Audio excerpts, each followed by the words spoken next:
to find. I'm not the man that thinking I'm at home. No, no, no, no. I'm a rocket man, burning all the fuel up here alone.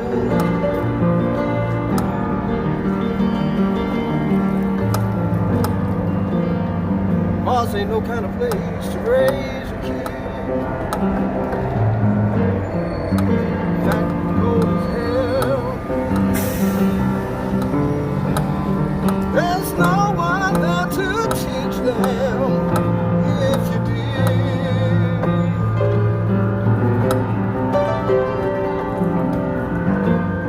all this science and shit I just don't understand. It's just my job 5 days a week. Rocket man, rocket man, well, yeah, yeah. I think it's gonna be a long, long time till sound brings me round and get to find. Not the man that thinking I'm at home. No, no, no, no. I'm a rocket man, rocket man.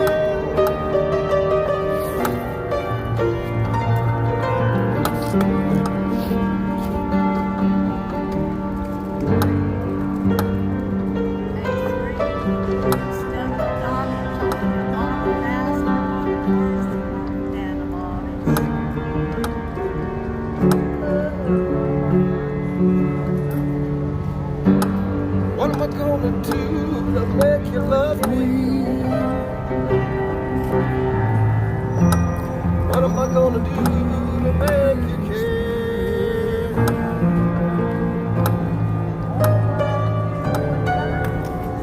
I wish I had my shit. You ready to roll? Yeah. I'll play one more song. Oh, please. I was just talking about you on the way here. That's so hilarious. And I was like, this guy is... He's my local Elton John, and then you're playing Elton John. He wasn't lying either. Hey,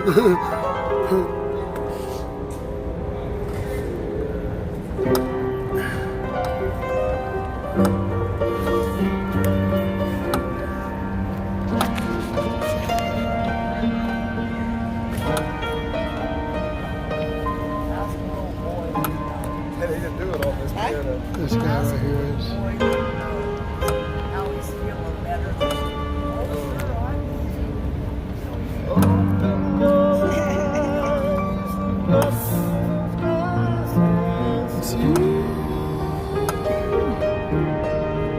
Oh, get out of here.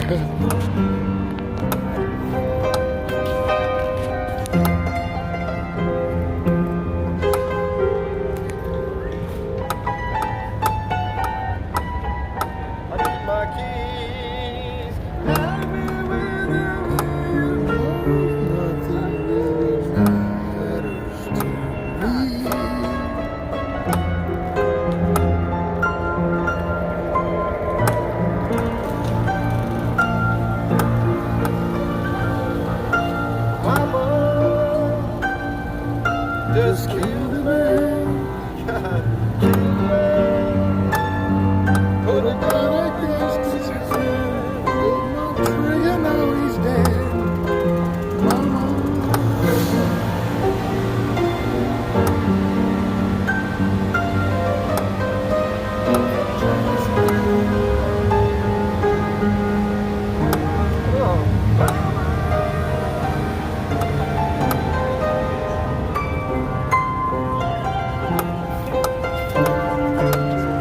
Mind you, this is what he's playing on, right? My keys, man. Just so you guys can see, this is what he's playing on, right? I mean, this thing is, it looks more like some type of construction equipment that's too fine-tuned, you know, musical instrument. This is very Oh my God, if you Yeah, get that credit is when you old spend school. money on music lessons. Right? You must come on again.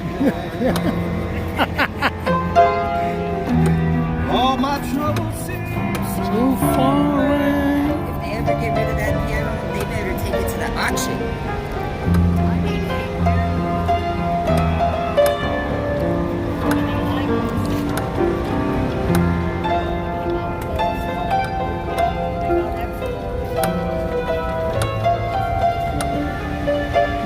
everybody. I can't see what's on the screen. I really didn't come on here to talk. I'm not much of in a talking mode. Just I was walking the mall with my friend Gabriel here, and I was telling him about this man as we were walking along the street. This man and his talent on the piano. And as I'm speaking about him, I walked up and I could hear him playing. So we stopped to enjoy it, and I feel that everybody else should too.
You're so awesome, bro.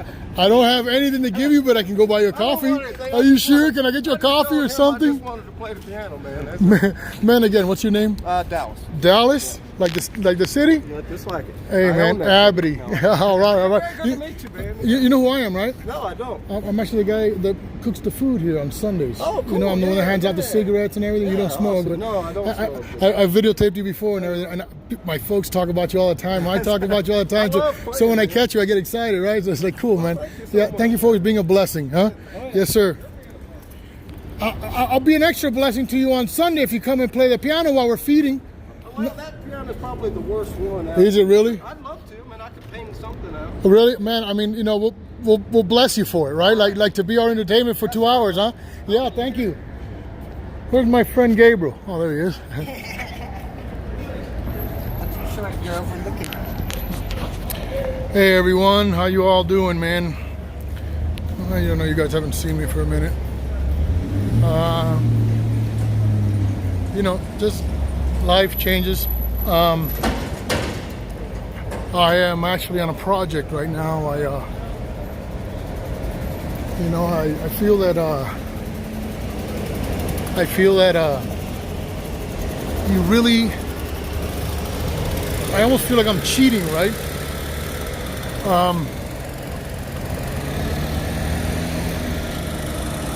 I help the homeless all the time, and I risk life and limb and freedom to do so. And I can't really relate. I live in a van, and to those who live in sticks and bricks think of me because I live in a van that I, you know, as if I was homeless and struggling and things, and actually no. You know, I'm actually like a one-eyed man in the land of the blind, right? And I don't really know what hardship is. So, due to circumstances beyond my control, I no longer have my van. So I've taken this time to turn it into a project and to document what it is to experience this thing, right? I think it's important that we all do that at some point in our life, even if it's one night, right? I suggest at least a week, so that we can all, the next time we walk by that guy sleeping on the street or asking you for a quarter, you guys can kind of grasp that concept. So what I'm doing is I'm taking static video of my daily ongoing thing, and what I'm doing is explaining everything as much as I possibly can, right? Like to get you guys inside, right? Like to, you know, to have it so that you guys can see what it's like from the inside, right? A lot of things, like I'm talking about, like, you know, like what do you do most of the day, right? What is it like? What is it like to what do you do with your time, you know, on a daily basis? And so it's pretty much the hardest thing, I guess, for these guys is to what you do and kill your time. I mean, you can kind of understand why they are lost in drugs or alcohol, because fuck, you know, it's just, the struggle is real. And so I'm gonna call this series Sleeping Rough in Denver, because and kudos to all my over the water friends, right, from the UK. Folks in the UK don't call homeless people homeless, right? They say that they're sleeping rough, or that they're rough sleeping, either one. But mostly I've seen it sleeping rough. So it's a cool explanation of it. I mean, it's good, but it's still, I believe that title at least gives them and keeps them with some dignity, you know, where they don't, homeless is such an ugly name, right? My Savior was homeless. It said, for birds have nests and the foxes have holes, but the Son of Man has not a place to lay his head, said Jesus. And he never complained. But I'm going to try to document what it's like to come up from this situation, at least to come up to at least being, well, when you're living a vagabond life or whatever, and you're on foot, like Mr. McCandless, the one that made Into the Wild, the movie. Those are called leather tramps, because most shoes are made out of leather, so you're known as a leather tramp. But when you live in anything that's wheelbase with rubber on it, it could be a bicycle, it could be a car or a van or something, or an RV, you're called a rubber tramp. So I'm going to at least document how you can become from a leather tramp to a rubber tramp, and I'll bring you guys along as much as I can. I'm not good at this, I'm not a filmmaker or anything, but I'm going to give it my best. So like I said, right now I'm hanging with my buddy Gabriel, right? Gabriel was at the McDonald's with me, and somebody walked, and the lady that worked there said that he had to go because he hadn't bought anything, right? So he was just there trying to use the Wi-Fi to contact some family real quick. So what I did was I got up and I got him a coffee. I bought it for him so he can sit down and hang. And then when we were done, we were like, what are you going to do? Nothing. He was like, let's take a walk. So I decided we're going to take a walk. This is the last place we were protesting at, right? We were protesting this place right here, the Rialto Cafe. Oh, yeah. And then now, every Sunday, we're right over there. Right here on this corner. See where that piano's at? Right here on this corner, Sunday, 9:30 to 11:30, they feed the homeless. Every 9:30 to 10:30? 9:30 to 11:30, every Sunday morning. I mean, like, on time, right? Like, at 9:30, the lady rolls up and starts serving. Yeah, her name is Janet. She's Janet's Kitchen. She's the one that does the whole thing. She's been doing this in 2010. On Tuesdays at Larwood Park, there's a group of church people that come, and they feed the homeless there too. Oh, very and then cool. they're going to stop doing it over at the Larwood Park. They're going to do it at my mom's building down at the Osage Cafe, and they're going to try to do it on the second floor as well. So if anybody or the homeless wants to come and enjoy their meals, come on Tuesdays to the Osage Cafe. There you go. 10th and Osage. 10th and Osage, he says. What time? At 1 o'clock. 1 o'clock in the afternoon. I see a cord dangling from my shit here somewhere. They have everything from hot dogs and hamburgers and ribs and steaks Oh, wow. with sides like chips and macaroni salad, potato salad, stuff like that. And then I'm breaking out my phone holder here. So I can do this right.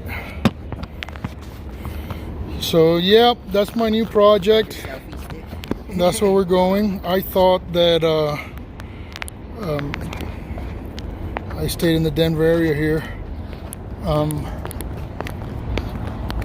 over by the library, so in that way I was nearby the library because I was going to write my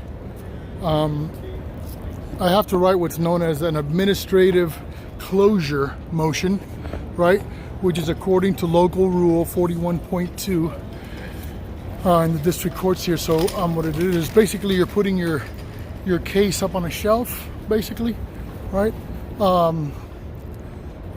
until further notice, so that you can for whatever the reason is that the motion's written for, right? So and then you can come back and take it up off the shelf and continue later, right, once everything's been handled. So I have to write one of those, and it has to be in before the 6th. So I come here so I can use the library, and then it dawned on me as I was talking to Gabriel, oh, this is Labor Day. Everything's closed. Yeah, all governmental businesses are closed. Fantastic. So then today had become just a day of hanging out, right? Just like walking around. He's waiting for his moms to call him so he can get in his house. He's locked out of his own house. And me, well, I'm talking to you guys. So here we are. I can't read a damn thing on the screen. So I love you guys very much. Everybody who's here.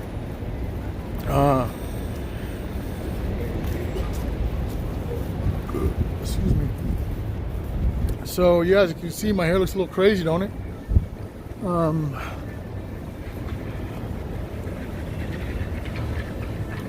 Thank God it's been nice. These nights hasn't been raining or anything.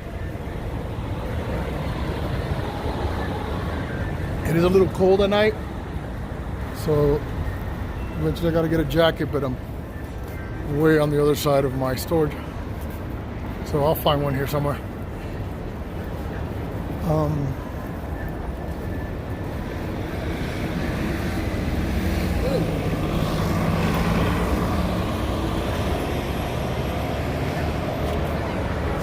I know that I haven't been around in a while. I've made some videos, and then I've just decided not to post them because I've just got. Oh, hold on a second. No, don't go. Okay, we can go. It's called no probable cause.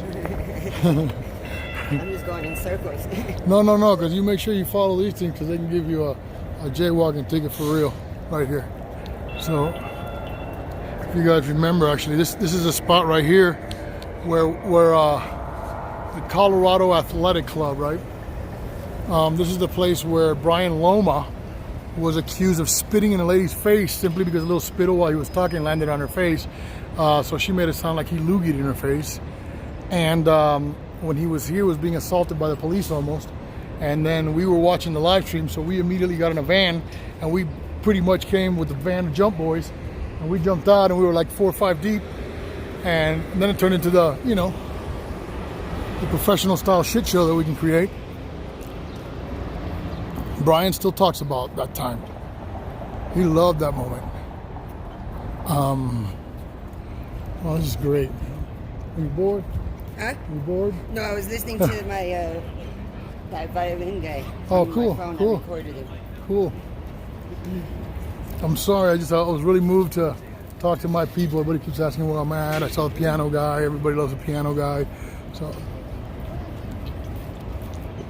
all right. This is where I can't go past this. I can't go past this. So if you want, we can turn around. Yeah, I'm just walking up and down. We can go this side where it's shady. So we walk back in the shade.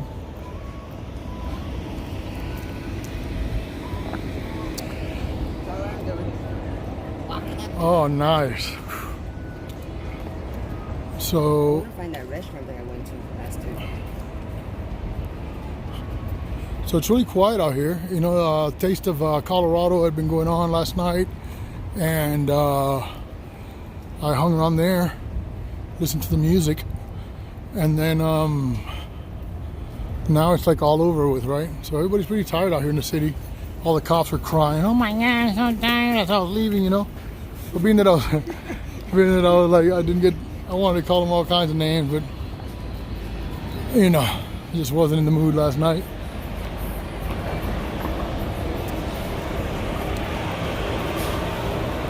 And so yeah, it's kind of quiet out here. Not a lot going on, right? It's the last day of a long weekend, so I'm sure everybody's like crashed out and sleeping in and whoop. I just follow everybody else. Yeah. Not when you're walking around this place with me, buddy. I believe the city would catch me jaywalking on the camera, and they would catch me up there and give me a ticket. No bullshit. Like they're watching you, huh? Oh yeah, they're watching my live stream right now. Yeah. Yeah, the cops watch my live stream all the time.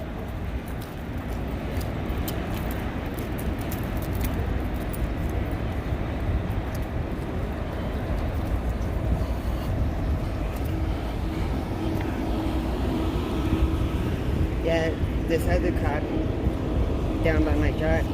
Yeah. He stopped somebody else, and after he was done talking to that guy, I passed right by, and he said, "Hey, you, come here." I said, "For what? What did I do?" He said, "You remember me?" I said, "No." He said, "I took you to detox." I said, "Well, of course I'm not going to remember." I was going to say, because for sure, yeah. I for sure didn't Duh. remember you. So then, yep, the corner baker. See, we have protested them over there because they had, like several times people had come and complain to us, right? They're like, What is this place? Beer garden? What is that? That's exactly what it is, a beer garden.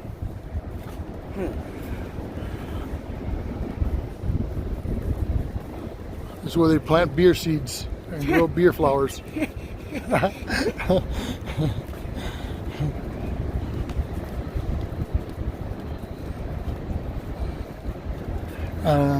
And then usually we set up here at the end of the street over there, and then I'll come over here, from where we feed, because we feed right about where that This is the park, huh? Right about where the bus is at. Is about where we usually set up, right? So I'll come over here. Where's the park at with that little basketball court on it? Ain't that down there a little bit more? Park with a little bit, I don't even know. Yeah, see that street where we U-turned at? I can't go past that because I got a felony. I have a felony charge on me right now that I have to beat. So I got to make sure that I don't fuck up my area restrictions. Which, by the way, one of our lawyers is about to sue the city over the area restrictions because it's illegal. If they don't like you, the city would just like ban you from the entire mall. I almost got kicked out of Commerce City, but from damn near the whole city. They just feel they can ban you from the city, right? I almost got kicked out of Commerce City.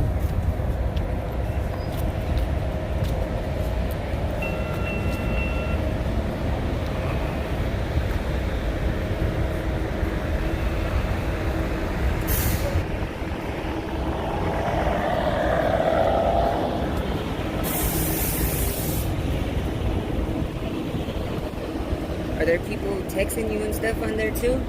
I can't see because my glasses aren't on. But you can see what they're saying. So that's where Budweiser is been born, right in the beer garden. Yeah. These are all the people watching, right? So they're all commenting, right? Because it's live. So, they're real-time commenting. And,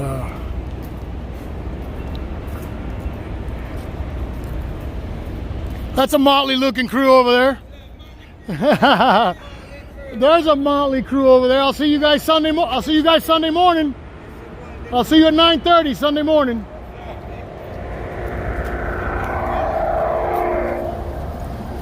I won't be there, but they will be. No. Why not? Nah. I got shit to do. Where do they have it at? Right here. Right there in the middle. Right there in the middle, they'll set up. They'll set up all the. See the big $10,000 bill. Yeah. They'll set up all the tables right there. The lady comes right here. See where that fire hydrant is? She'll pull right in there, unload the shit, set up the tables, feed everybody for 2 hours, and then load it all up and haul it.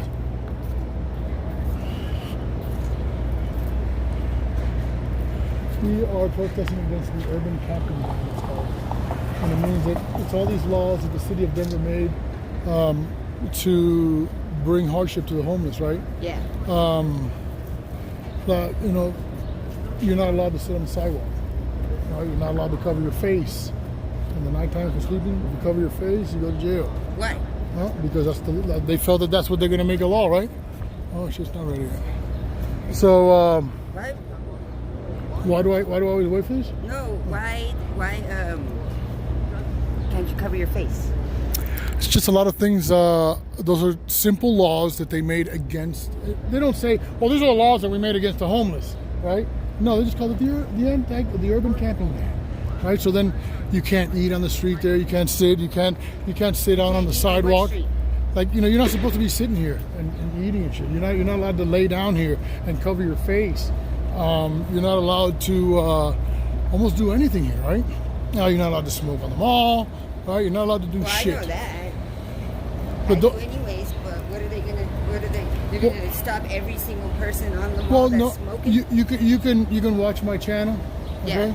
And there's a guy named Robin Delaney, right? And I made sure that I made the beginning of the title with his name in it, right?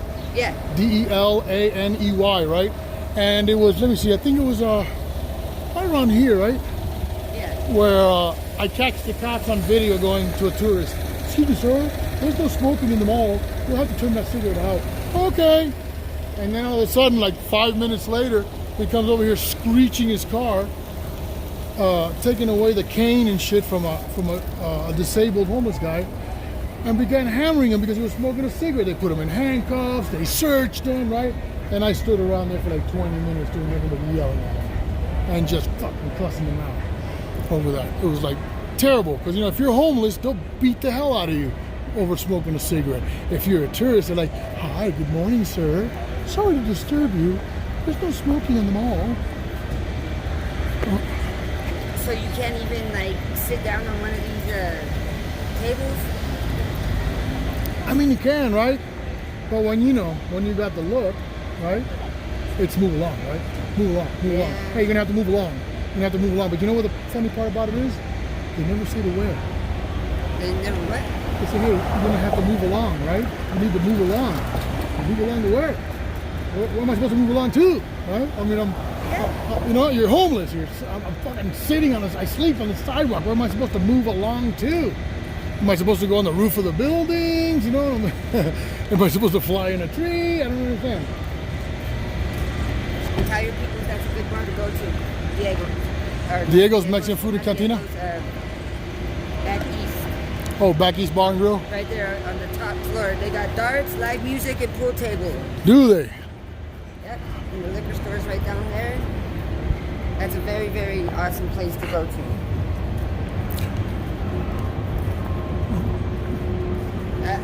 That's my favorite place to go to every day. Sometimes I go up there after work, go have me a little beer, play a couple of dart games, and be on my way.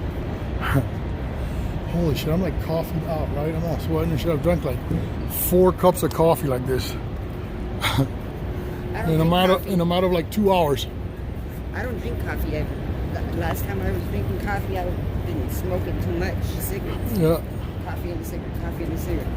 So I had to stop drinking coffee so I can slow down smoking. I smoke like a pack a week. Oh shit. My pack will last like 5 days. So here in a little bit, let me see where I'm at on power. Okay, I'm still at 75%, but all my charging batteries are pretty low, so I'm gonna have to stop somewhere. No, I'm good right now. I'm just like, when I'm done with my stream, I'll have to like park somewhere and start charging. How you doing, doll? Hey, remember Sunday, 9:30, we'll be over there feeding you. I'm the guy that hands out cigarettes and shit, right? I wish I had one today to give you. 9:30 in the morning, Sunday coming. We'll feed you real good.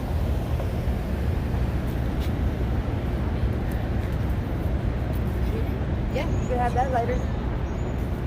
I got my lighter. I just gave her. Oh wow, cool. I saw her sign. I'm like, a lighter? I got 2 of them. Oh, very cool, Guy man. let me use his lighter, and then he walked off. I'm like, ooh. And that was exactly why he walked off, because it was meant for her. That's why.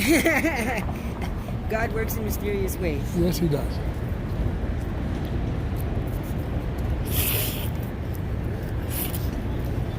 I don't get in no trouble with any cops.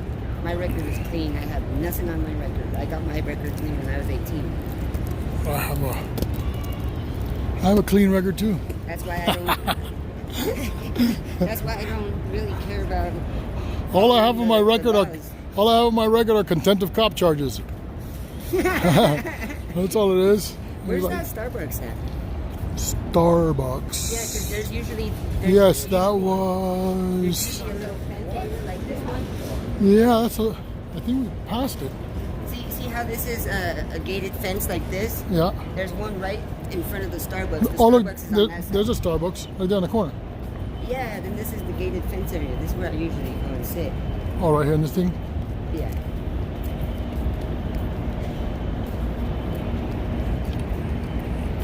This smells good.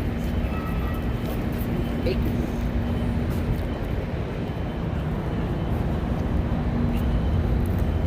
I smell girls' good cologne, good perfume. This ain't the Starbucks. It's a Starbucks coffee in the corner.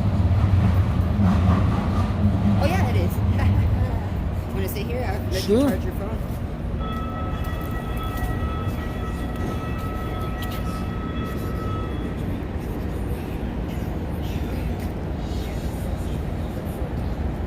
That's funny. No smoking, including electronic devices.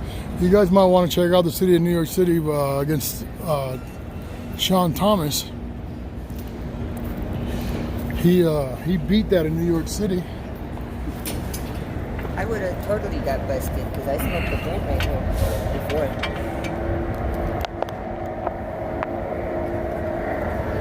Oh wow, no, I'm good because I want to charge it when I stop, right? Otherwise, I'll just drain your whole battery out.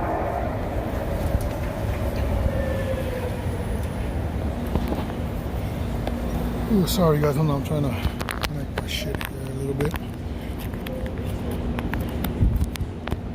There you go, there's my charger right there. Thank you, Miss Sue Hansen. Sue Hatton was the one that gave me this right here. She came and brought me all the cigarette tubes and then she gave me this, and she brought the tobacco and all that.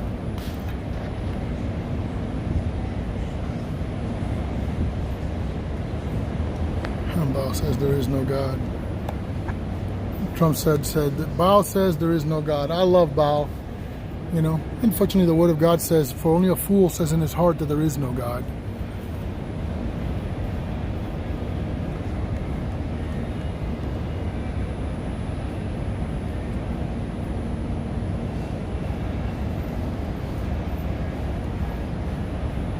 Guys, I'm reading your stuff here. What's going on, Robert Bonner? Hi, it's Rachel.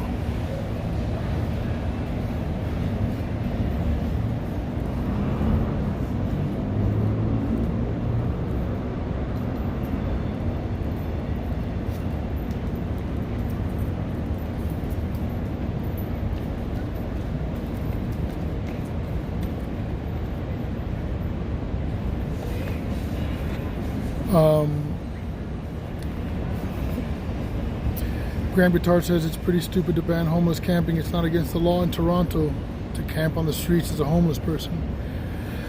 And I think that part of what do you call it, Canada is awesome, because I think that yeah, if you live in an RV in Canada, they really don't care that you're there in your RV parked and living in it.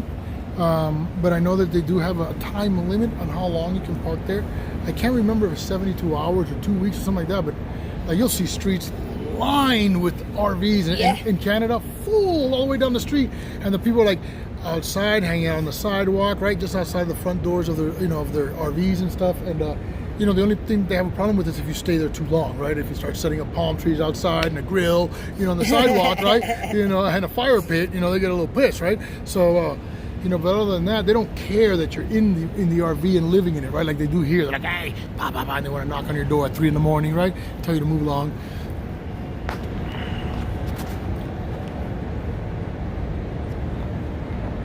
Dang, I don't get no connection right here.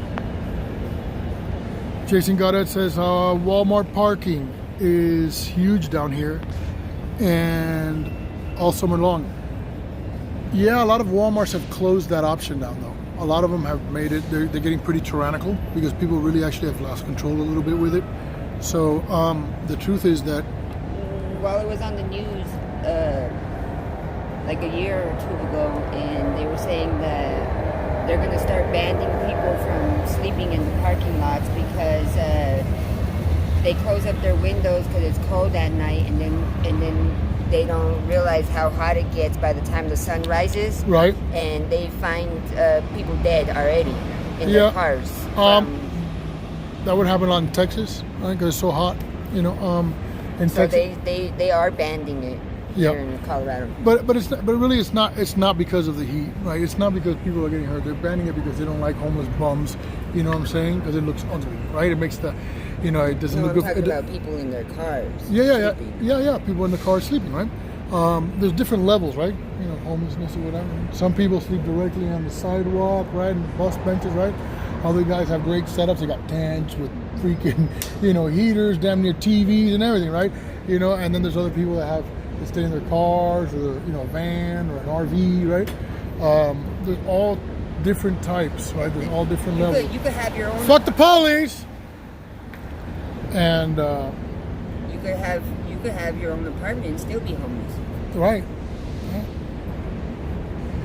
That don't make no sense, but Blibbis420 says, who are you speaking with? I am speaking with a new friend of mine. His name is Gabriel. Say hello, Gabriel. hello. He is a local here. And I was waiting because I woke up early this morning. And I went to a Burger King, which sucked. And it wasn't even open. So then I went to McDonald's to hang out and get myself some breakfast and some coffee. And as I was sitting there, Gabriel was sitting behind me, and the people from McDonald's came over and told him he had to go because he hadn't bought anything, right? He's not homeless, he's got a home. He was just waiting for, you know, his mom to get home because he lost his keys and you know, he had to get into his place. But, you know, Using the Wi-Fi. right, he was just there using the Wi-Fi trying to get in contact with folks, right? And so I just got up and bought him a cup of coffee. It's only $1. And now he can sit there and check out the Wi-Fi. So we started chit-chatting, and then I told him I'm walking to the library because I was going to type this motion, and then I was going to go take it to the federal building. But then in the middle of our walk, I realized that, oh my God, this is Labor Day Monday. There is no court today. There is no. You know, I don't even know if the library is open, but just when I realized that, I said, well, I guess it's just a free day walking around, right? So that's when I said I want to talk to you guys and say hi. You wanted to say something. Do you know what you call an organism that feeds on its own host? It's called a parasite.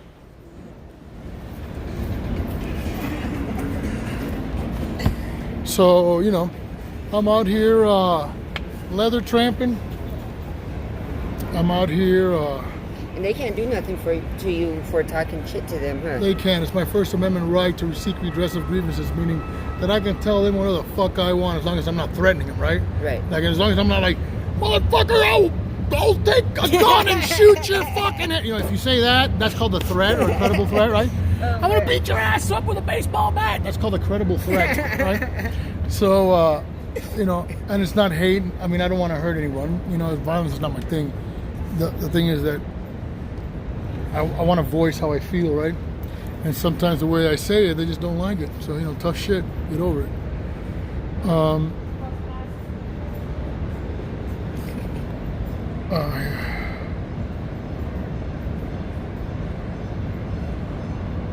So then I came here. No, it's not the same Mickey D. Chris Marcus. I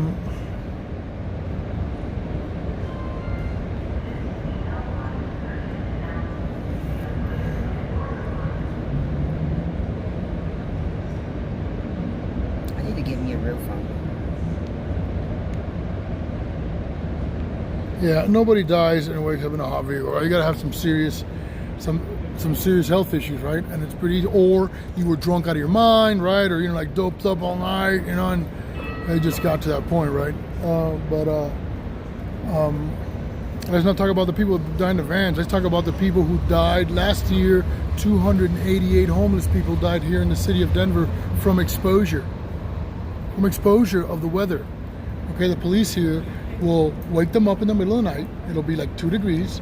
They will take all of their blankets, all of their belongings, and keep them as evidence, and leave them standing there with a ticket. Hope you make it. My old roommate John, me and him never got along.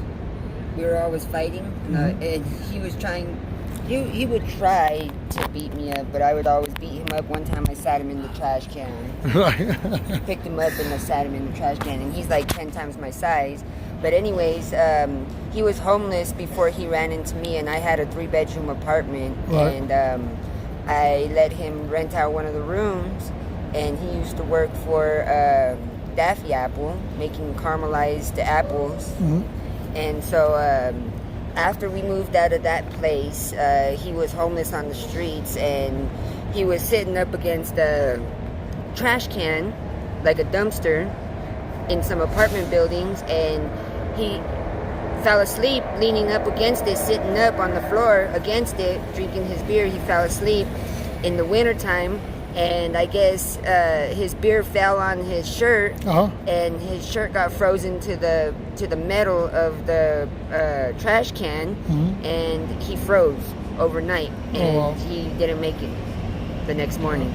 See, it's that easy, man. You know what I mean? Especially in the cold, right? In the cold, your body shuts down, you just fall asleep, and then you just die.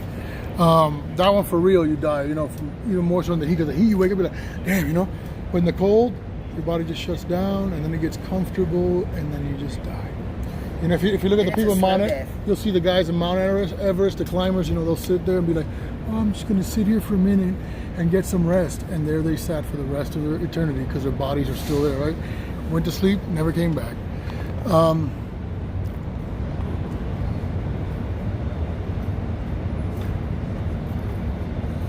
Yeah, that was a funny guy. Oh, that's awesome, Chris Marcus. Pig equals pride, integrity, and guts. No, it doesn't. It equals pig, as in a swine. There's a lot of girls on this movie. Huh? There's a lot of cute girls on this movie. Oh, I'm sure. This is Denver. Well, everywhere there's a lot of cute girls. Down here.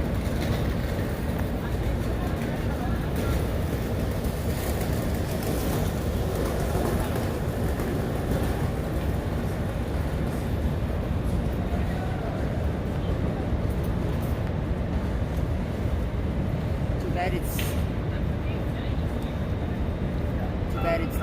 Labor Day. I need to go to the Social Security office and pick me up a new credit card. I get paid on the 3rd. You get paid on the 3rd? Yeah. I wish I could find somebody who would loan me some money. Yeah. That makes 2 of us, homie. No. Loan me $20 and I'll pay you on the 3rd. Wow.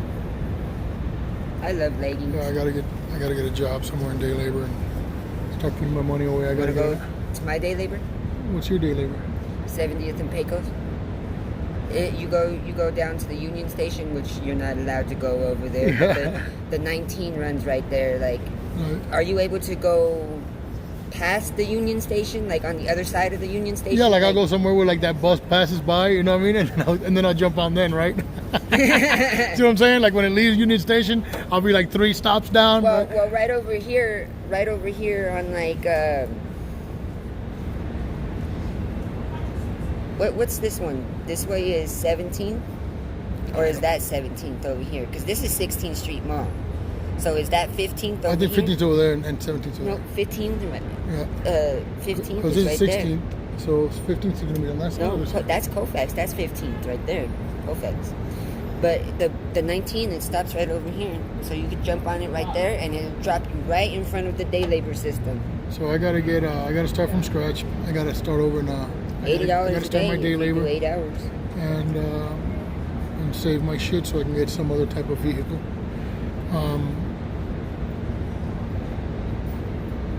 I gotta get solar panel. I gotta do the whole thing all over again. I'm looking for a So- roommate. Yes, Graham Guitard, I'm banned from Union Station, the hub of transportation of Denver. Yeah, I'm banned from the hub of transportation here in the city. You can't even take the free mall ride? Yeah, You can't take the free because mall some ride? fat fuck cook who, not saying any names, some fat fuck cook who lied and now charging me with tampering with a witness when there was no threats, and then also some lying bitch security guard, female, no names either, lied and said that I was threatening them and that I was escalating, and that I said I was going to come back and shoot everybody and everything. I mean, you all know me, whoever, any one of us have ever said that we're going to come back and shoot everybody, that's retarded. But, her authority wasn't being bowed to, so, she figured she was going to lie and escalate it, to a point where they were going to come really fast and hurt me. So, that I know of, yes. Here, I'm gonna take a pause here. Let me check if my thing is working. Hold on. I gotta. Oh yeah, you're in the back, huh? Sit on this side. It's cool over here. Sit on this side. Yeah. Hey, what's up?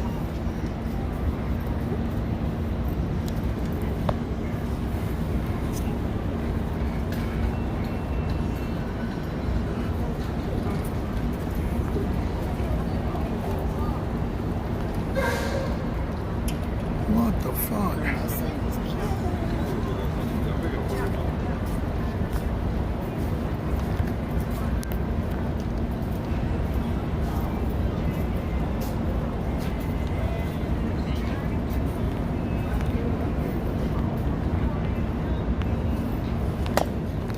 So yeah, as far as I can see, still good.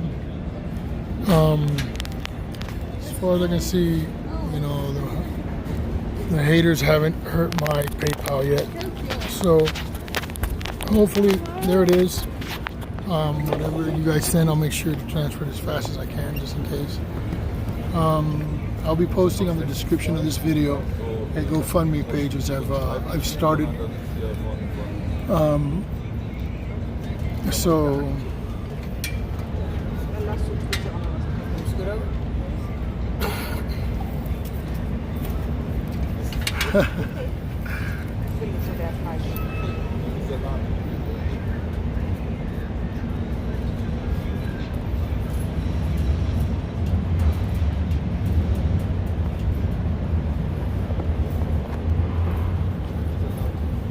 yeah, so yes, Jason, it is. Yes, it is. Put a thumbs up on that. Still the same, but like I said, as soon as I'm done, I will post I'm going to put in the details of this video, my new GoFundMe, and that new GoFundMe is for a new rig. I need a new home, and until then, I will be documenting my experience, and I will be calling it Sleeping Rough in Denver. It will be the Sleeping Rough in Denver series, and it's just going to be kind of like maybe a little help for someone who is brand new homeless, right? Doesn't know what to do, is scared, what the issues are, what you're going to be expecting, what you're going to be seeing, right? Maybe it'll calm and soothe some of your fears.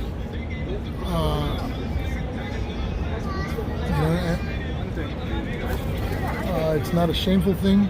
It's not anything to be ashamed of. My Savior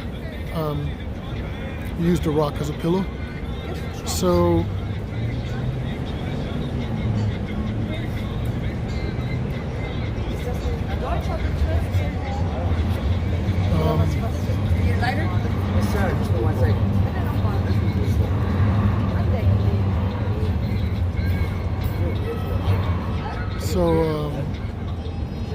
So I've decided now to hang out with those who I care for those who I help out here, right? Get to know them and be a part of them. I'll take it.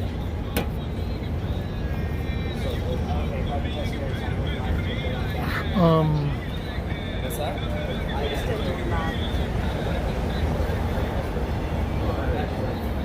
Trump says there's plenty of work here in Florida after this hurricane passes, and I'm sure there is, right? It'd be sweet work too, well-paying work, because that insurance type work is awesome, right? Pays real well, but I have too many cases here in Denver to be able to do it. I have too many court cases. I have, a lot of these court cases will end up as federal lawsuits. South Polo. That's my there, South Polo. So, I can't do it. A lot of places I would love to go to. I wish I can travel, like Patrick Roth, right, or Johnny 5-0, and these guys, right? But I can't. I'm trapped, right? I'm trapped. Hey, let me see the camera. Cheers, guys. Some guy just hooked me up. Oh wow! So yeah, some guy just came by and gave him something to drink, right? What, did he give you beer? Yep. All right, so you gave him a he gave him a beer. Is that the guy you gave him a If light? you guys like this kind, I don't know. Yeah. It's a pale ale. It's a lot of First time trying it. there's a lot of microbreweries here, right? And home brewing is a big deal here, right? Tell them to go and check out the Blue Moon Brewery. They got food there, and you can test all the different flavors of Blue Moon Oh wow, in the very taps. cool. But here's how I work, right? I don't give props to any place. What? Watch. I don't give props to any place unless I know where they stand, right? In their business and their policies against it. Make sense? Yeah. You know what I'm saying? Until I know what they're about, Yeah, I won't. like I said, I will say this. Look, I will promote Caribou Coffee, right? Like Caribou Coffee that's right here. Right? Yeah. Why? Because Caribou Coffee openly opens their bathrooms to them, right, to the homeless and stuff, right? He says it's okay. Come on in and use it, right? They don't treat them like animals, right, or less. Yeah, just like so they show kindness, right? just like that McDonald's down there. You have to buy something in order to use the restroom. There's a guy in a wheelchair, in one of those mobile wheelchairs, those electronic ones, and he was trying to use the bathroom, and they told him he couldn't use the bathroom without buying something. Right. Which, And he needed to go bad, and he's disabled, exactly. Well, and he's a veteran. same thing. Like last night, I wanted to use the restroom or whatever. They had that show, and all of the outhouse. What do you call those? Porta potties, right? Were right there at that gate, right there. There was like at least 40 porta potties. They don't care. They wouldn't let me use it. They don't care who you are. You could be anybody in this whole entire world. As long as you're homeless, they really don't care about you. Yeah, guys, I'm not You're a veteran and homeless, and they treat you like crap. Those veterans that have homes or they stay in a home, I'm not they treat them better than the homeless. guys, I just want you to know that I'm not going to be calling anyone. Please don't take this personally. When anybody wants to hear what I'm doing, you'll find out here. I don't really feel like contacting anyone right now, or nothing personal. I'm not going to crash on anybody's couch. I'm not going to take anybody's room. Oh, there's AV Rico. Hold on. Got something to do here. I made a promise.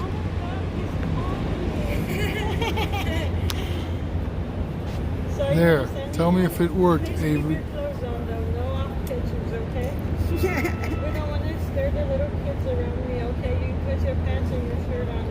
La Luz is always safe. He's always good. That guy's the real deal. I'm good today, thank you. That guy's the real deal. I said shoes on, pants on, everything needs to be on. Where's your dog? With a dog. What's your little puppy, my dog? Oh, you have problems. Well, in that case, if you have problems, then yeah, okay, then I will call you, I guess. Okay. No, she got embarrassed. She said, Okay, no, cool. we just want a picture I of will your call you puppy. after this live stream, La Oh, Luz. you and your puppy. Nothing else. No pee-pee shots. Huh? So, What puppy? She said you already sold them all. Oh, she's not. Oh, okay. Then you gotta show her your puppy of your peeps. hey, Bell for Freedom. Kisses and hugs to you. Let it come out. Bye. And give some what's ups to Johnny for me, too. Send me a I love you guys with all of my heart. You guys are truly wonderful people. I've always had a special respect for Mr. Johnny. He was the first one there that ever made a phone call for me that mattered. Thank you, Johnny 50. When I was a no one and nobody knew me, you were there for me. Thank you, sir. Much respect. And you're a real friend to me, Pikes. So I love you, Punchy. Look, everybody always, look, we got all these haters right, making this video and everything, and I felt that I don't have to explain shit about shit. Okay? But I will say this, since he said that. Okay? That bullshit that's out there from who knows when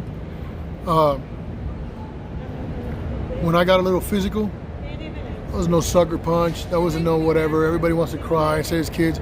It was two dudes coming up to assault me, okay?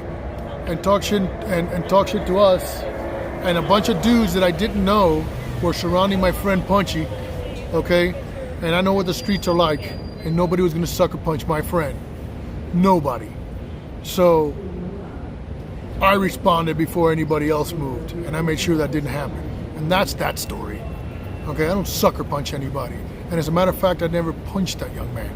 I palmed his face like a basketball and just laid him down. That's all.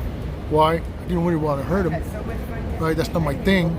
I'm just in some place at 3 o'clock in the morning with nobody around, with a bunch of people who are drunk and irrational, and they're wanting to get violent with us. So. There's a guitar guy out here playing electric guitar. He was rocking out. He's having a battle against these church people. Oh, yeah. Well, thank you, Jason. And then there's a violin guy.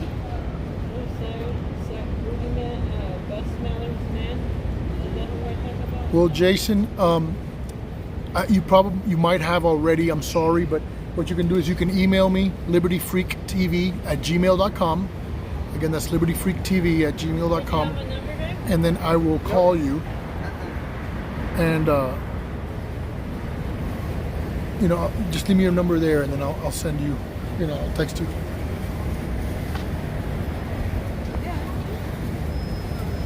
Yeah, that's right, Pikey. That's my buddy.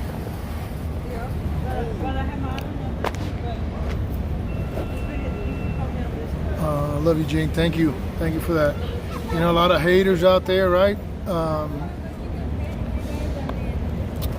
lot of people write some negative shit, and people say, "Well, don't pay attention to it, don't look at it, or whatever." I think it's sad. Some guys that I held in high regard, I found commenting absolutely negative shit, talking shit about us. That's why I moved away from that one.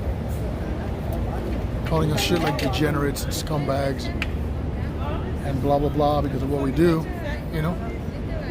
And when they've never taken a stand against a municipality or a government in their whole entire life because they've never had the balls to.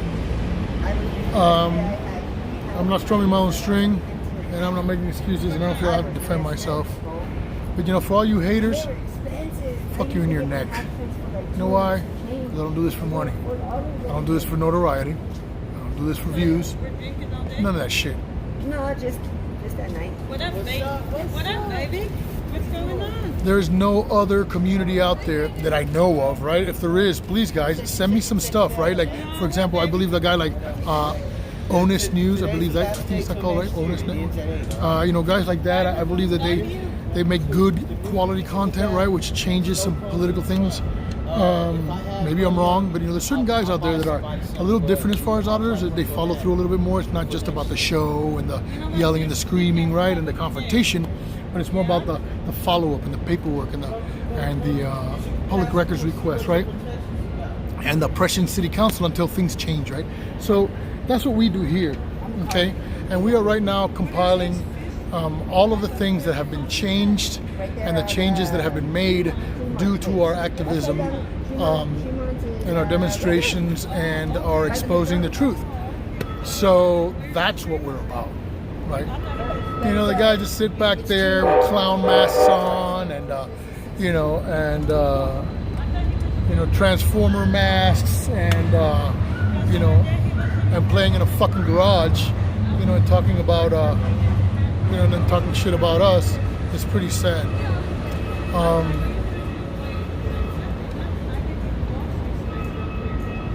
They may have, it may have been, you can group like the whole auditor community as a one, then that's fucking huge, right? That's super vague and retarded. But, as far as the Colorado crew,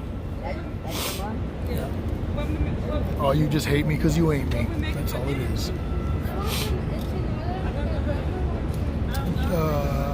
It says that I thought that PayPal had been shut down. Yes, PayPal was shut down forever. To Janet Matson, they shut down Eric's. They've shut down. Can't remember who else. Oh, there's my favorite. Look at my favorite. Yeah, you be that. Here's some red right. There you go. And yeah, you're just human, and it kind of, it broke my heart. There's a lot of people here that watch me. I'm not naming any names, right? Because it's not my deal. It's not how I roll, right? I'm not here about drama and all that hair salon bullshit, right? It's too hot right there. The sun's beaming right there. I'm trying to stand in between around the shade. Yeah, he got fatter. I haven't seen him since the day we ran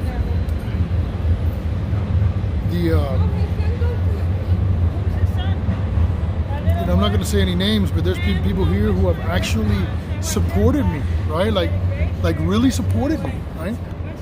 And then I see them on other, on the hater channels, right? Almost talking shit. That's the part that broke my heart, right? That's the part that kind of said, damn. Some people are just simply bent about the way we talk to them, right? The way we talk to police officers. We're yelling at an entity that kills human beings in America more than any other entity on Earth. On Earth. We're yelling and screaming against a government in a place where there's no more jails and prisoners on Earth than in America. On Earth. We have more people in prisons in America than several other countries combined. We have more people in prisons than in China. In China! We have more people incarcerated in America than the Chinese. That's insane, right? We've made it to where prisons have become private, right? It's private prisons. That means it's a business, right? That means that it's... I'm gonna hook my boy up, because my boy here he's hurting with the sunlight thing. So I'm about to hook my dude up. Here, bro, I made you a special seat. How's that? Come here. There, the only shady seat in the house, just for you. Just for you. Right, and then there is no profit in a prison unless the prison's full. That's absolutely correct. Observing paranoid people. So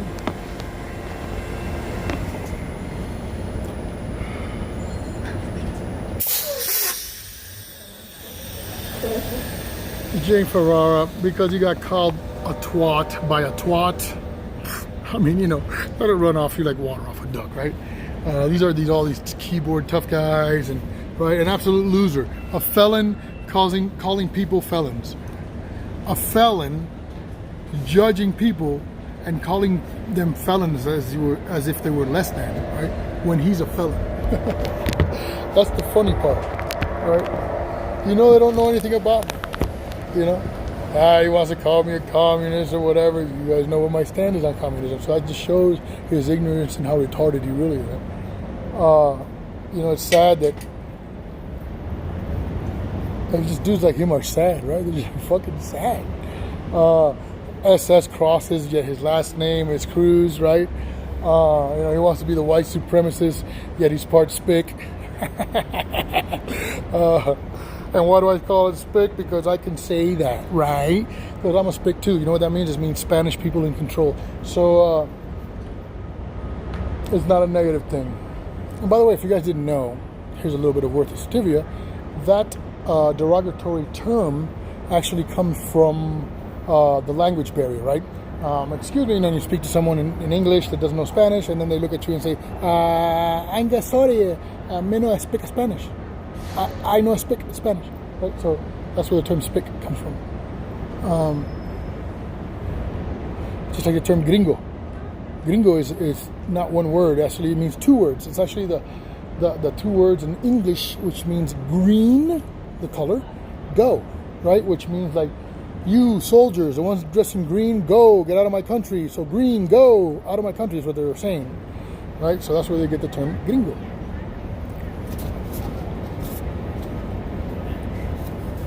Rachel Wooten can caps on here all she feels like. She can caps in color and upside down if that's her thing.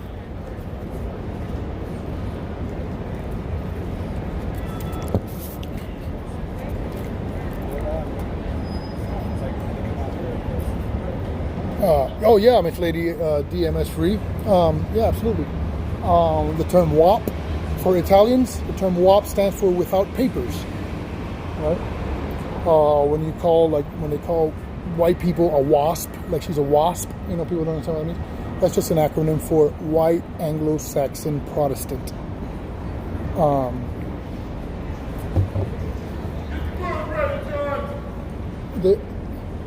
They all have in the summer. Turn the weather down a little bit. We finna ride through. And remember to say Happy Fuck the Cops Day. And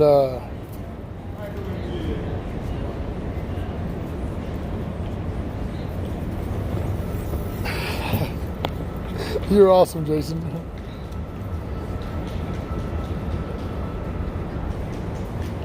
Well, that's the other good thing about here I come, because I'm never going to deny my God, and that's what I'm all about, and that's what the core of me is. So I don't really care if no one loves me, right? Because I know that God loves me, that Jesus loves me. So I don't really need anyone else, right? Like I don't need the acceptance of people, because it goes all against God's word, right? For example, it says, don't let your right hand know what your left hand does, or vice versa. Don't let your left hand know what your right hand does, right? When you do charity or whatever, because keep it that secret, right? Because the moment you tell someone and somebody knows, you kind of lose that blessing. And that's why sometimes I have a little bit of an issue with doing what I do here, right?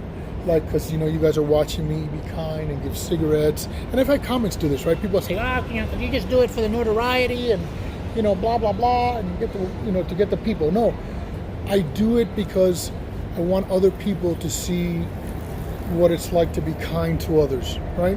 How simple it is, how little you have to do to make someone smile, or to change someone's day, or just anything, man. You guys see it every Sunday, right? So I kind of, I battle with those things, you know what I'm saying? But I try to do a lot of things which I never talk about, right? Because God says, go into your closet and pray to me and ask what you need. He says, we'll give it to you according to your will. But don't ask, don't tell anybody, don't make it a public deal, you go and you ask him in secret, and God rewards you openly so that everybody can see it. But if you go and want, acceptance or something from someone else, and they go, man, you're just so amazing, well, there's your reward. God said your reward was, you're so amazing, right? So that's how I think and how I live, and I know I don't hit that mark all the time. I know I don't, but and I fall so far from it, right? I fall so far from giving what a Christian example is like, because the word Christian actually stands for Christ-like, right? And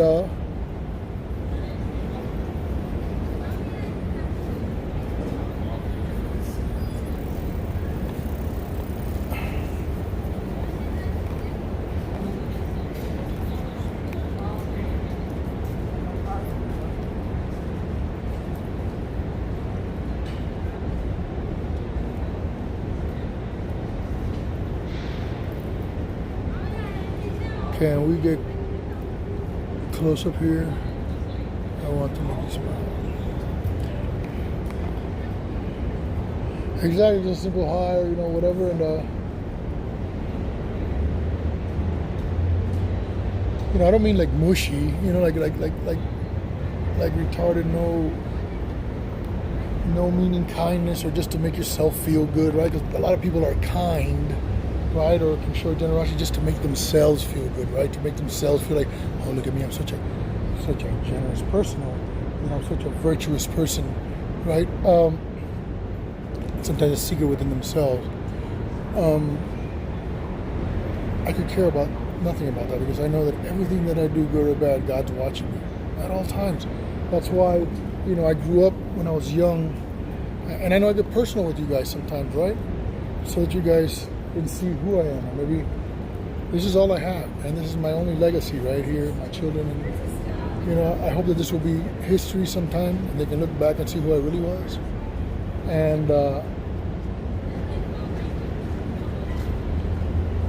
but you know, I was a bad guy when I was younger, in the sense that, you know, I was a thief, I was a liar, I was a cheat, I was a womanizer, I was just a reprobate person, you know, fit in real well with the bike world. But Jesus changed that in my life, and now all that's left out of me is like some cussing and you know, some stuff like that. But you know, not any of the big stuff. I'm not saying that it's justifiable. I'm just saying that I'm getting closer, right, in the walk. My heart, my focus is towards God and the right things, right, and towards loving people as God loves people. Belle's traveling. Where's she traveling to? Gotta go, Johnny. What? Got a long driver hair. What? Yes, Belle for freedom. Oh my God, that's so awesome.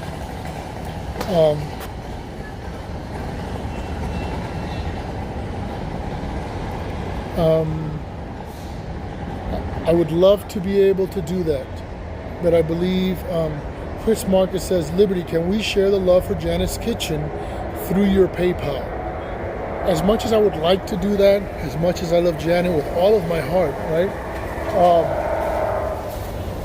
I think that might violate something, you know, in my PayPal, as according to the rules. I'm not quite sure. I haven't sat and read them all, right? So I have to go back and see that amongst all the other things that I need to do. And I know her thing was closed, and also, I have public defenders, and I'm indigent, and also, you know, I have things that can be ruined because of it. So I can't pass a certain amount on what I receive. So it's not good for me, like, to receive something for someone and then send it to them, because it had no benefit to me or nothing, but it'll show like a great amount or something, you know, which will change my status, and it can hurt me.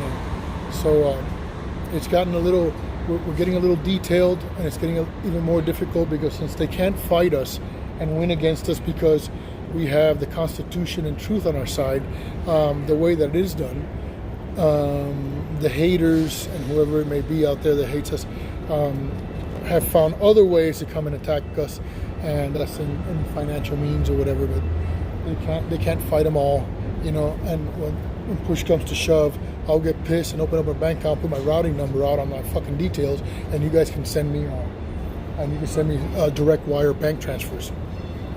Nobody's gonna cancel that shit. So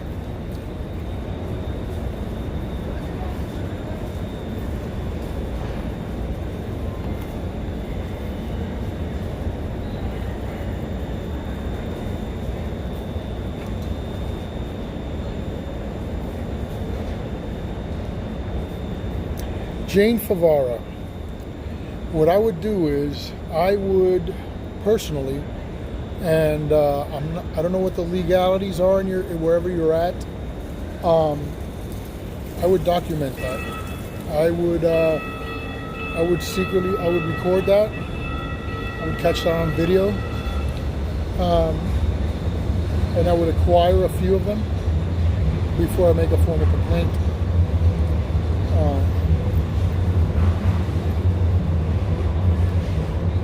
I will say that sometimes when we make decisions for the right like that, for things which are true and just and for all the right reasons, what happens is in the end it might bite you and you might lose your job over it. I lost my father Woody's privileges. I no longer have my same address because, as you guys saw, I recorded them. They didn't like it. That guy got physical with me. I turned that camera back on. I was definitely out of it. I never did anything to them. I always respected them. I helped the guys outside. When people were being generous and giving me a lot of medical marijuana and stuff, I would just roll it up and give it to them, right, for free. When I used to go to Father Woody's, all the guys are sitting outside.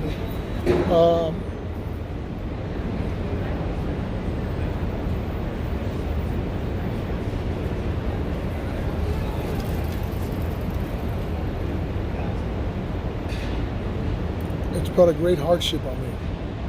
That's brought a great hardship on me because I have so much legal paperwork going on.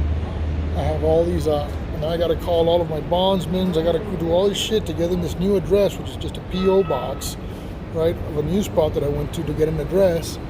And I don't even know if this address will take big packages like my place does, right? I don't know if, they said there's a limit on size, I guess, on packages, so that might be a problem when I order something from Amazon or eBay. You gotta go? Or no? Okay. No, I'm standing in the shade. Okay, cool. So yeah, it's caused a great hardship on me, right? I've got to change paperwork on everything. I've got to change the address on everything that I have, right? It's rough. So, your decision might cause great hardship, but, it's all on what we decide and what we deem is worth sacrificing ourselves for, right? And what causes we choose and what battles we choose.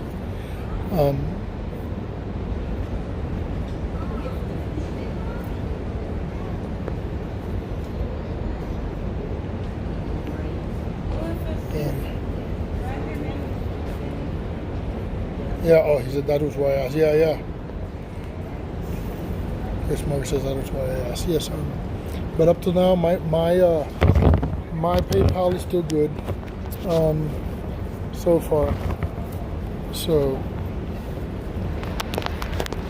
it said some eBay will not ship to a PO box. And I'll just have to use somebody's address who's a friend of mine where I can have packages shipped to, and then that way I can handle it that way. I'm sorry, I'm trying to position this damn thing here, but I can't get this thing to position somewhere comfortable and stop falling over.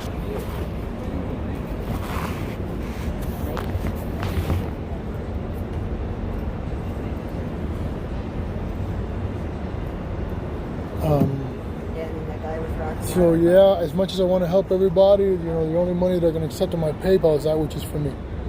So if you're sending any money to my PayPal, you're sending it to me.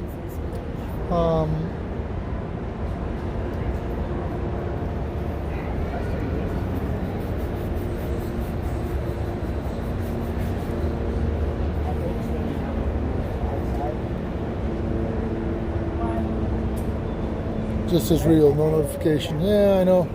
It's getting rough for us. I've been waiting for a long time to get to 1,000 on this channel.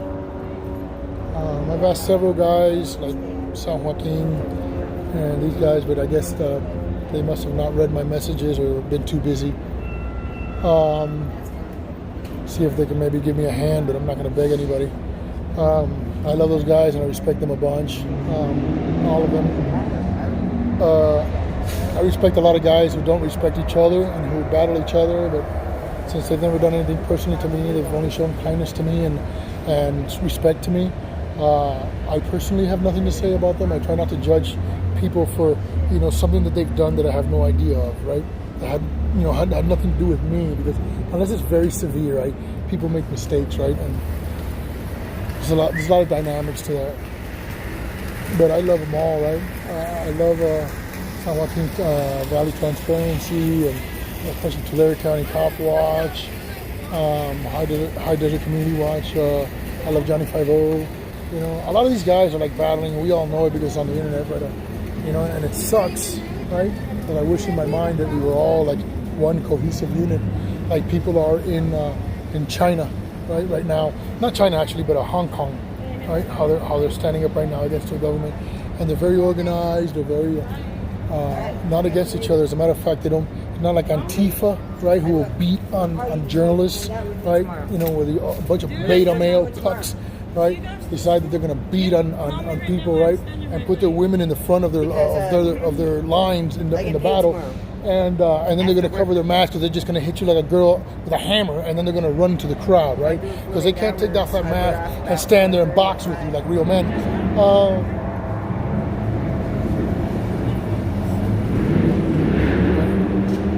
Sorry, a lot of talking earlier, and I kind of lost my thought on what I was saying.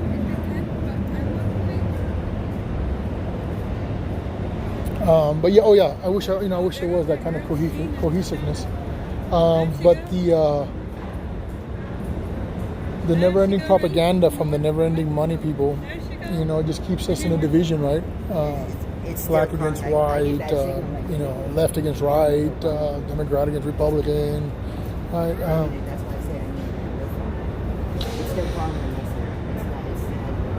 You guys are asking about my email? You and your gay ass bitch. Because my email is You're in that wheelchair. I'm gonna go on my email is libertyfreaktv@gmail.com. No, I still didn't work. Oh, cool. Now you know who got them. Who got them? Is it working, babe? Oh, Jason got it. Yep.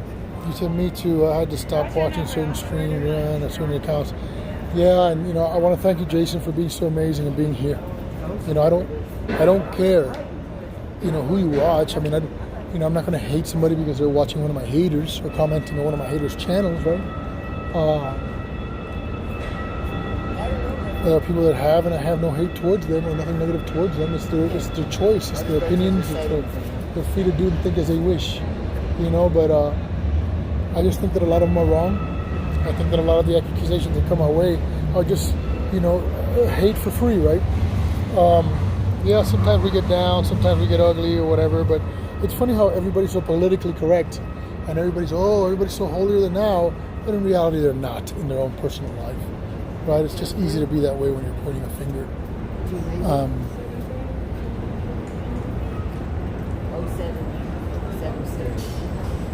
AK Lady says, my son was in special education, got treated like shit. I had to fight hard for his education. My son too. And he came out of that. And now he is a college student. He likes the business world. He loves things like stocks and stuff. Business. That's what he's studying. And I had a lot of battles, especially because ours was in Georgia, right? So it's like Redneckville. And it was very, very racist. And of course his name is Abity, just like mine. I got full bars and can't get no signal. Really? Restart your phone. Yeah, that's a good idea. It'll rehook up to a different network. Pasó, carnal.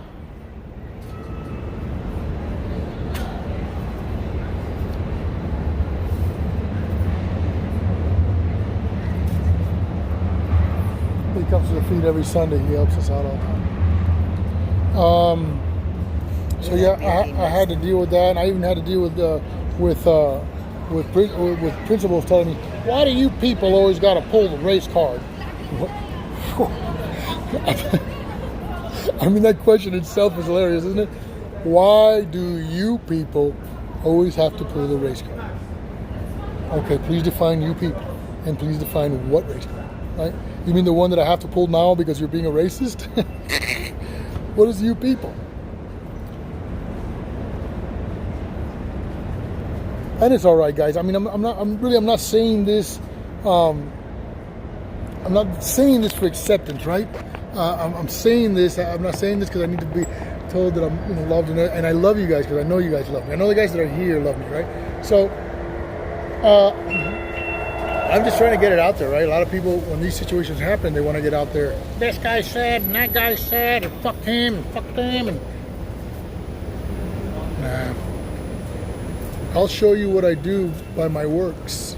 You will see the product of my work, and that's all that matters. Yeah, cops say, oh, you're one of those people. Yeah, well, let me tell you guys, because I know we've said it several times on this channel by all of us, right? Eric and everybody else. When we got arrested, I think it was when who was it?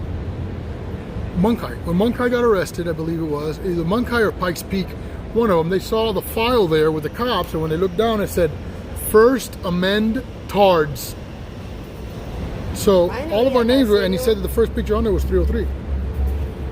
So All right, well, now you got my we're number. known as the First Amendment retards to the city. Tomorrow.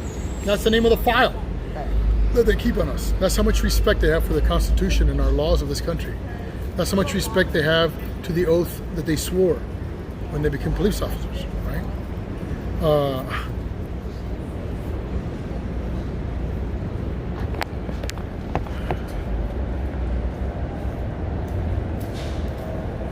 I'm losing this.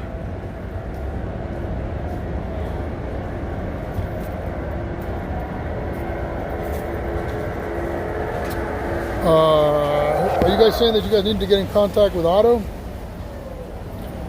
Because I tried to get in contact with Otto and he never responded. I sent him some links to even a free RV, right? And I feel that him and his children should have it before I do. So I gave him the opportunity first. Too late for me. I didn't have a way to get out there or nothing. I wanted him to be able to have an opportunity.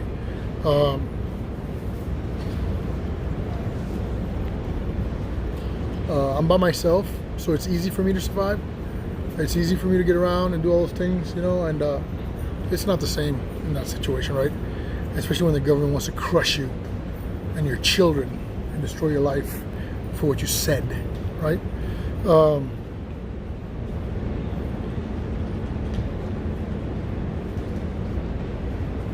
I am watching about your van. I don't understand what that means, the one. Yeah, Otto is trying to lay low, guys. They're trying to hurt him with everything he says and does. But he's an unbelievably wonderful dad, an amazing father, an amazing friend. And it's just a shame that the government would lie to such extreme, to such an extreme, just to crush him for no reason. Ooh,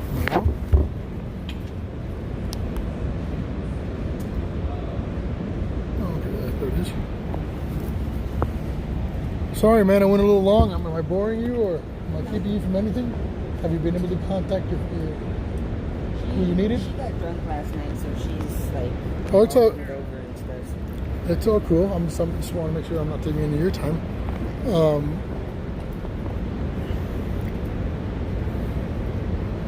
Otto is free. Yes, he will flourish, you know, and I still believe that because of these right here, there's enough people out there. I want to get Otto a place big enough, right, for him and his children. Everybody else wants to get an apartment. I think he should have a big old RV, like an old, you know, with all the amenities in it, right? I'd put it all in there. I'd find it. That's what I do. Pikes Peak and his girl are already taken care of, and that's what matters. We have a wonderful, beautiful person, the same beautiful person that's been so kind to us, the one that helped me with this phone and all these things. Magic B, I want to thank you because he provided a Mr. Heater Buddy, which is about a almost $100 heater, portable heater, probably one of the most famous ones on the market right now. Hold on.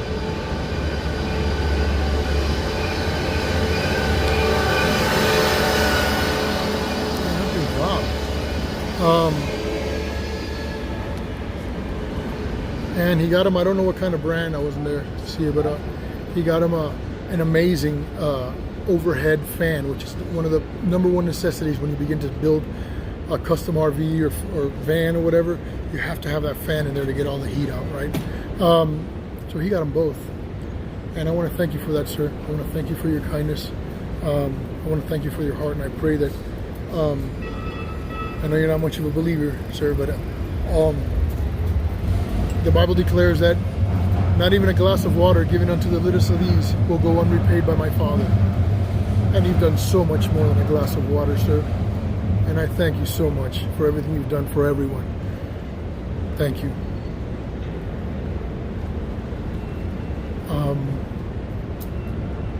Yeah, the one, I lost my van. So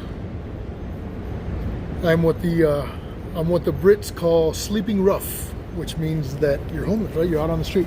So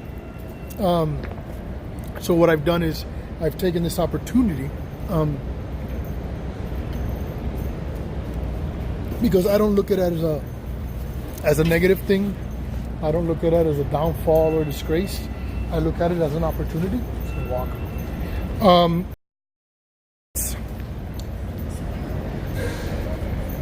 There is no such thing as problems, only solutions. There is no such thing as it's just not a sad thing. It's only an opportunity for God to glorify Himself in my life and through other people. But I'm not here asking because my idea is I want to document this for a bit. I want to show people what it's like to spend your days sleeping rough. I want to explain what are the difficulties, what is a daily like, right? What are the hurdles that they face, right? There's so many. I understand now. At nighttime, it's difficult to sleep. So much going on, and then at a certain time of the night, the only ones that are left out there are those who are residentially challenged and the police. So, you sleep in pieces and stuff, then it's easier. That's why you see a lot of people sleeping during the day and mostly up at night. There's a lot of, course, there's a lot of drugs and alcohol out here. I don't do any of them. Never will.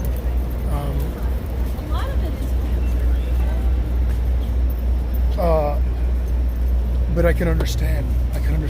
So, people out here don't care. People out here will walk by the homeless and not think twice that that's a human being.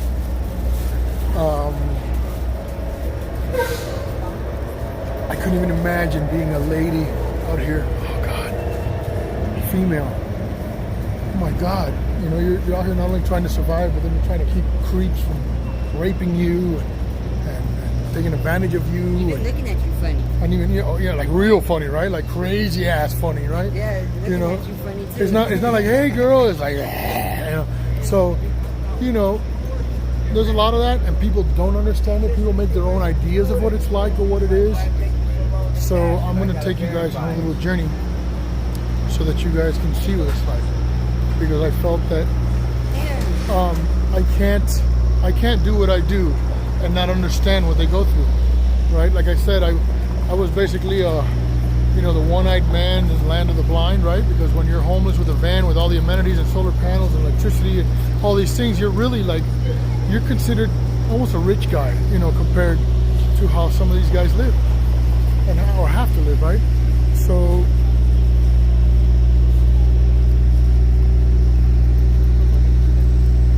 I am still not homeless. Why? Because the earth is my home, right? The earth is my home, and everybody thinks that a home is supposed to be some place to live, but it's not so, right? My Savior didn't have a place to lay his head. My Savior used a rock as a pillow, and he used grass when he could as a mattress.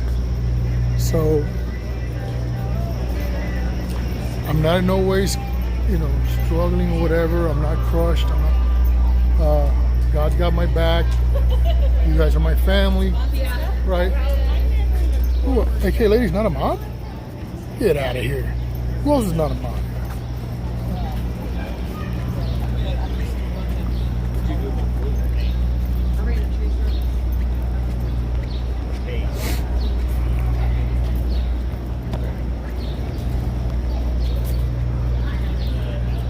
everybody keeps asking. I guess I'll tell you guys later what happened to my van. But I don't want to get too personal, but I know that all I can say is, and now I went from a rubber tramp to a leather tramp. I just gave my other blue van to Pikes and his wife because they needed it, and they do still need it, and they need it more than me. Because like I said, I am by myself, right? Piece of cake for me to make it, you know. So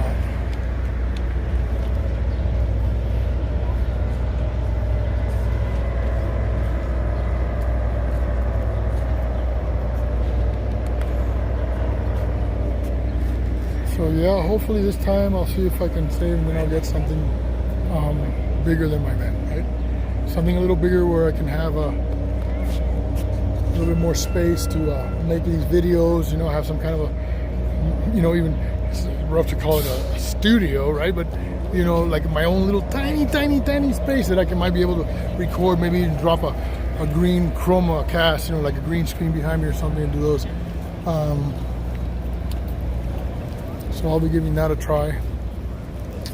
And I don't know where I'm going to go from here. So, you know, I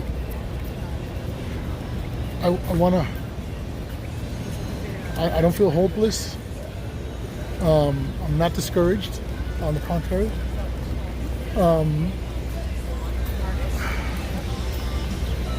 Again, I just see it as an opportunity. An opportunity to depend on the Lord, to be closer to those who I serve, to get to know them, to get to know what they go through, how they live. I serve these guys every Sunday, and I don't really have an idea what they go through. I can only imagine. So now I want to have an idea.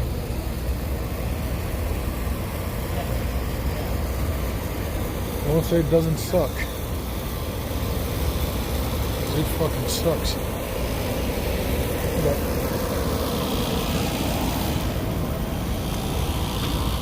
you know, you just gotta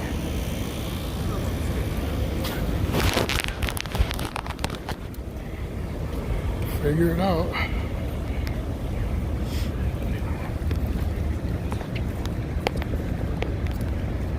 Oh no, she would never split with my man.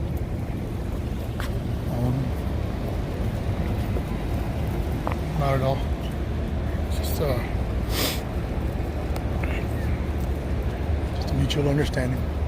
Ladies of the 80s. Aerial assaults. And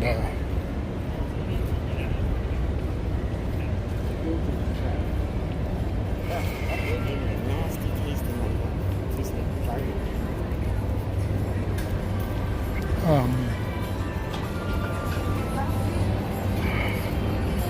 Sometimes I don't regret what I do, but sometimes I wonder why I do what I do.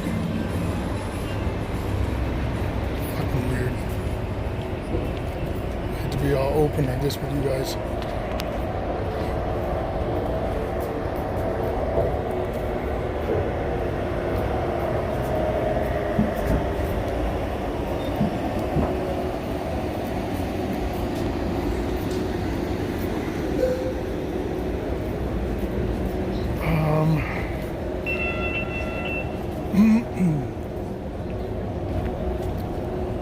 Yeah. I always wonder sometimes why God doesn't make me a millionaire, because I'd still be poor anyways. Because I know for a fact I'd give it all away before I spent it on whores and good times.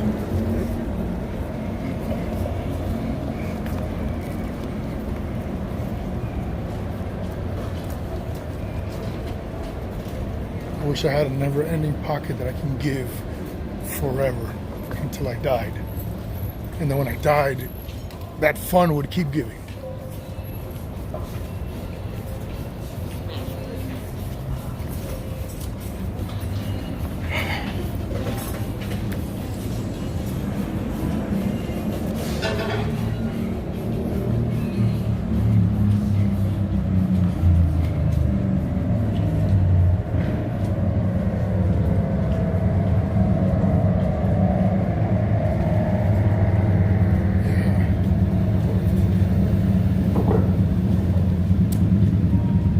regrets, just faith.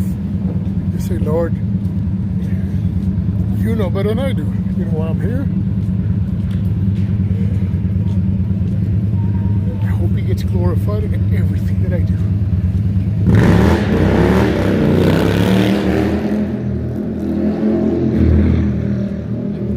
I just hope that one day everything that I do will bring people and say, what's the name of that guy that guy followed? Because whoever he is, I'd like to know about him, because sure made him an awesome person, right?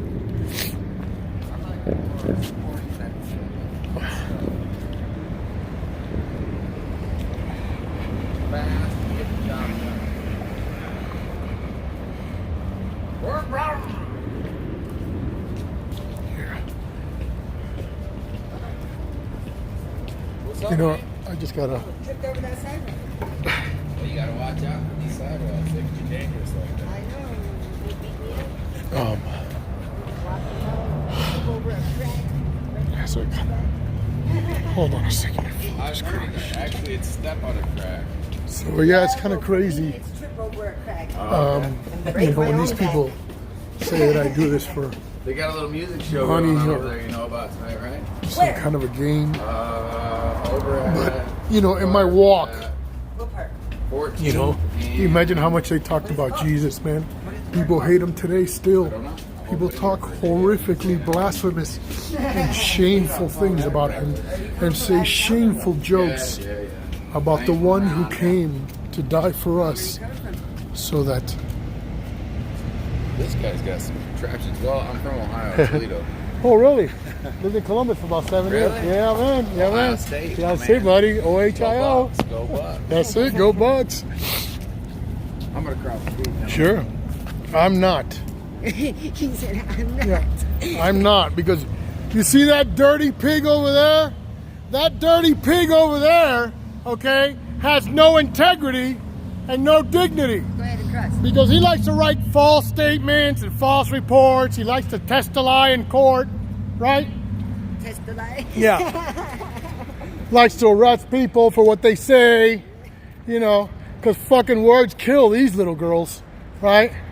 They just kill them, don't they? It is. Every time I talk to you that way, it is a good morning. I want my fucking megaphone back, you thieves. You understand? And I'll see you in federal court.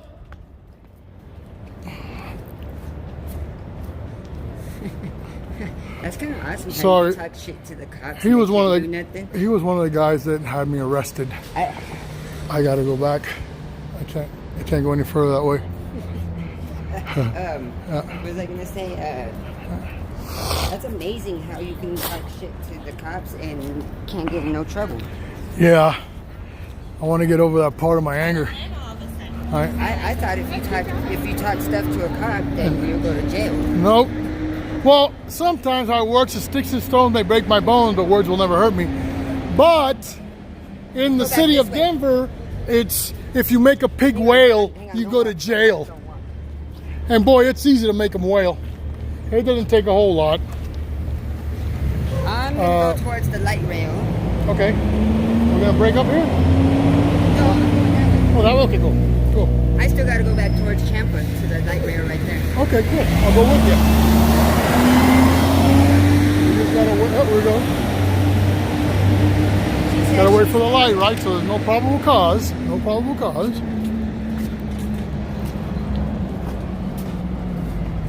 Holy smokes, that girl was like model pretty, wasn't she? Yeah, she was like, wow. Some people are just so beautiful. It almost looks like it hurts, right? Like, wow. And,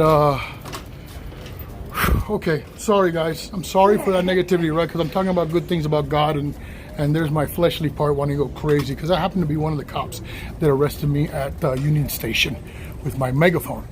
So he's the one that took my megaphone. that cop was intimidating you. He said, "Good morning." He didn't intimidate me. He's one of the scumbags that arrested me at Union Station I know, and took my but megaphone. intimidating you by saying good morning. He didn't intimidate me. He was He always, was trying to they're the only ones that are intimidated. kill you with a smile. They're intimidated by they're intimidated by a big mouth, an unarmed big mouth with a camera. So intimidated that they're willing to risk their jobs and their careers, right? Simply Look, there he goes. because of their He's walking egos. over there. Oh yeah, he's probably gonna say I'm Don't go.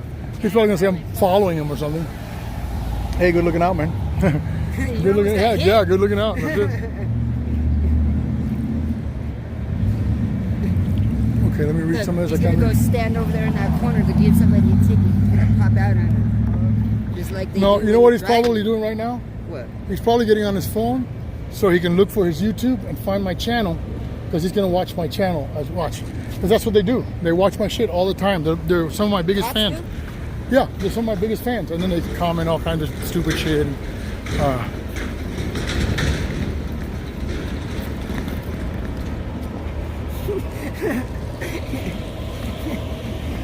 got some pretty hefty fans, huh?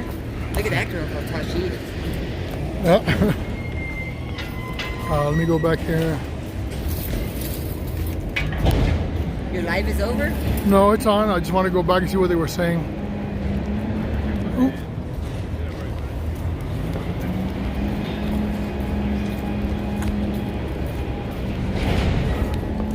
Thank you, Jane Farrell says, Liberty, God chose you for a reason to fight for the people. Just as Real says, can no one see me? Yes, I can see you just as real. Lady D, Miss Free, Liberty, you're a very special person. It's God's way. Thank you, Miss. I thank you, Miss Lady. Jason Goddard, Blue Ivy, that's an old song. Mo Money, Mo Problem. The Notorious B.I.G. Yep. I think that the corporate world call that a foundation, yeah. The one to see who? Jane Ferrara, just as well as we can see you. Blue Ivy, I know at Jason Goddard, that's awesome. You knew that. At just as real, at the one, me. The one, just as real. Something to think about. I tried to donate my property to someone needy, and I couldn't even get a response to my email. Go figure.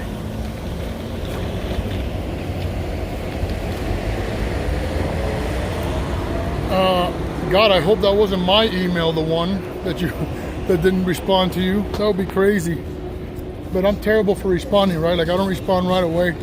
I always say, yeah, let me call him back, and then I forget. And just because I'm a country boy does not mean I know and appreciate all music. Jane Ferraro. Hey, Jason, by the way, I got to mention, very talented, sir. Been watching your videos singing and stuff. Very talented, man.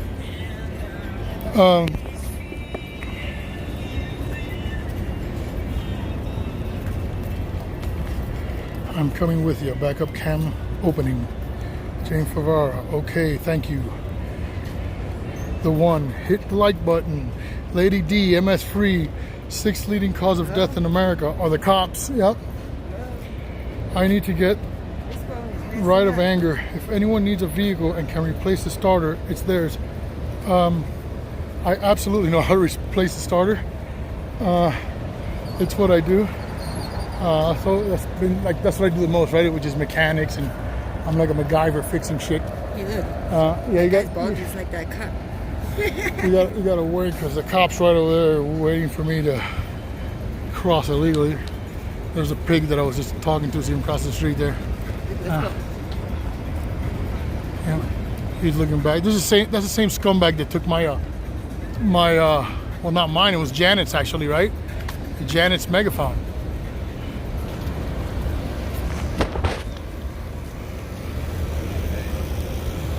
The backup cam is engaged, brother. All right.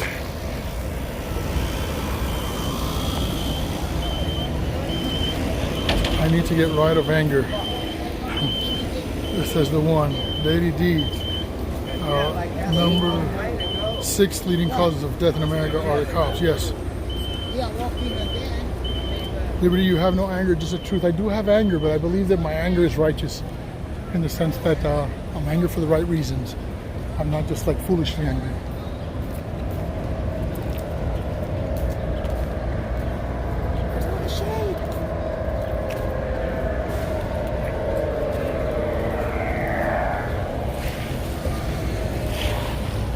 The one, you're a beautiful person and we like you.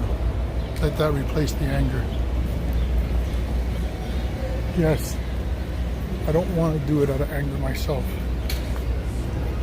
The Bible says that we can be angry, but just not to sin in our anger, right? It's okay to be angry, just don't sin in your anger. Don't be an out of control fool.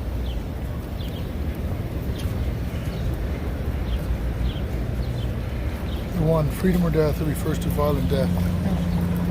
It does all who have fought for freedom and for those things who are true and virtuous have died violent deaths.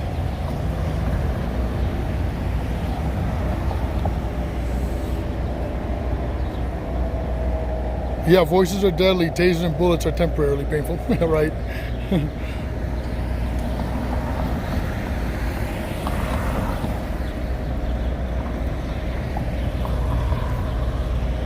Wish we could get it to him in Denver. I don't know what that means. Watching, just a real hiya, buddy.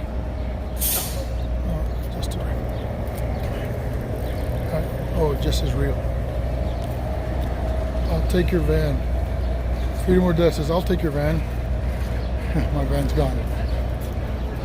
I need a van now. It says freedom or death. Chris Marcus, fucking cops do not kill citizens. They murder citizens without due process. You know? And you know, just to mention on that, right?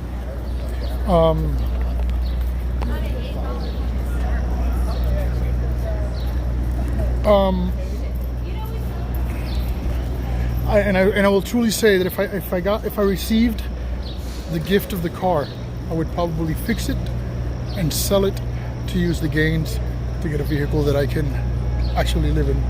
Hope nobody's heard about that.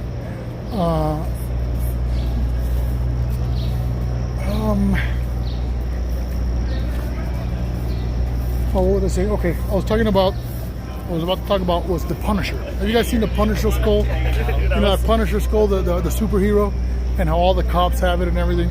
If you guys look it up, the gentleman that invented the comic The Punisher said that he was very disturbed by the fact that law enforcement was actually using that symbol for themselves, because the character was created as a lawless, angry judge, jury, and executioner type of person.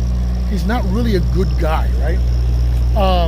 So now the police have taken this emblem expressing that that's what they are: judge, jury, and executioner. And they will be the ones who solely bring the punishment. That's what that means. So, and especially when you see that with a thin blue line through it, that skull with a thin blue line through it, that's so dangerous.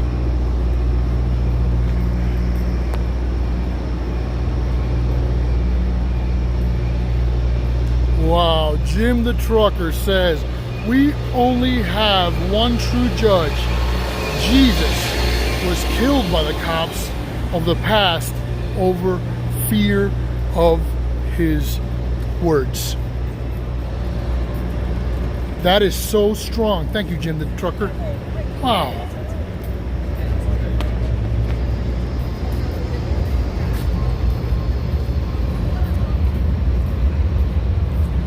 Wow, just as real. That's awesome. Yeah, I definitely know how to fix that. So I'll see how I can do it, because you know it's hard for me to get out of town.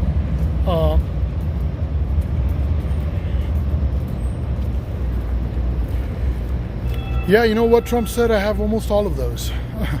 I have heart disease. I have chronic lower respiratory disease. I haven't had a stroke. I don't have Alzheimer's, but I do have diabetes.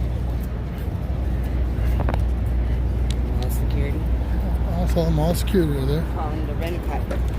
Yeah.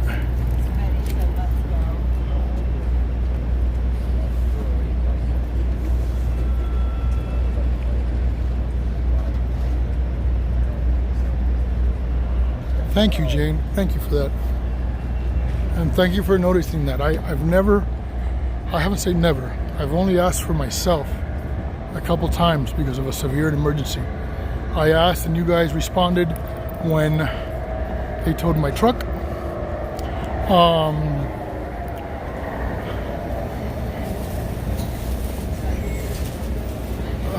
Responded when they when I had to get back from Arizona that I had the mechanical failure.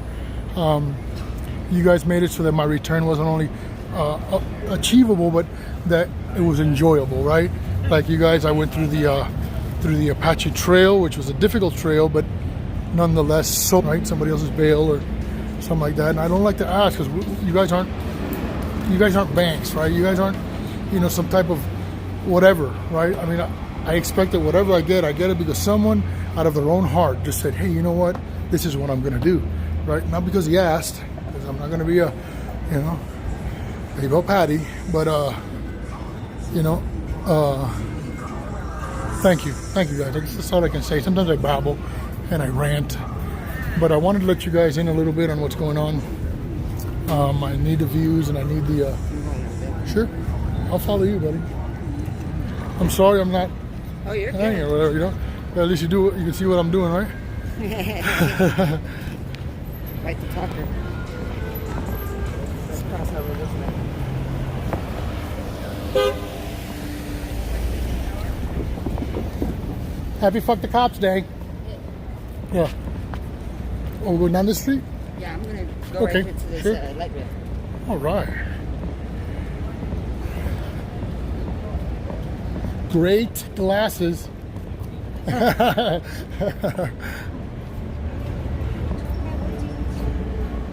This thing?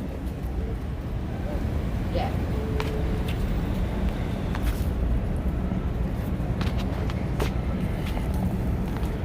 Where are you going to? We're going to go from here? I'm gonna go to the Auraria campus where that McDonald's at, Uh-huh. and then I'm gonna take the E train to my mom's apartment. She lives right down that street, Osage, that we Okay. just on that McDonald's. You got your YouTube on? Oh, you need No, Wi-Fi? I got her. Yeah, I need Wi-Fi. You need Wi-Fi? Just remember Liberty Freak. Liberty Freak. Uh-huh. Actually, this phone is out of gigabytes, so Alright. I only get 2 gigabytes a month. So I would have to use my mother's, or I got YouTube on my TV also. Oh, wow. Smart TV? Yeah, smart TV.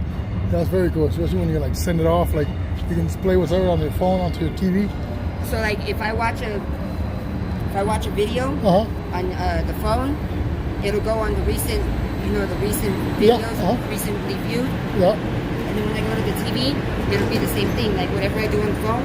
show it on the TV. Yeah. Oh, very cool. Well, I guess we say goodbye, huh? Right? Thank you. I'll catch you around. I'll see you again, sir. I'll see you again, Gabriel. I'll message you. Please. So there he goes. He's off on the train there. And now it's back to just you and me, guys.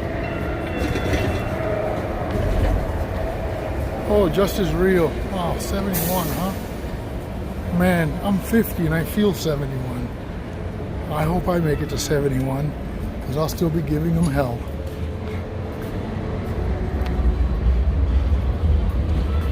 Trump said I have changed my diet. I'm trying to apply it even more so now.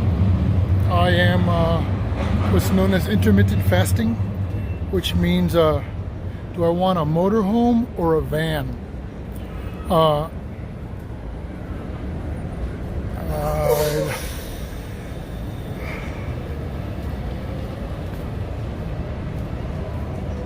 I'd probably say a motorhome.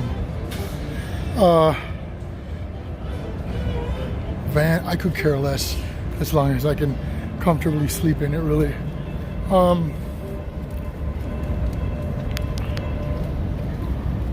Thank you, window liquor.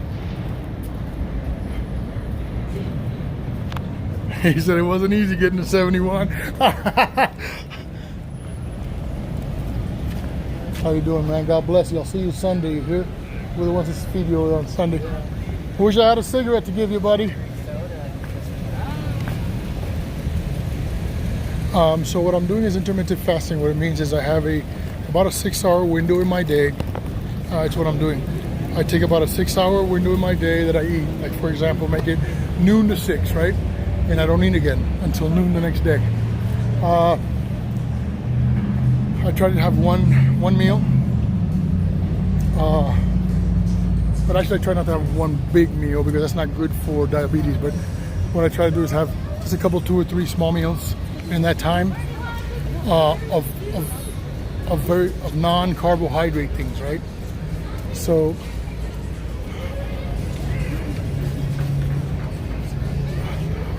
which was kind of cool because today It's like devil's funny, right? I told them that I order a sandwich at McDonald's and I get my coffee and I'm like drinking it with no sugar and stuff, right? And then I say no fries. Oh no, I'm sorry, it was the one yesterday. And then I said no fries, thank you. But then when at the end, I didn't pay for them. The guy goes, hey, look, we have extra fries. Here's some big old cup of fresh fries, right? So, you know, I'm like, darn it, the devil never sleeps, right? And then as I was eating my sandwich, I took about 2 bites and I saw this guy in the mall rifling through the trash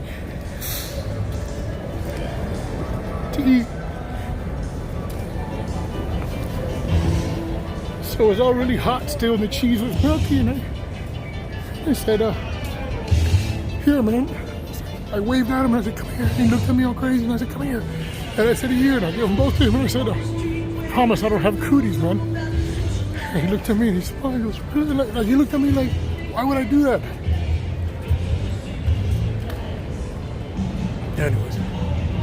Anyways, I didn't want carbohydrates, but they give you free fries, right? So it's cool when I eat that way.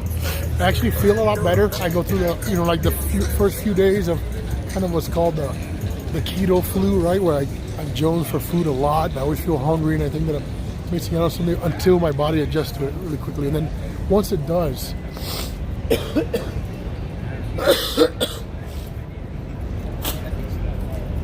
I don't get any sugar spikes.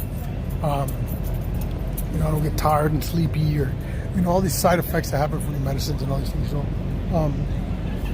and again, my doctor said that if I lost another 20 pounds, he'd take me off my diabetes medicine. So that's what I'm shooting for right now. So I guess by eating like that, at my old age, I'm about to become an old ripped guy, right? I'll be this old guy with all ripped up, you know, with abs and shit, because it's the way that you eat when you look that way, and I have to eat that way because I have no other choice. So if I follow it properly, I'll look amazing.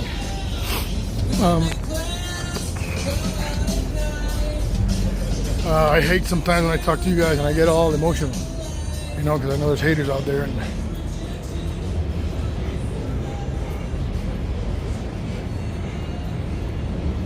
just as real says, I can do audits, but I try to help these people when and how I can. Thank you guys, man. Good for you. He says, just as real says he'll be 72 in 3 months. You guys kind of met my aunt. She's about to be 96. And she's a little, she hasn't been too well lately. She hasn't been eating. I guess with Alzheimer's, they have this thing where like they forget to eat. So she was getting a little weak there for a bit. And the way that it's looking, I wanted to go down there and stay for the winter time with them. And with all this court shit and all these idiots, you know, it's not easy.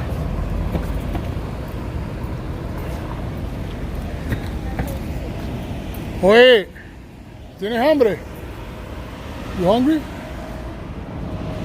You hungry? You hungry? Huh? Did you down about the sandwich if you had it?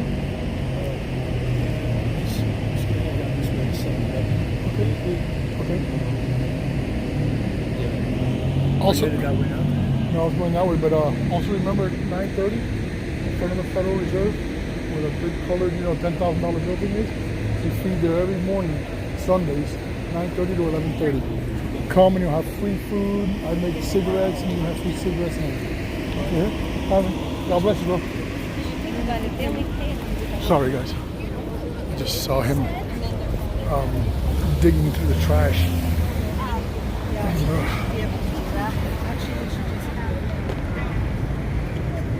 They look really skinny.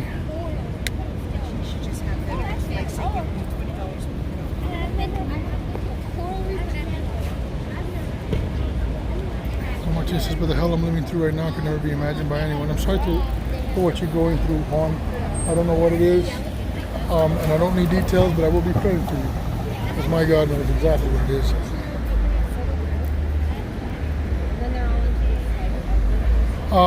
The one says, fuck the Hatters. And you know what? It wasn't a misspelling, right? because actually, yeah, fuck the Hatters, like Janine Hatter Perez, which is the DA here in the city, the one that's prosecuting me for the for what's going on with the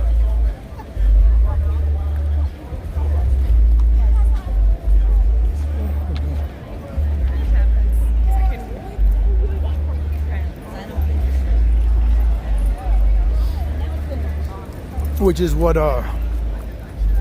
you know, she's the one that's prosecuting me for the Union Station deal. Sorry, I thought it was a little lost and I was going the wrong way. I didn't want to violate my area restriction. Yeah, guys, I'm here on this channel. Hey, Timmy Henley's mom. Nice to see ya. God bless you, ma'am, and your family. Rusty Roo gave it up for others. Rachel Woosh, again, fuck the haters. Your follow supporters love you for your reality. Yep, I agree.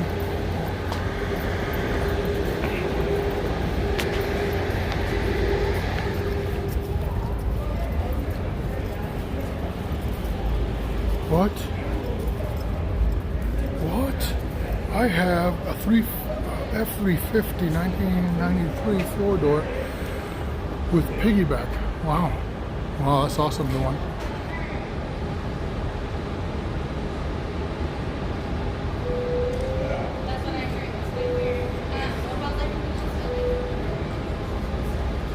Oh my God, a Toyota motorhome, I would pass out. Are you kidding me? I would pass out. Those things are so great on gas. Everybody wants one. They're easy to fix. I believe that the Toyota motorhomes are even worth, like for example, if you got one, I think it's totally worth putting in a brand new engine, right? Into something like that. Because you'll go on and on. Those engines are like bulletproof, right? That would be amazing. I wouldn't know what to do. But again, I don't get psyched, nor do I expect, or you know, I don't until it's there, and then I glorify God and I thank you guys and Civic 7. So I guess I'll show you guys where I was at yesterday, right? Since we're out here in this daytime, I'll show you guys kind of where I've been staying. You guys mind? Are you bored? I've been on here for a long time. I don't know if you guys still want to hear my voice.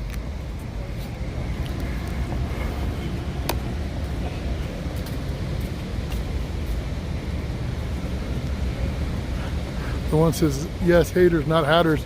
I know, but again, the DA that's prosecuting me is, or you know, the prosecutor, her name is Janine Hatter Perez. Hyphenated name.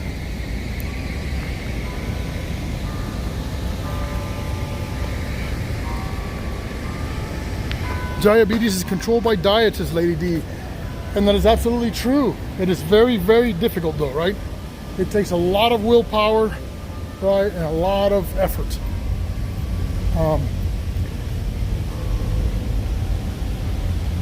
You want it, need to what?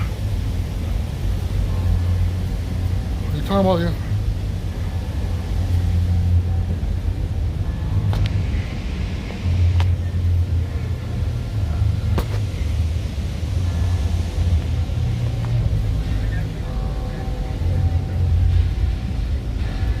Chris Margaret says, "Liberty, please find a good herbalist. The God-given plants can most heal."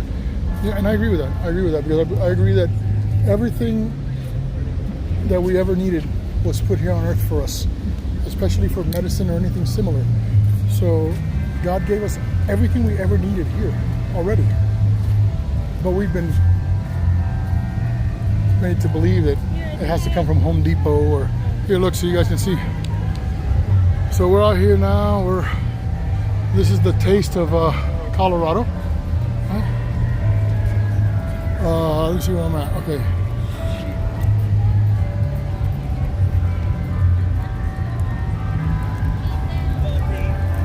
So let me remember where I'm at here so I can get to where I need to go.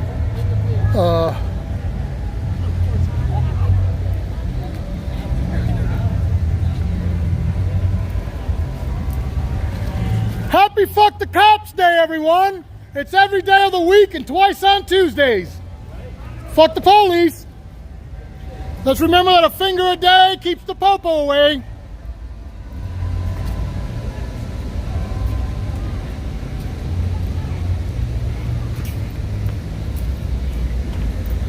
Okay, lady, just noticed you have a wrench on. You want one, Jane?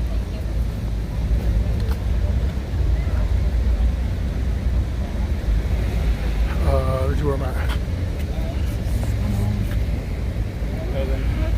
I'm gonna have to take a bigger walk, right? I think I'm gonna have to come around here. Yeah.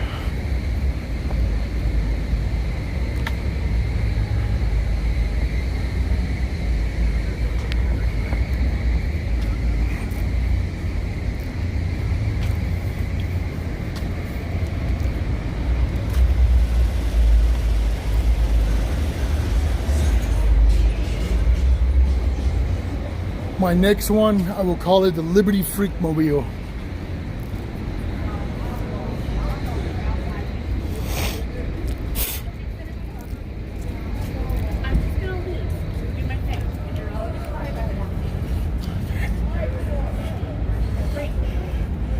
This is the Civic Center area here.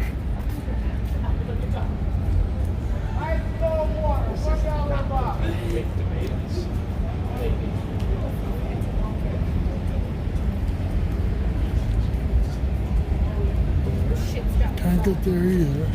Ice water, $1 a bottle. So it's all the way over there. Okay. I forgot where I'm at. Cold water, $1 a bottle. That's what I should be doing right now in these events. That's what I used to do for a while when I got here. Buy cold drinks like that and just sit around and sell them for $1. Roll around with a cooler and sell them for $1. I think that's what I'm gonna do now. One of these days here shortly. But the summer is almost going, right? So all the events are almost over. I haven't been doing that in a while. I've been so busy with activism and everything. I don't have a regular life no more. I try to make my income by fuck the police, fuck RTD.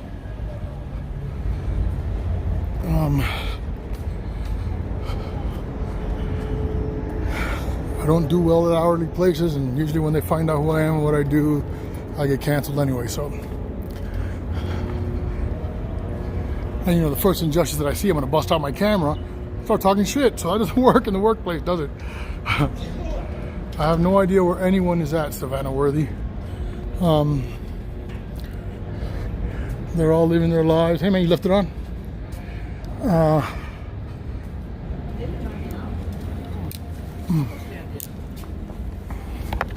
So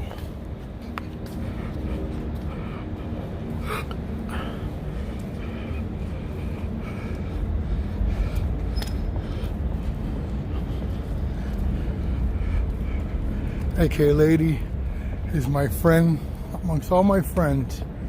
AK Lady is awesome. AK Lady is there for all of us in such a way that's magnificent. I love you all so much, man.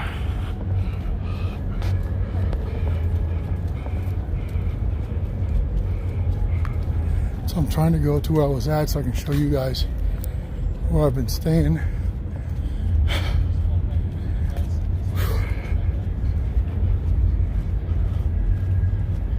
Okay, so this is, you guys look, that building right there with that big pretty shiny top, right, is the building that Eric and Defend got arrested about. The one that they pushed Defend down the stairs. And right across from it, right, like all in this area here, right, this whole area, that's where the park is, right? This is like the homeless people's park, man. It's usually full, but then when they have these events, of course, they clear everybody out, right?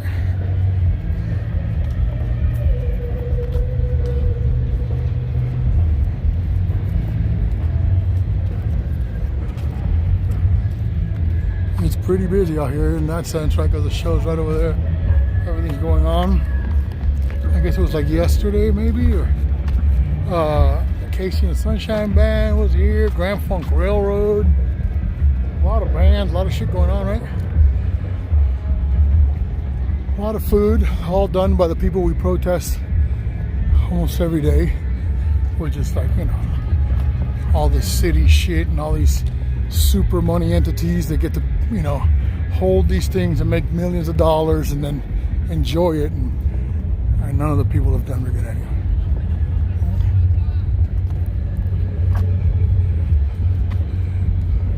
So that's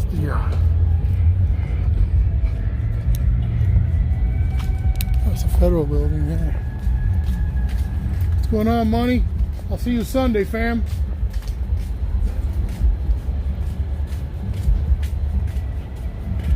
I keep saying that, but I'm not going to be there on Sunday. But the food will be, and the people will be.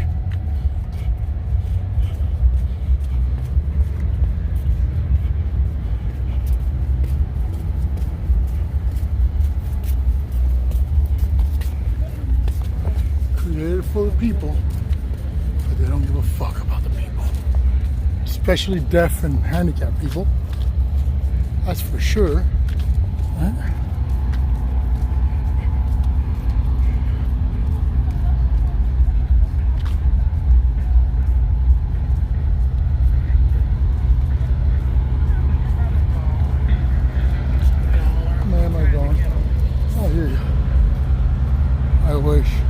Folks see me with the camera and stuff, and I guess they just don't know. Because again, even being here like this, I almost feel wrong, right? I'm out here and then I got this camera on this phone and these things, and these folks sometimes don't even have $1 to be able to get a cheeseburger.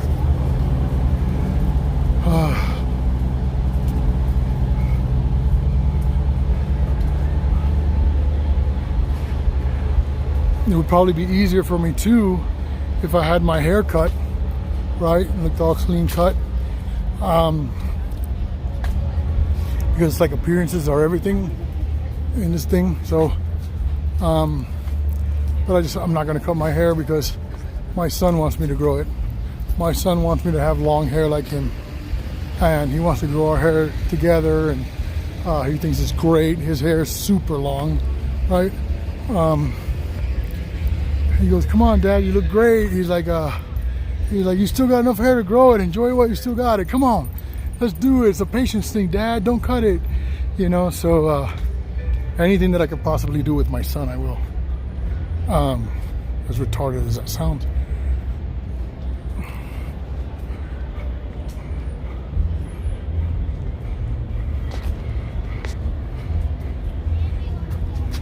Where we at? It's okay. Here it is. You got to go like halfway around the city just to get to where I was at, because everything's closed off. Like I could have taken a quick trip cutting through, but I can't because that whole event's going on, right? So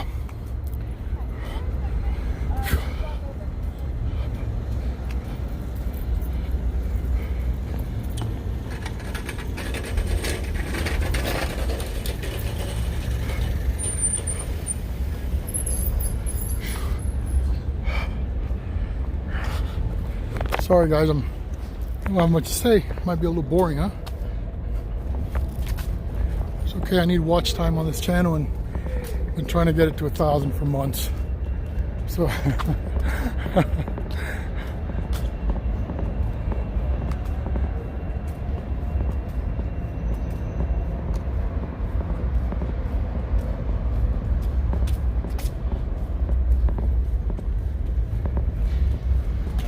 it's okay.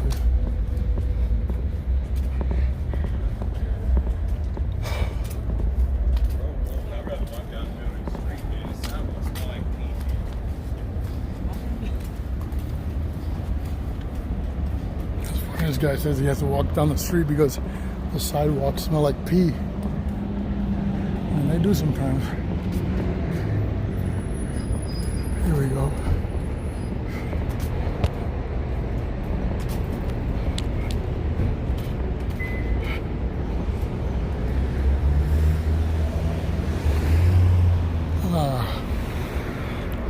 I don't know.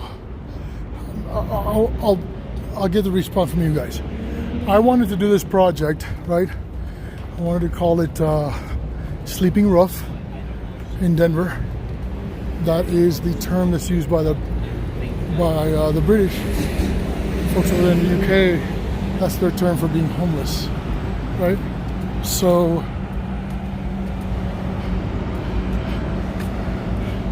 alright, so this building right here, the Security Life Center. Wait, let me not cross right here.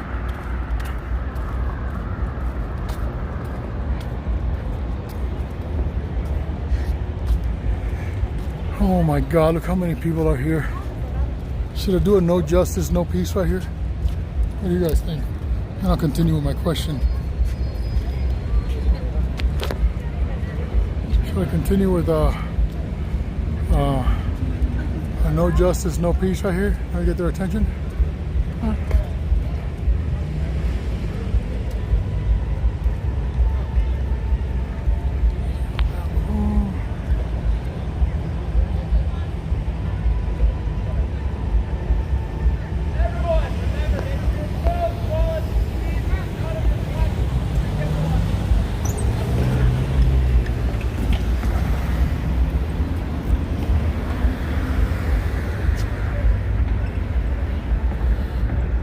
No justice, no peace.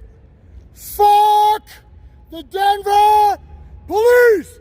Happy Fuck the Cops Day, everyone. It's every day of the week and twice on Tuesdays. Happy Fuck the Cops Day. Happy Fuck the Cops Day. Fuck the Cops Day. It's every day of the week and twice on Tuesdays. That's right, fuck the police. And remember, a finger a day keeps the popo away. Oh, shit. Good afternoon, man. See you Sunday in front of the Federal Reserve to feed you. 9:30 to 11:30. Come on up. Hey, if you guys are hungry, Sunday morning, 9:30 to 11:30, free food on 16th Street Mall. Yes, ma'am. You see, guys, there's a lot of people out here, right? See, there's a lot of folks out here, you know. See, they're staying here on the sidewalks, right? Fucking crazy. All right, so this is the library here, right? It's the library building, and then this is a little spot where people like to stay because it has like this overhang here, right? So there's these little crags here. And if you look back, you see there's a lot of folks over there, right? This right here is a box. I guess it was full of socks. And I apologize to my family and those who don't know me from this, who might see this. Please don't feel brokenhearted, and please don't feel ashamed for me, and please don't feel any kind of pity. I'm doing this because I can. Because, you know, life is what it is, and then you take these opportunities and you make them into something wonderful, you know, or we can sit around and cry about it. This is a little crag in here, right? I couldn't see what was there last night, so as you can see, well, thank God I didn't lay there, right? Look at this. Oh, yeah. Can't beat that, huh? Holy smokes, that would have been a terrible pillow, right? So,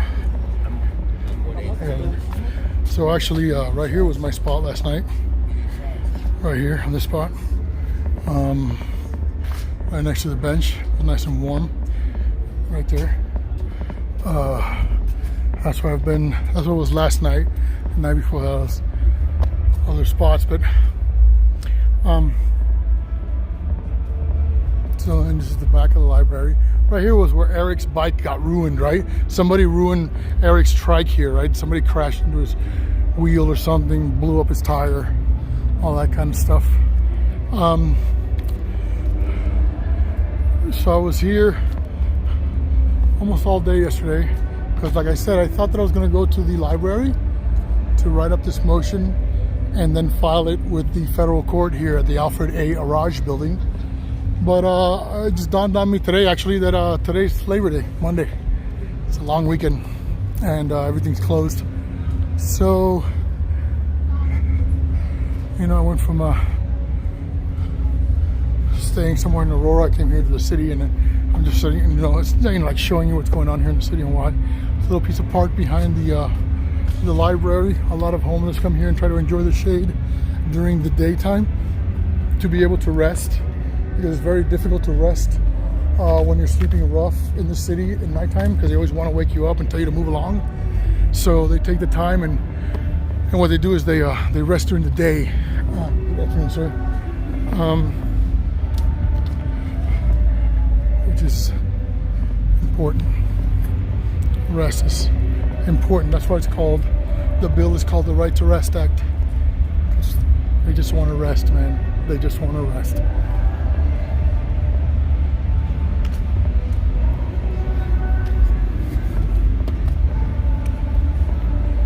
So yeah, this is the little spot that I hung out at. See, that's like the entrance to the library. Oh, there. And then see the show's all going on here, so they fenced all of this off, right? Otherwise this would be all the way open, all the way across the street there, right? Over there is like that center part where all the see where those columns are. Inside there is where the lunch trucks come during the week and park. I hung out here most of the night last night to jam, just to jam to the music. And I think that one of the biggest things about being homeless is what you do during the day, right? All you have is your miserable situation, right? And your miserable addictions, and trying to figure out if it's going to rain today, where you're going to sleep. Very basic things like water become a big deal out here, right? I thought I was going to die last night without water. And it was actually one of the guys that works in here.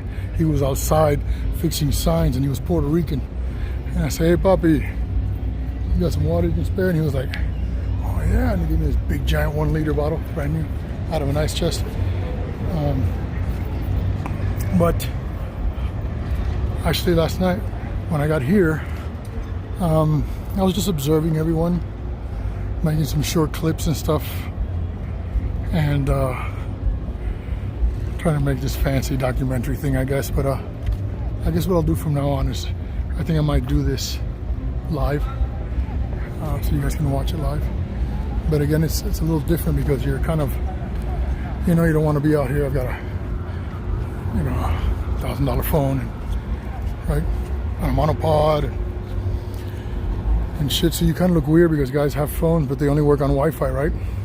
Or they don't have any at all. So when they see with one, they just come up with you in droves and say, "Hey, can I use the phone? Hey, you got a phone? You got a phone?" And then I'm always, there's also the fear of being robbed. I am by myself. So last night, what I did was, here, I'll show you guys up close. So there's a bunch of family right there. I think there was a dope deal going on. So this building here, yesterday, actually it was banging. There was a lot of people out here last night, right? So actually I hung out here, right?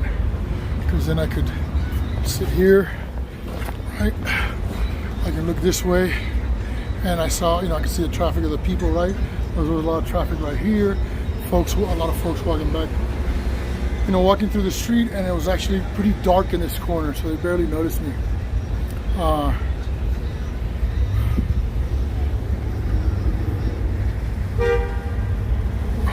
Why are we sleeping outside? Hey, Miss Timmy Henley's mom, Miss Sabrina, it's just, there's certain, just factors of life, man. So I went from a rubber tramp now back to a leather tramp. I just don't want to get too personal there. There'll be a lot of questions and things, and I don't feel like answering that right now. But it is what it is. You guys know I don't lie. I try as best I can not to, but that was a lie in itself, wasn't it?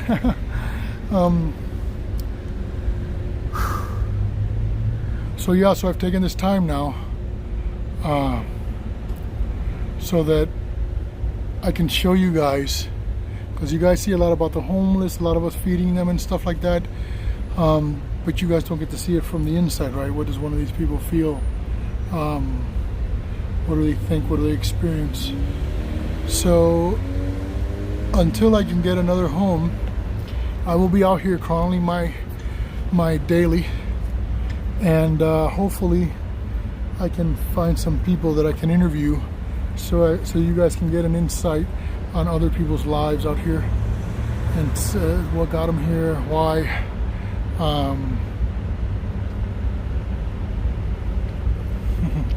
Thank you, Miss Sabrina. I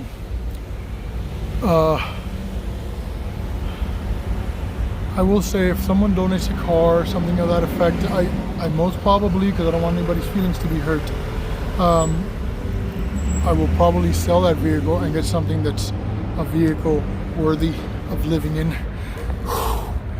Good God Almighty, it's hot as hell. And that backpack on your back, my back is like totally squishy wet.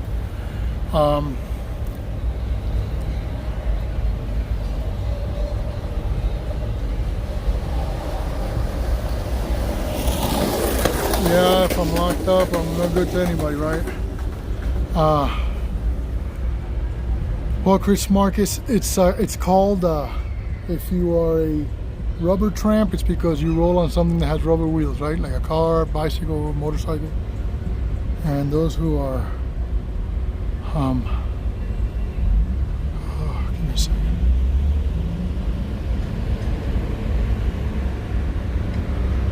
And those who are on foot are called leather tramps.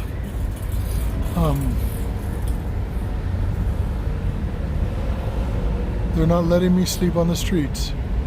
This is my own choice. They're all wonderful people that have nothing to do with this. Shannon's got enough on her plate. She's got enough people there. I'm a big ass boy. I'm by myself, so I can survive easily by myself. I have no one to burden, of carrying anyone or anyone carrying me. And I don't want to do a couch. I don't want to do a couch. I don't want to do anybody's room. I want to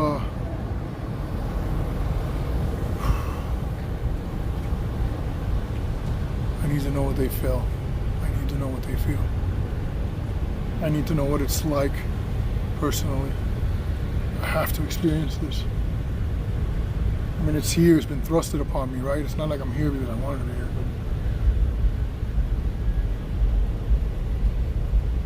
But I'm just taking this opportunity, and like the Bible says, I want to turn what the devil used to hurt me, to turn it around and glorify God with it, and to bless others, and with it I'll bless myself by it.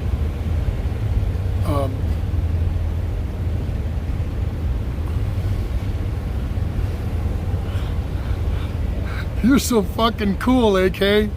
You hear? You hear? How do you know? How'd you get it there? You're so cool. Oh, you're so cool. Oh. Oh. I was gonna put it after the video, but somebody was cool enough to find it.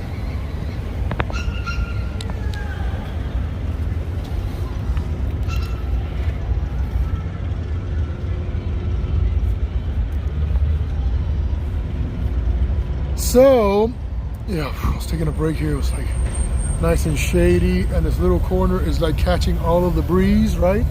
So it's pretty much funneling all the breeze into this little corner. And woo, I am totally enjoying it. It's so crazy here in Colorado. It'll be hot in the day and cold as hell during the night. And I know AK's fast. You killing me?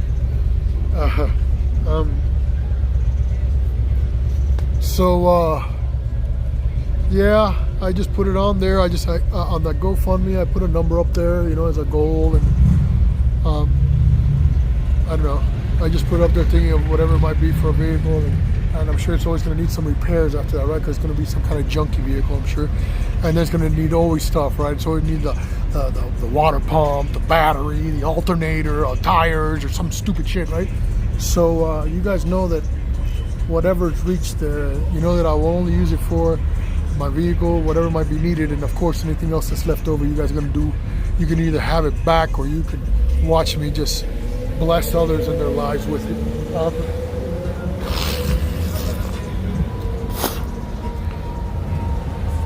And I'm actually a little ashamed of asking like this. I'm actually a little ashamed of putting it up there like that.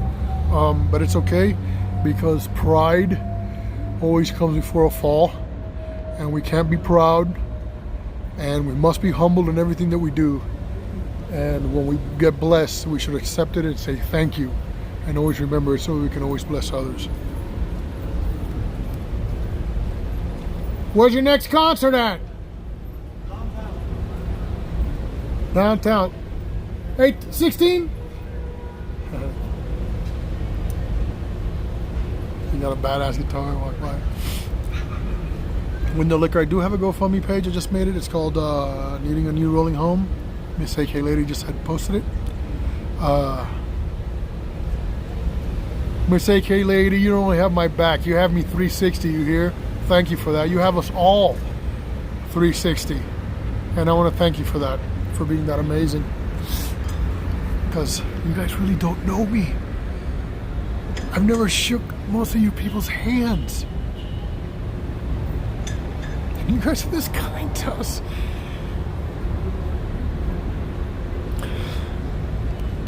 Fuck me. End the stream with all this stupid shit. Anyway, so yeah. I was here. Look at that. See how airheaded I am? I almost walked away without my bag. Give me a second. Sometimes the zippers open up on this thing. Let me put on my giant wet sponge one more time. So,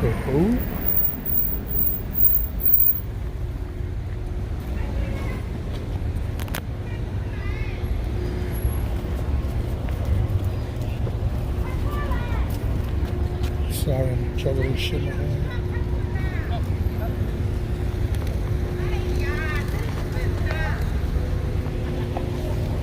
Hey, you guys know to come to the 16th Street Mall Sundays, 9:30 in the morning? 9:30, 11:30, we free folks there every morning. All right, I'll see you there, buddy.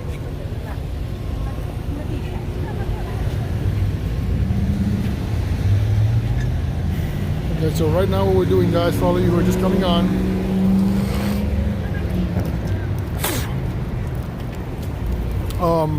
that spot that I was sitting on was my first spot, right where I was hanging out last night.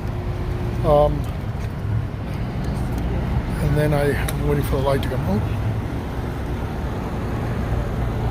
So then actually the second spot that I went to was, because it was hot as hell, right? Like, I mean, at least I was pretty hot yesterday, so. Good, man, how are you? I'm good. Happy Fuck the Cops Day. Oh, fuck. I've seen that before. Yeah. So, my other place was right here, right? Because it was nice and cool, right? With the dew and everything. And it's this beautiful park, right?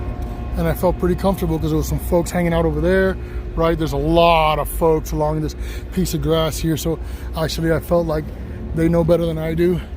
So, they knew that this place was probably pretty safe.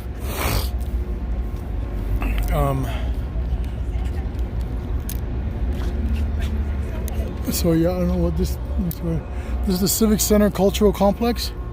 It's the Denver Art Museum, the Denver Public Library, Colorado History Museum. All these things in this little area here.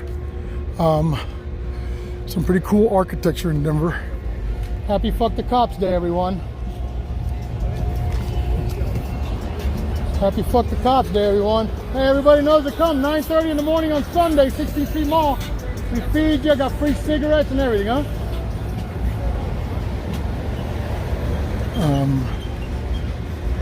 As you guys can see, a lot of people here, right?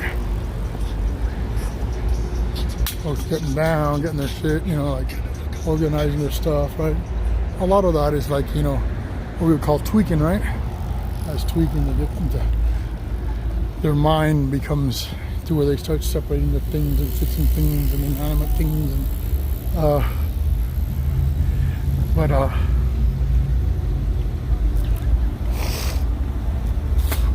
So yeah, in this turn of life, I've turned it into a social experiment, I guess, you know, to make it a documentary.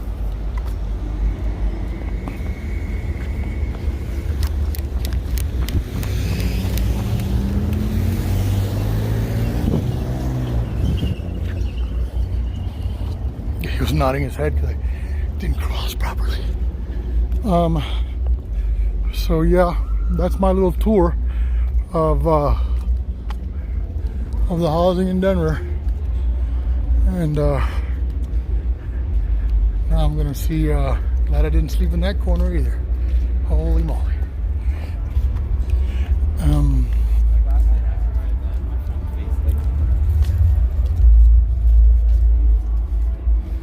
I know nobody had pissed where I slept because I smelled it. If I lay down, duh! Want to make sure, right?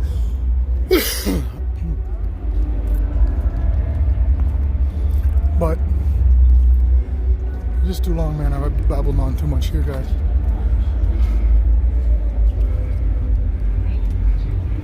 Beautiful library. Now, the reason why I didn't stay like here around this area of the library was because even though there were people here and they said it's pretty cool, he goes like, you know, they'll just come and probably tell you to leave or whatever. The reason why I didn't stay out in this area is because, holy shit, right here in this area right here, I must have seen like 10 rats last night. And when I say rats, I'm talking about the kind that come over and kick your cat's ass, right? And take his food. So I was like, yeah, how about no? Like, I was literally watching them run in and out of people's little sleeping arrangements there while they were sleeping, and I was like, no, I'm not gonna be that guy.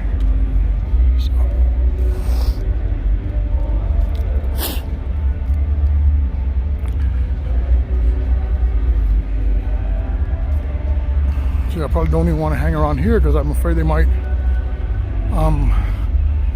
copyright this shit. So I can't even hang around the music. So what I'm going to do is let me see something. Let me see if somebody here can spare some water. Hey, you guys come on out Sunday, 9:30. We're at 16th Street Mall. We feed you. Give you free cigarettes and shit, you heard? 9:30 at 16th Street Mall. Any water? I do not, sir. Actually, I'm going to come over here and probably beg some water. So if I get some, you're going to have some.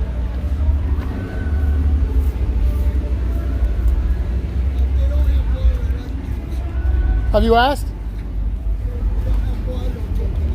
Okay. If they don't have water, he'll take anything. Yeah, but nothing soothes thirst like water, right? Like soda doesn't do it. Hold on, guys. So I'm gonna kind of put you here so it doesn't look so obvious that I'm recording, okay?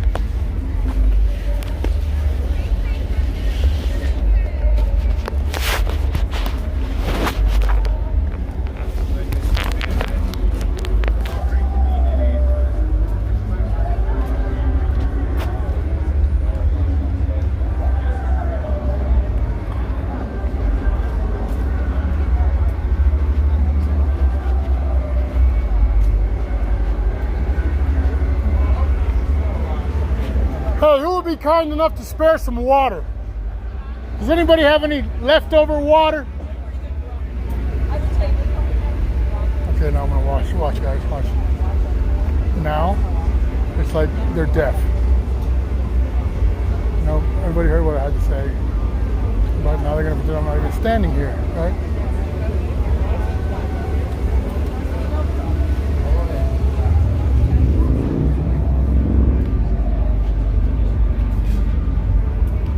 I want you guys to see what it's like to be homeless and ask.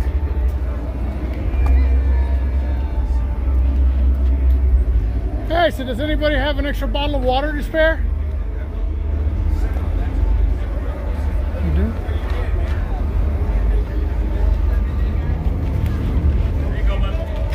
Oh. Thank you, sir. Thank you so much. You're awesome, man. Thank you. Thank you, guys. What an awesome place, huh? There we go. Now let me give some. Now I'm gonna give some to my boy here, who was thirsty. All right. Hey. They gave you one. Open up, 'cause I don't know where your mouth has been here. Okay, so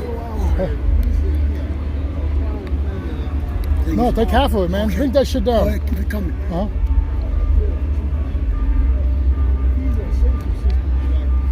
It's almost all of it. Thank you, sir. No, bro, my pleasure. Yes, sir.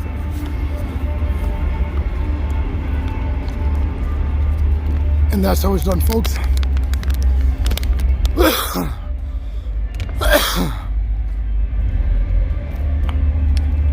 Sorry, I didn't want to put the camera right in his face, right, as I was feeding water into his mouth. Because I was pouring it into his mouth because I didn't want to put my mouth on him after he did, so. I'm sure he didn't give a damn, he just needed water. Man, I wonder if I can get into this thing, right? I wonder somehow if I can get into this joint. See what it costs, right? I think it's free, but they just gotta search you down.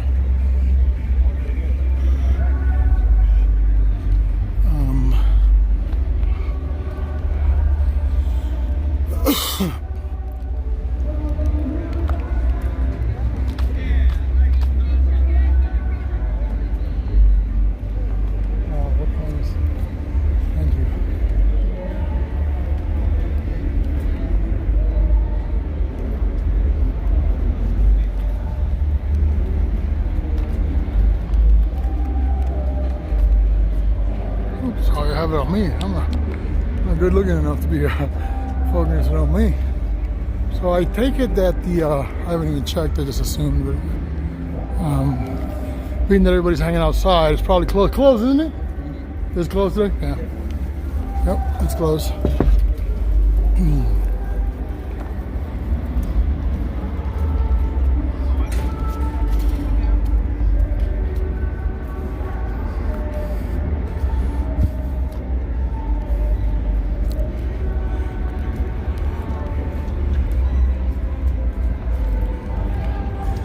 Hey man, does it? Excuse me. Is there a charge for it, or are you just waiting to be checked in the bag? But it's free entrance. Oh, cool. Good thing. Hey, you guys want to go in?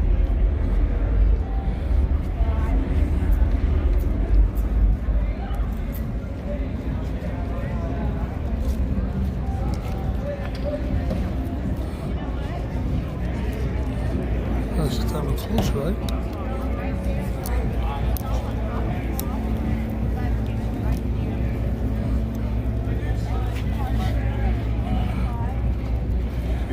I've got a bag full of chargers and cameras and cables. It's like nothing for survival, only for YouTube.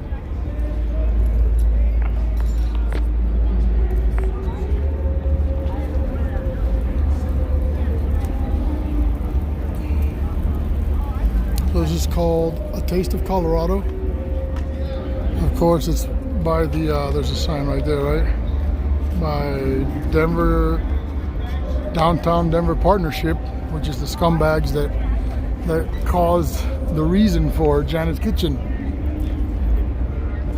right? And the reason why we feed the homeless every Sunday, it's due to the Downtown Denver Partnership. They're the ones that host this and make the bajillions of dollars that this thing makes every year.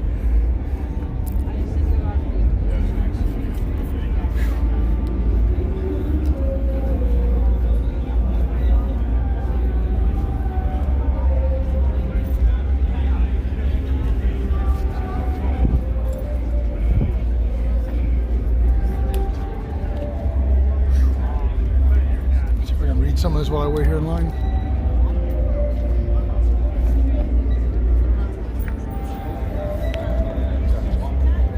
Oh, we love the DDP that's got the plastic. What's going on, Big B? Huh?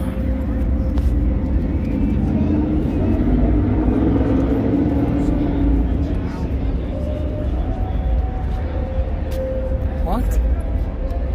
Oh my God. Really, Jason?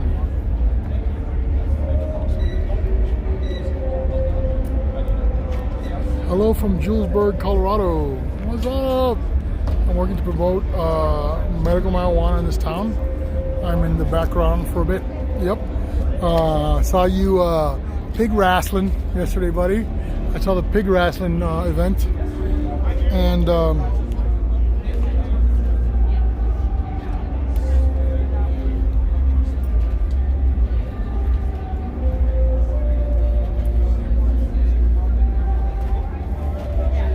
so I will be keeping on this marathon for a while. You guys are going to be seeing me now more than you usually used to. I mean, you don't have to watch it every time it's live or whatever, but it'll be there to come back and check it out if you want to. Fast forward to it. This is going to be the beginning of a series called Sleeping Rough in Denver, chronicling the events and the life of what it's like to be homeless in Denver. We all have judgments and we all have preconceived notions, but you know, the truth is that nobody really knows, you know, what the struggle is until they're in it, right? So you can't really understand the struggle unless you make yourself a part of it. Yeah, what do I have on me? It's crazy, huh?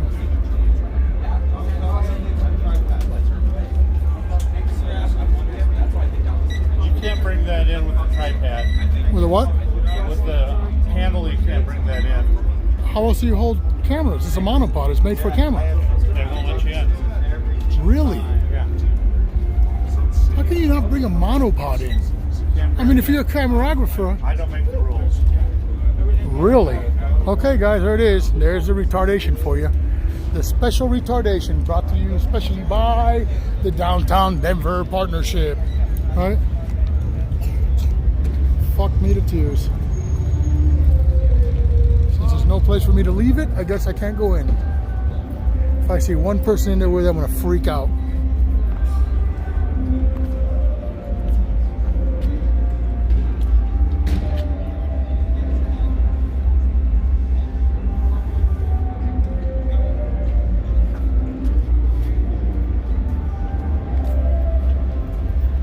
Well, so much for that.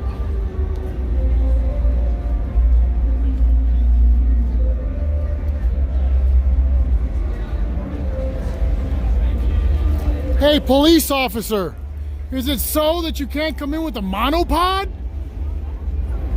The rules. Fuck me, anything else before you know, we're gonna have to... Not our rules. I mean, we're gonna have to walk... I know, you just enforce them at the end of a gun, I know. Okay, that's fucking retarded. 2019, this is how everybody records, right? Yeah. These little flimsy $3 things, and you can't bring that in, that's retarded. I mean, that's... Yeah, this holder here, you can't bring it in. I mean, that is so fucking stupid. So stupid. Fuck the Downtown Denver Partnership.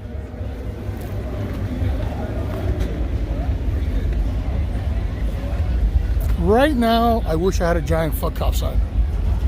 Right? To walk around this entire event and yell to the top of my lungs.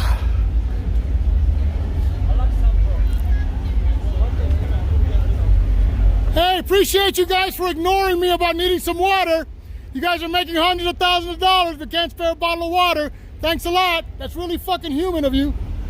You guys are awesome.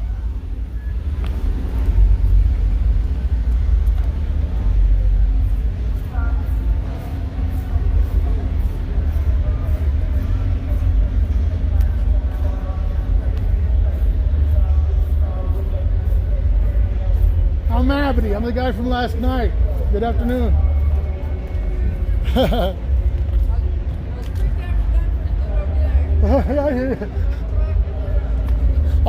was gonna go over here and stay last night, but then after I saw like 5 different rats that looked like they could kill a cat, I was like, I'm gonna find another spot.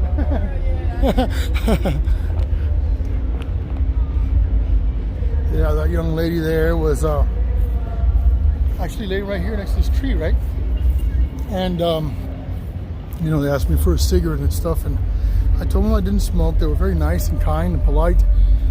And what I did have was I had two pens, right, like 2 THC pens of distillate, which were given to me. And so what I did was I told them, hey man, I don't have cigarettes, but I do have this, and I gave them one of them. And they were so elated, right? And they were able to calm down, chill out, and go to sleep. And that was really neat. So, you know, I guess God just provides enough always, even if you don't have.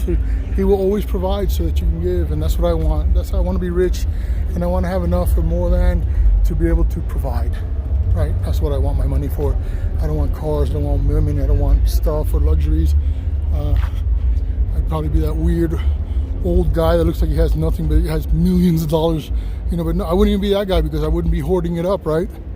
I'd be trying to spend it as fast as I can. My time's short here on this earth. 50 years old, pretty sick. I don't have much left, so I figure I'm gonna give him hell with what I have. Just walk somewhere else new, somewhere I haven't walked at.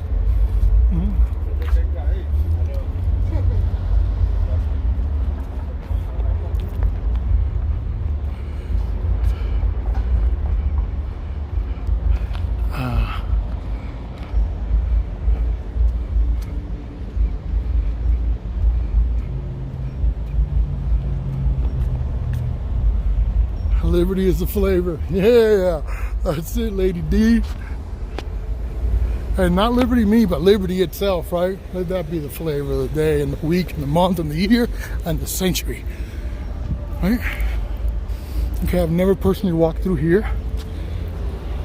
I know that here, where this big art, where this big sculpture is, right?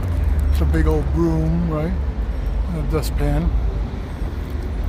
It's pretty much showing like what they do to the homeless, right? They sweep them out of the way. There were some guys here yesterday, and I woke up to lights, right? Because I was like right over there, right? I was right over there, so there's like directly across the street, and I saw that there was a cop here, lights were on. They were, I guess, throwing the guys out. They didn't want them near the sculpture. Let's see what the sculpture means.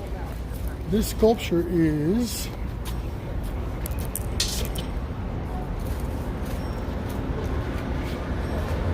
Okay, more rules. They're telling you what's appropriate behavior around the giant broom and dustpan, right? And again, directives telling you what you can do or not do. These right there are the rules of not to do. So the last one says, it said that it's not okay to touch the broom or caress it. So I'm breaking two. I touched it and I caressed it, right? Pretty retarded rules that you can't touch a public sculpture as if it were fragile when it's made out of metal.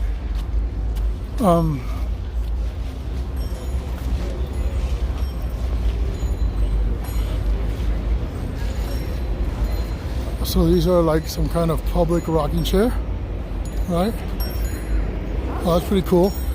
So you can rock back and forth, right? For two people, one facing one way, one facing the other.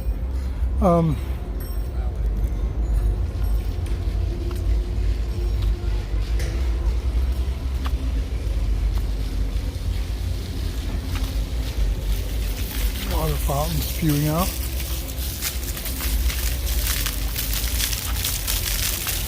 There's non-potable water.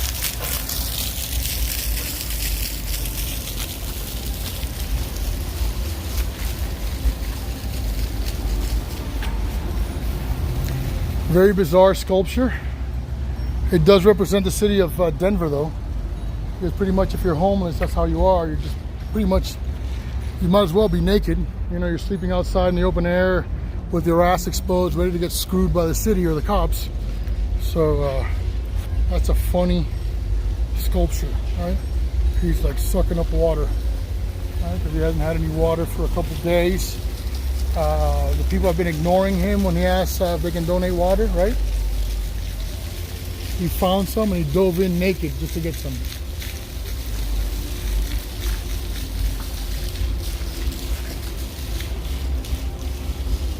It's nice out here. Ooh, I'll take a little pause right here. Enjoy the sound of these fountains.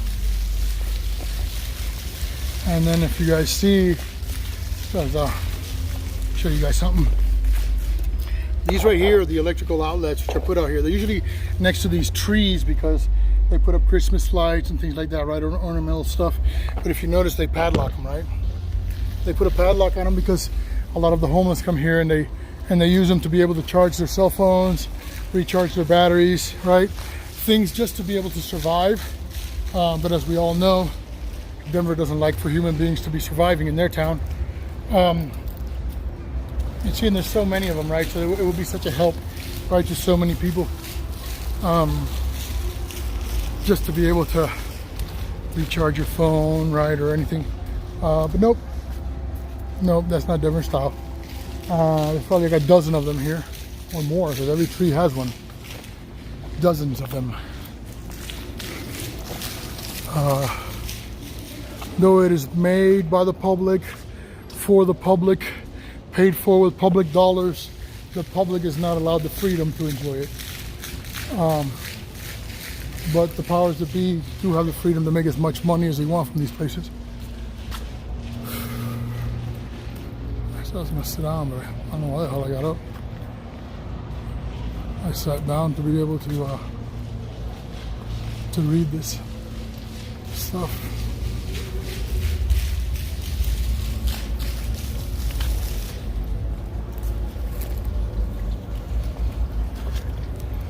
You know, when you stay out here, you do things like, for example, when I sleep, I make sure that my arm is all rolled up in my my backpack, which is also my pillow, so nobody steals it in the middle of the night.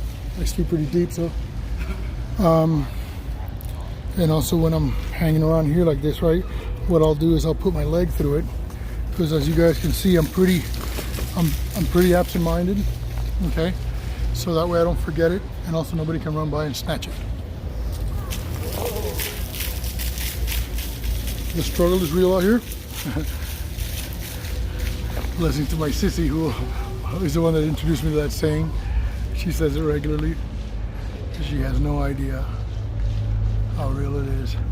Okay, I'm here to read some of your comments, guys. Hold on, give me a second. Yeah, I fondled the broom.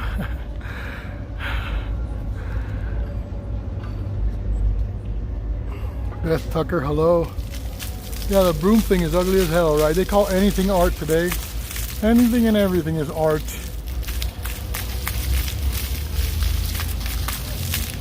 I found an 88 Ford Cobra. That's funny. Motorhome. Interior has bathroom inside. I think it just needs a battery to start in Berkeley. Is that close to the cheap? Berkeley, as in California?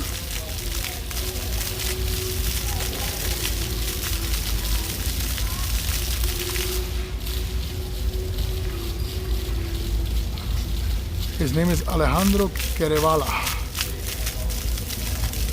Querevala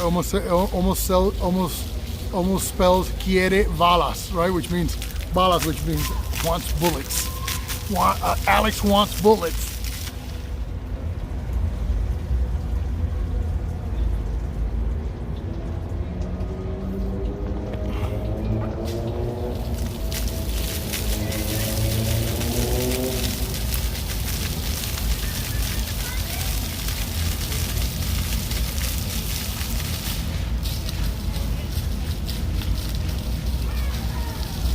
Oh, what's up, Gabriel? Got you. Okay, now I get it. Okay, I didn't understand. I didn't understand you were on your mom's cell phone. Now I get it. Okay, so you guys met up. Good. That means that you're probably home. No, I still do have this 360 Roicho, and I won't sell that. It's pretty special to me. I have some videos on it. I still haven't had the time to edit videos like that for this. Normally, all my videos end up being like this, low quality, impromptu, because I just don't have the time to be able to do it.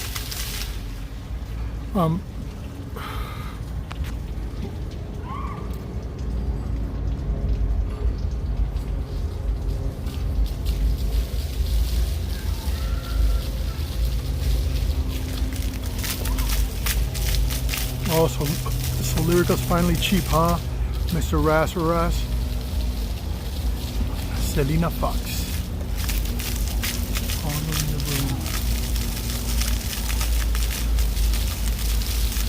Alright, I went back somehow.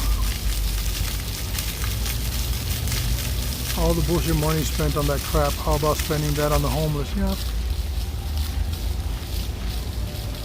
When the liquor was $800. Remember, guys, I'm not reading this, so I'll read them out loud, but a lot of them I'm not quite catching what it's saying because I didn't go far enough or whatever. Danny Garcia says, I'm ugly as fuck. That makes two of us, buddy. This is Gabriel from McDonald's this morning. Yes, I know, Gabriel. Cool. Now I know I know that's your mom's phone. And, buddy, if you want, you can send me an email to libertyfreaktv@gmail.com and leave me there your information, right? And that way I can stay in touch with you. That's so right, Miss Rachel. Yeah, she goes, yep, the scoochers probably bare ass as powers like to fuck the people. That's right.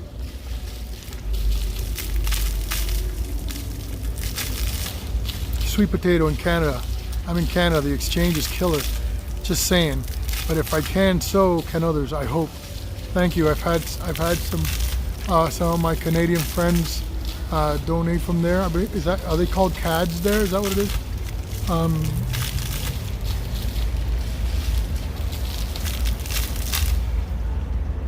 I've had people donate from the UK. Thank you, AK lady. How long have I been? Wow, it's a 3-hour stream. Huh? It's a long one.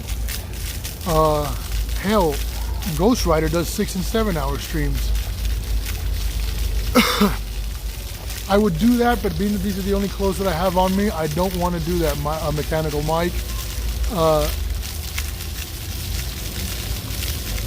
I should, right? Just take off my shoes and shit, but just to see how they respond.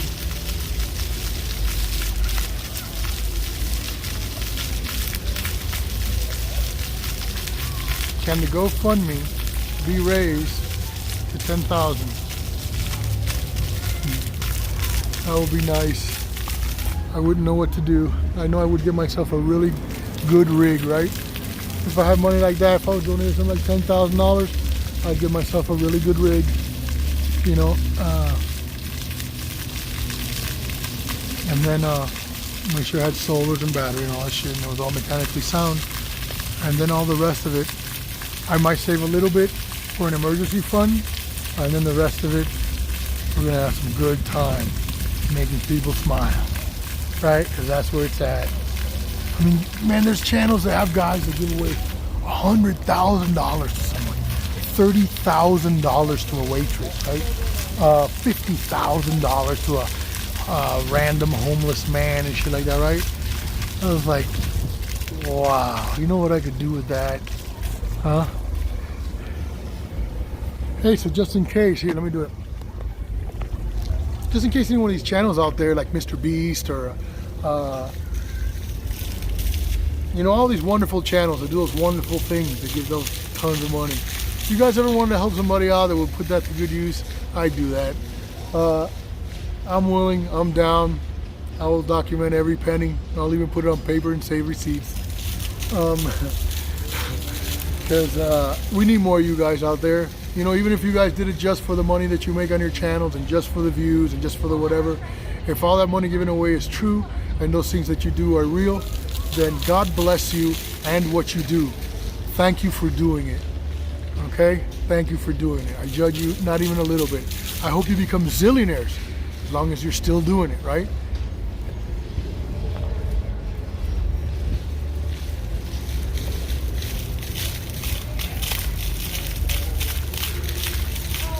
No way, okay, lady.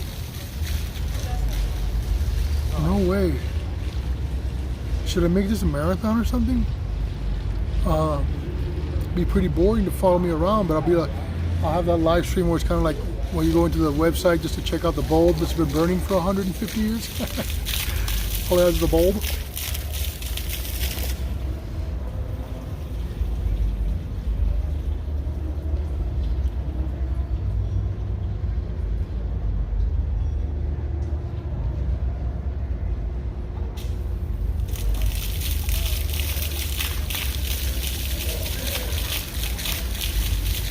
Yep.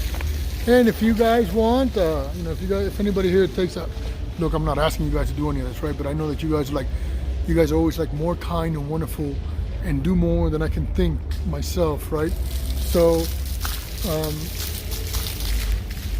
if you guys call someone where this happens or whatever, if you can ask them, you know, tell them this is for a good cause, right? So they can maybe bring the price down. But also, if you can get their names or whatever, I would love to highlight them, right? And I love to show the world the people who are kind and wonderful, right? Like the second guy that gave me the water, not the first people that turned, looked at me, and listened to me say very loud that I was thirsty and just needed water, and then they turned back around and pretended like I wasn't even standing there. Isn't that amazing how you can do that to another human being, and then go to sleep at night and feel wonderful about yourself and say, man, I'm such a great person.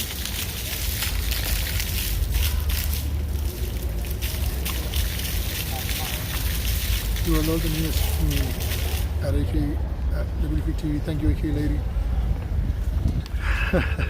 Real strong says a $12,000 goal. Well, I'll tell you what, guys. If I did get to $10,000, right? What I would do was I have to scratch what I said prior and make it brand new. If I did get to $10,000, the first thing I would do, I would get Auto and the Watch Pups a badass rig, right? And I'd probably split it 50-50, and use half to get them a rig, and then use the other half to get me a rig, right? That's what I would really do with it.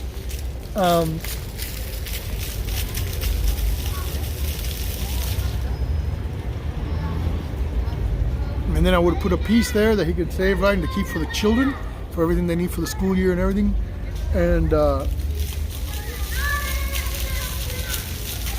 And also we're going to find out alternative ways where you guys can chip in, right? Like, for example, I was thinking, I'm going to give an address, right? And then you guys can send, like, for example, gas cards. You can buy a gas card at any Shell or whatever and send it. Home Depot cards are welcome. Amazon cards welcome. Any needs for children for school, right? Little children, right? The Watch Pups. We'll get them all the equipment that they need. You know, like school products, clothing, everything, right?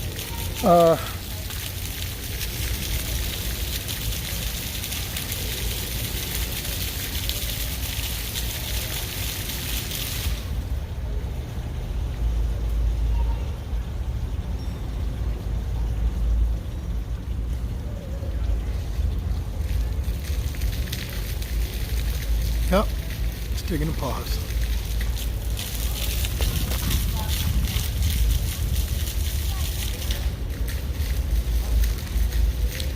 Oh.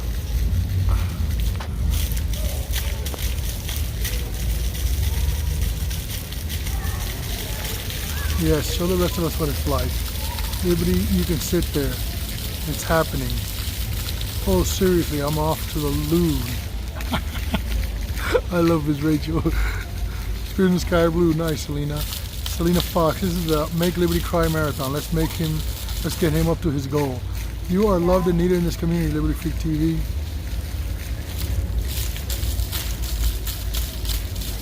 I love you, Mosty Posty Liberty. Someone contact a local RV dealer. Selena Fox, exactly, we're returning the favor, right? He made us all cry. I'm sorry, guys. I don't mean to be mushy like that, right? It's just that I deceive myself in thinking that I'm a hard ass and I'm a tough guy. You know what I'm saying? But ever since I met Jesus, I'm so far from that. I'm just a softie. And nowadays, more things move me than anything else. Some people say, well, you know, that's just depression. No, it's not depression because I'm not depressed, right? I'm hurting for the hurting, and I'm crying for the lost and the needy, and you know what I'm saying? And I also cry a lot of times because of good things, right? Because it's just the goodness is overwhelming. So, you know, if you have any real feelings inside, right? Some of these things just cannot happen without that emotion. So,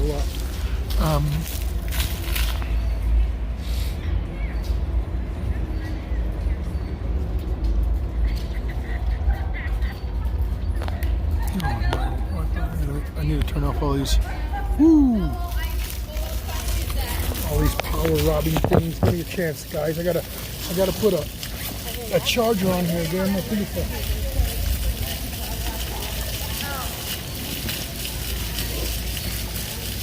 okay, let me turn around so at least you can see me.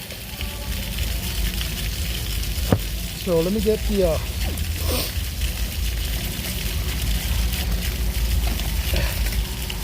this is pretty dead. 42, not bad. I think I can take it somewhere with that.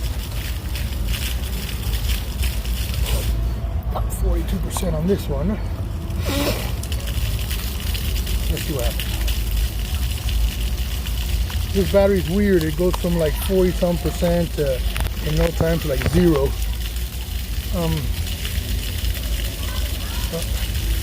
And then I carry my bag here. That's all I got is all my medicines to be able to live. Right, you know, my battery chargers, right? My cables, right? More cables, a pair of soft shorts, like basketball shorts, right? I got 2 sets of pants on now. But I got those, you know, in case of emergencies. And my empty water bottle. There's my, you know, my other stuff. Just all I've got is like some monopods with me, and you know, my cameras, and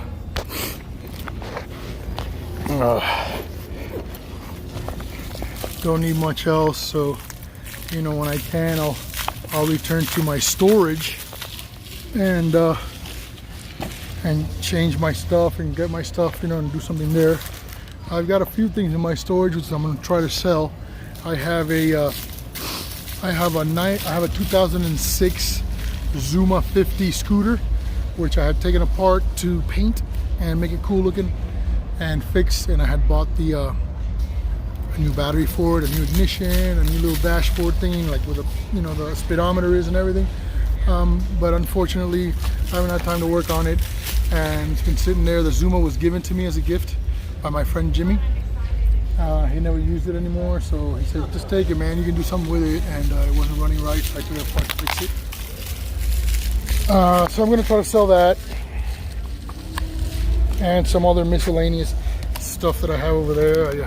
I actually have an optical machine, which is, I forgot what it's called exactly, but it's made like that thing that you put your chin on when you go to the doctors, to the eye doctor, and it reads, and it looks into your retina, and it reads your entire retina and all these things or whatever. It's like a $15,000 machine, and I've always had it there, and I've never been able to sell it. So I think I'm just going to donate it maybe to some kind of medical something. I mean, if any kind of clinic would be able to use it, that would be amazing. Go to the other entrance.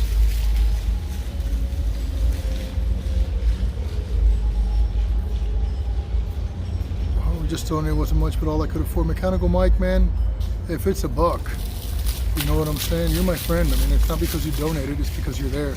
It's the fact that you cared enough to send me 50 cents. Give a damn. I'm not here for the money.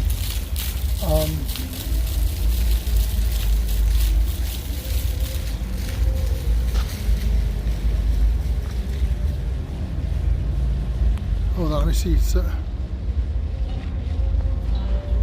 Chevrolet Express cargo van, 3500, raised top with a C unit, with AC unit. Oh wow, yeah, that'll be amazing, huh? Real sovereign citizen. I go to it, but being that I'm live streaming, I don't want to fuck up the live stream.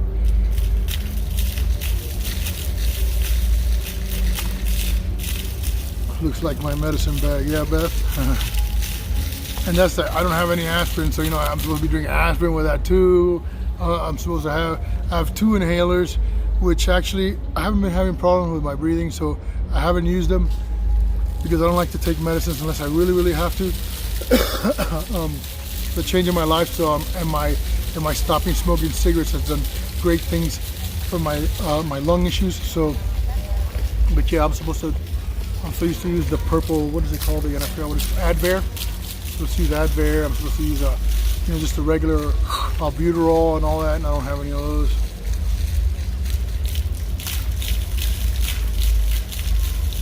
My family supports my supports, and I'm pretty sure none of them are hurting. Jason, you're amazing, man.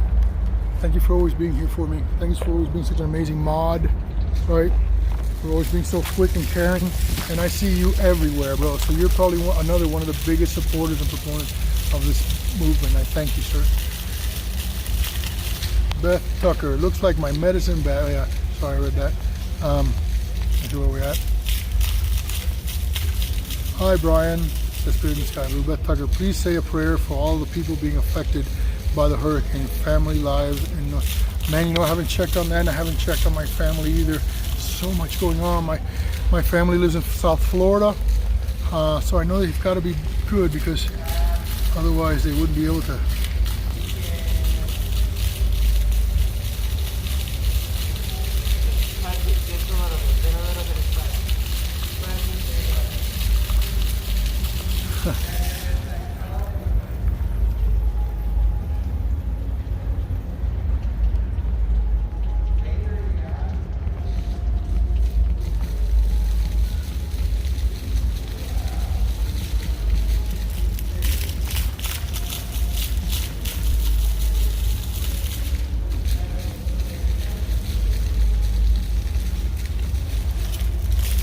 So yeah, my son just sent me a funny picture. I'm sorry. I try not to miss anything that my kid sends me. He's not my kid. He's a grown-ass, strapping-ass, handsome-ass young man, right? Grown-ass man. But I call him my kid because he's my boy. Every reason in the world to hate me, and he doesn't. Every reason in the world to be mad at me and judge me and be all these negative things, and yet he's not. He loves me unconditionally. I wish it was just with my daughter.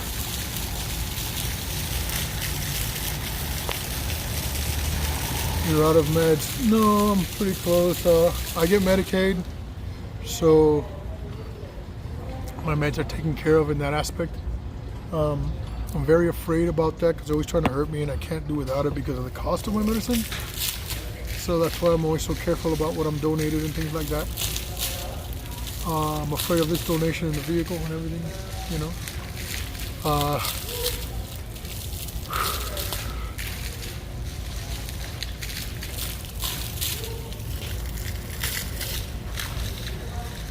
Wow, Jane Ferrara.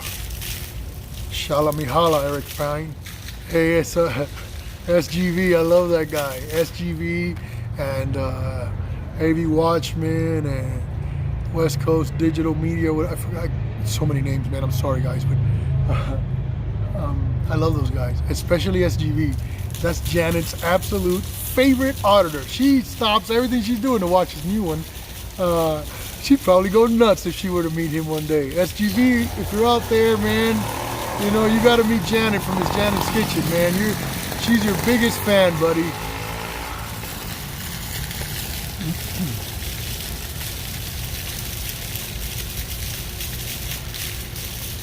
Yeah, I don't want to know about how much I have going on. I don't care to know how much, right? Because that's not my focus, right? I'll know if and when it gets there, right? And meanwhile, I'll talk about things that are true. Have I been going on too long, guys? Are you tired? I'm not right now, so I kind of feel like keeping it going, right? I've had a lot inside of me for a while, a lot to talk about.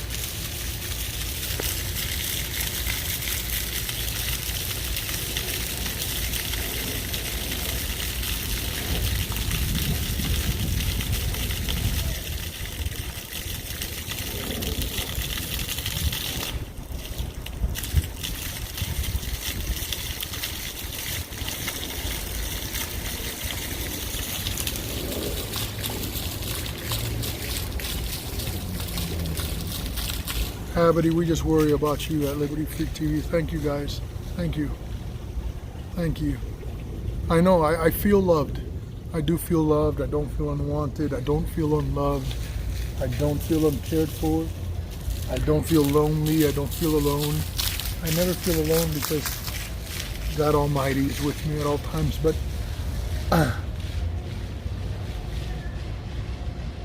but definitely hopeless is not a word in my dictionary. And most of that, first of all, the glory goes to God, and then second is you guys, which in the spiritual he's first, and here in the flesh you guys are first, right?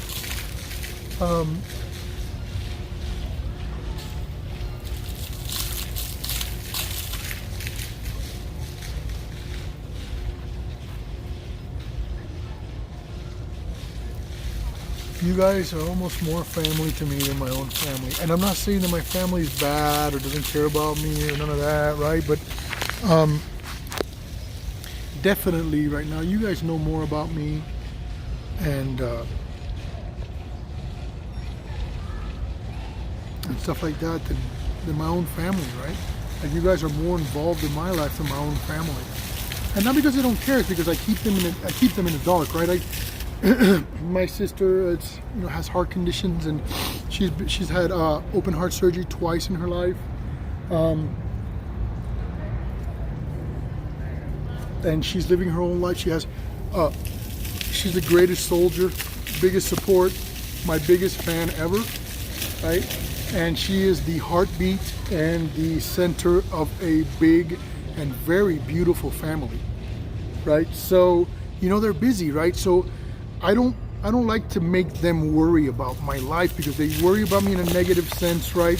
As most people who don't know, they don't worry about me as much now, right? But in the beginning they did, and in the beginning they did, and I just she's tender, and I want to protect her that way, and I know even this video and this series might be extremely difficult for my immediate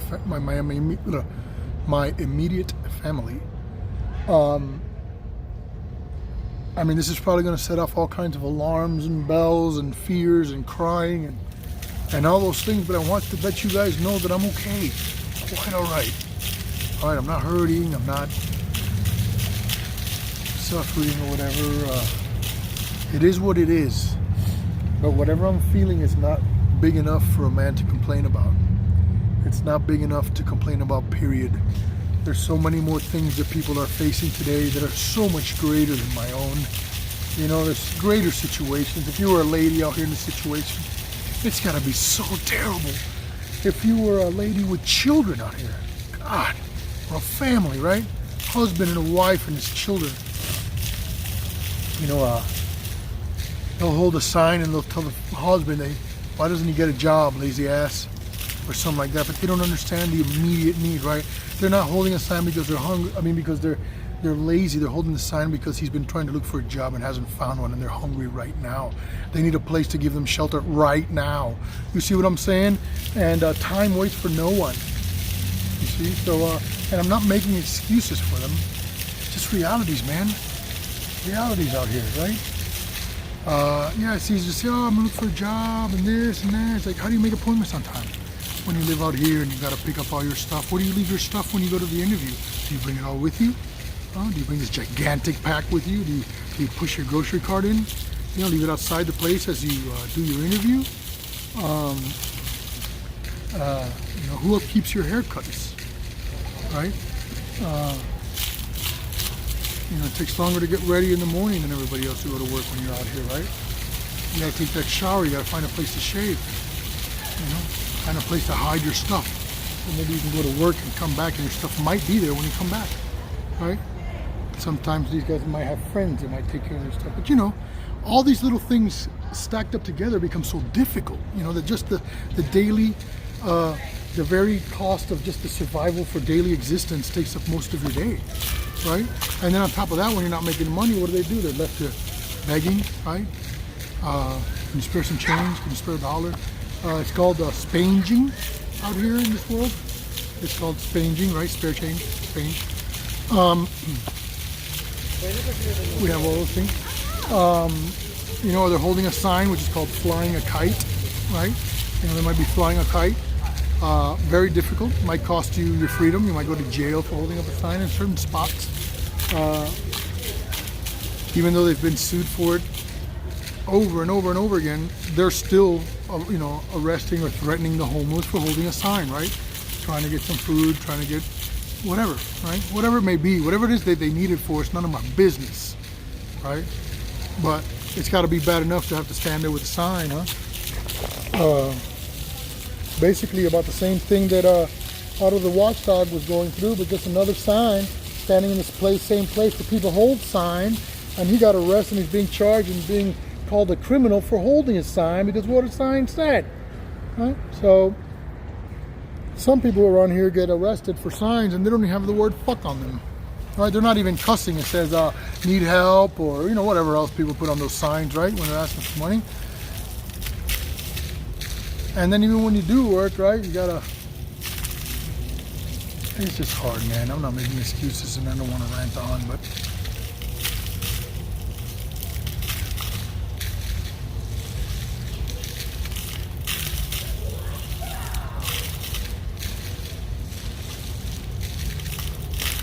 Jason Gara says, we're living the street life again. I spent 2 years on the streets of Toronto. I was a crackhead, you would have called me. He says, you would have called me a crackhead. I was. Frozen in the winter, dying of heat in the summer. Now I have a family. Praise God, Jason. Praise God, bro. I didn't know that story about you. Man, that makes me even closer to you now. And hey, you know, I don't do those drugs. I did. I used to once upon a time. I was like Jim Morrison once upon a time. And but praise be to God that He delivered me from all of those things, and I don't even have a desire for them anymore. But I will tell you, it's very easy to pick up a drug addiction out here because one day is hard. Your first day is hard. Imagine days, weeks, months, years. I could easily see picking up any habit. I would, you know, if you're long enough in this, I can see myself just wanting to pick up any habit, right? If I didn't know God. If you didn't have any hope, if you didn't have the hope of glory, the hope of Christ, you know, what do you feed it with? What do you fill in that void with? You would almost be begging for it, just to be numb, just to not feel, just to not care, you know, to not feel less than, to be able to be fucked up enough to be able to go to sleep, right? To be able to fall asleep. So difficult, right? The fear of getting robbed, the fear of getting arrested, beaten down. You know, people have been beaten down. You're just sleeping, and somebody just might come up and just start stomping and kicking the shit out of you for fun, right? Because they have nothing better to do. And those are all real fucking realities out here. And I pray for my family, please. If you're looking at this, don't freak out. I have friends out here. I help feed a lot of these people out here. They know me or remember me. I get looked out for out here.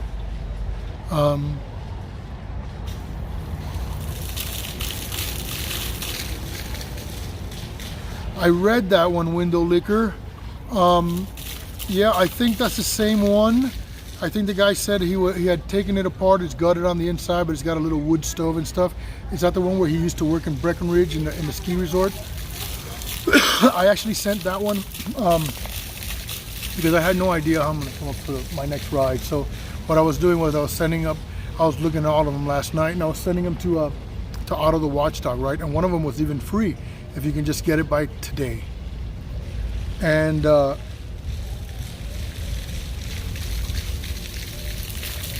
he needs it first because he's got 2 kids, and his situation can be very bad. I can wait, right? But you know, he's got those 2 beautiful children, and it needs to be right because those children are awesome, and he's an awesome father. And this terrible government entity is trying to ruin his entire life, his children's life, and his ex-wife's life because they are evil people.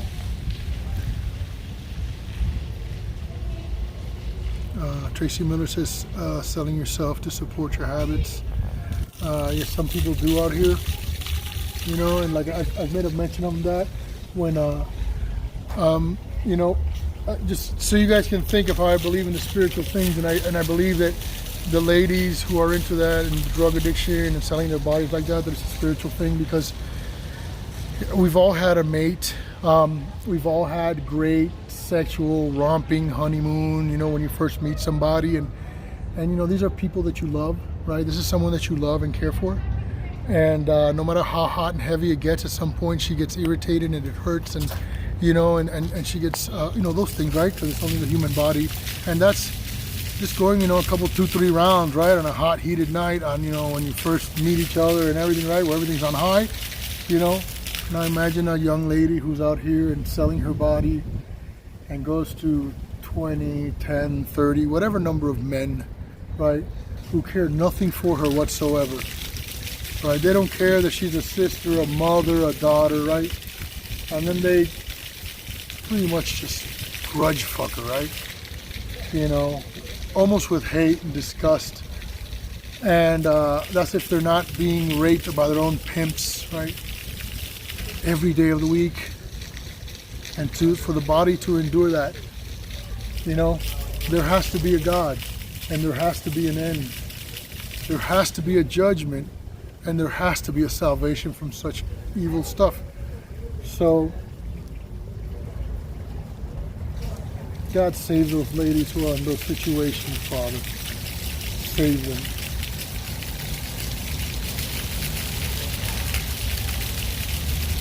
Jody Abbott says, Liberty Freak, thank you for comforting us. We love you, and I'm glad that you are. Couldn't understand. I was like, how can I possibly comfort you guys? I'm guessing the Otto does not have his truck and camper there with him. Yes, he does. Yes, he does. Yes, he does. He does have his truck and stuff. It's just not good enough to get around in the sense of, you know, being that it's a pop-up camper and this kind of deal. Like a pop-up camper is hard to live in. You can't go nowhere and pop it up unless you're like in a campsite, you know what I mean, in the woods or something. Then it's acceptable, but anywhere else it can be a problem, right? You're just pretty much turning on some neon lights on it, right, with a couple spotlights and saying, hey, I'm here, right? Come and get me. So that's just it. I personally, I don't believe in greed and things, right? And I know that sometimes these figures, like this figure that I put up on my GoPro, I mean on my GoFundMe, I don't even see it as real, right? That gold, I don't see it as real. I see it as extraordinary and huge and a lot, right? But I serve a really big God. And evil people ask for more for evil reasons, and people give. So it may sound silly or whatever, but who knows? You know, anything can happen here. Right? I believe anything can happen in this kind of platform and stuff like that. And I know that my intentions are true. I know that my walk is true. I work very hard to keep my integrity intact.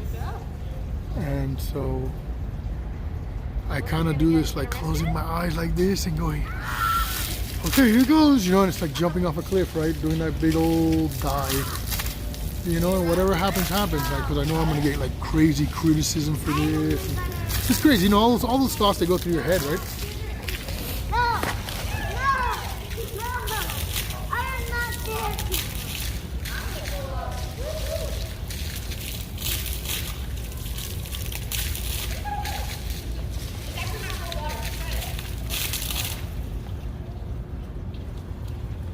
Hard, sick world will break anyone, yeah.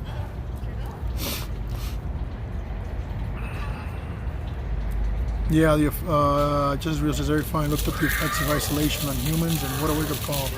Yeah, it's a terrible thing, right? And a lot of us are not only isolated, you know, because they might be in a jail cell, perhaps, or you know, or what do you call that? On lockdown, you know. But a lot of times we don't need that to experience isolation. Some of us experience isolation in our own minds.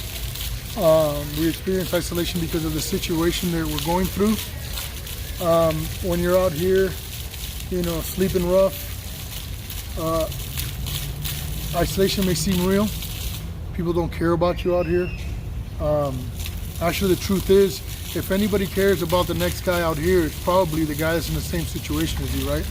It's going to probably be more a homeless guy than it will be another average person. They will be more willing to give quicker than anyone else, and they'll be pretty much the only friends you have out here when you're living or surviving in this lifestyle. Like anywhere else, you have good people, bad people. There's mental illness. There's might be a few more bad people out here, right? Just because of the reality and the brutality of this, you know, this surviving type lifestyle, right? The dog eat dog type of personality that you kind of have to come across, because otherwise they'll just roll all over you, right? And you got to be able to take the rejection, right? You got to be able to take the criticism, because people look at you and you hear all kinds of things like you bum and get a job and you know, all kinds of stuff, right? Just terrible shit.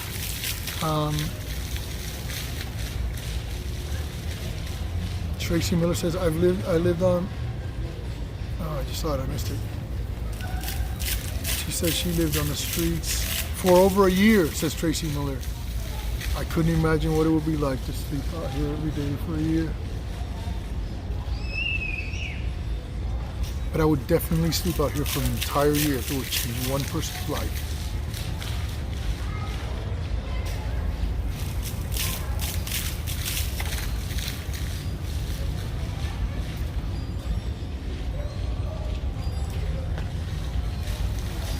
Jersey from Pittsburgh.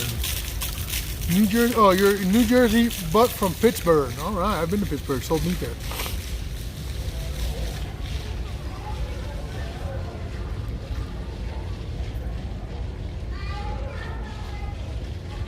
Because I cannot, and no, I will not. My kid comes first. You go, Jason. That's right. Fuck me. You do your kid first. You understand? Fuck me. You do your kid first. Okay? You can tell your kid all about me or whatever, but it's all right. I'm not judging you. You kidding me? Everything you do for me on this channel, and everything you do for everyone else on their channel, you gotta make no apologies to me, brother. You ain't gotta, you ain't gotta say sorry to me. You gotta make no excuses to me, brother. I couldn't respect you or love you more, Mr. Goddard.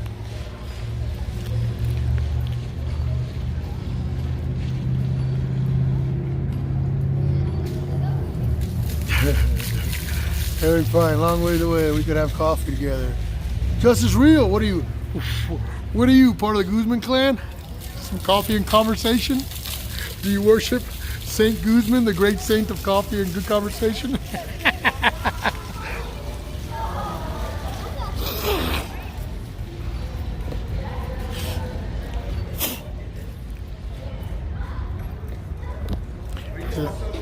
I'm hoping to move to Los Angeles. Whitebeard, what's up, my brother? I miss you, man. I miss you. Hope you can come by sometime again, man. Oh, Justice Real, you're in Arizona? God, I love Arizona. I love my Arizona auditors, right? Yeah, look at little boy, look at little boy. Look at, he's loving this. Look, he's loving the water squirting out of the ground, right? He's walking around with mom and dad. That's really what that's made for, right? The little kids.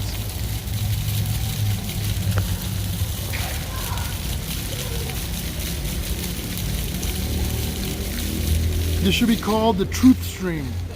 Well, I asked before God and you guys that I be even more truthful, right? I pray that you guys even see more truth in me, right? I pray that you guys that anything, man, if it betters your life, and it makes you better, and it brings you hope, if it brings you a smile, if it brings you closer to God, I'm there. Whatever it takes, man. I could care less what it is. That's what I'm here for the rest of my life. So this should be called the Truth Stream. Thank you, lady. Jennifer does help everyone on their channel. He does, and he's like there.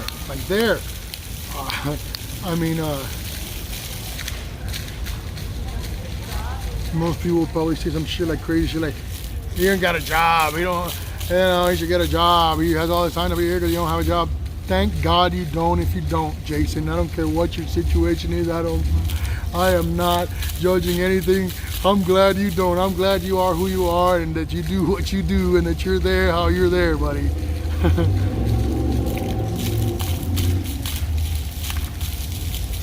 It is real.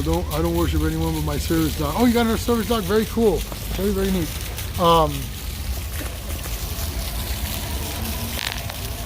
Tracy Miller said, I joined the military to get off the streets. Wow. I joined the military because I was very young and my brand new wife was pregnant. We married when she was pregnant because I didn't have any skills. I was too busy chasing girls and getting high in school and skipping school because I suffered too much with ADD and learning disabilities. So I made up for it in being the comedian, funny guy, and the popular guy, right?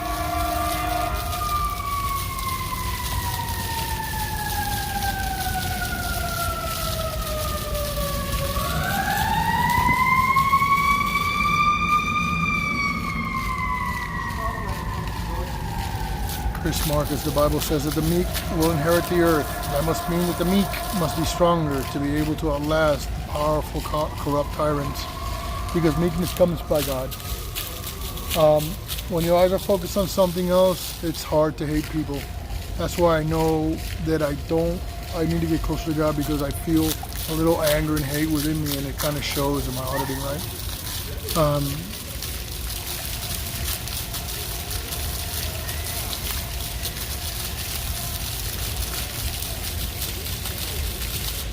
Trump said if it is or if it isn't the sixth leading cause of death in America, it's enough to say that we have more imprisoned people in this country than anywhere in the world, and that our country kills more of its own than anyone else in the world, even compared to the other people in the world trying to kill us, right? So that's what really matters. Statistical numbers or places in line, I don't think is as important to me. When you consider that the police only killed like a handful of people in UK in over a century, and we kill 1,500 people a year here on average, something's really wrong. Tracy Miller says, the only option I had, or die on the streets or go to prison. And Tracy Miller, I am so glad that you made that decision. I am not pro-military.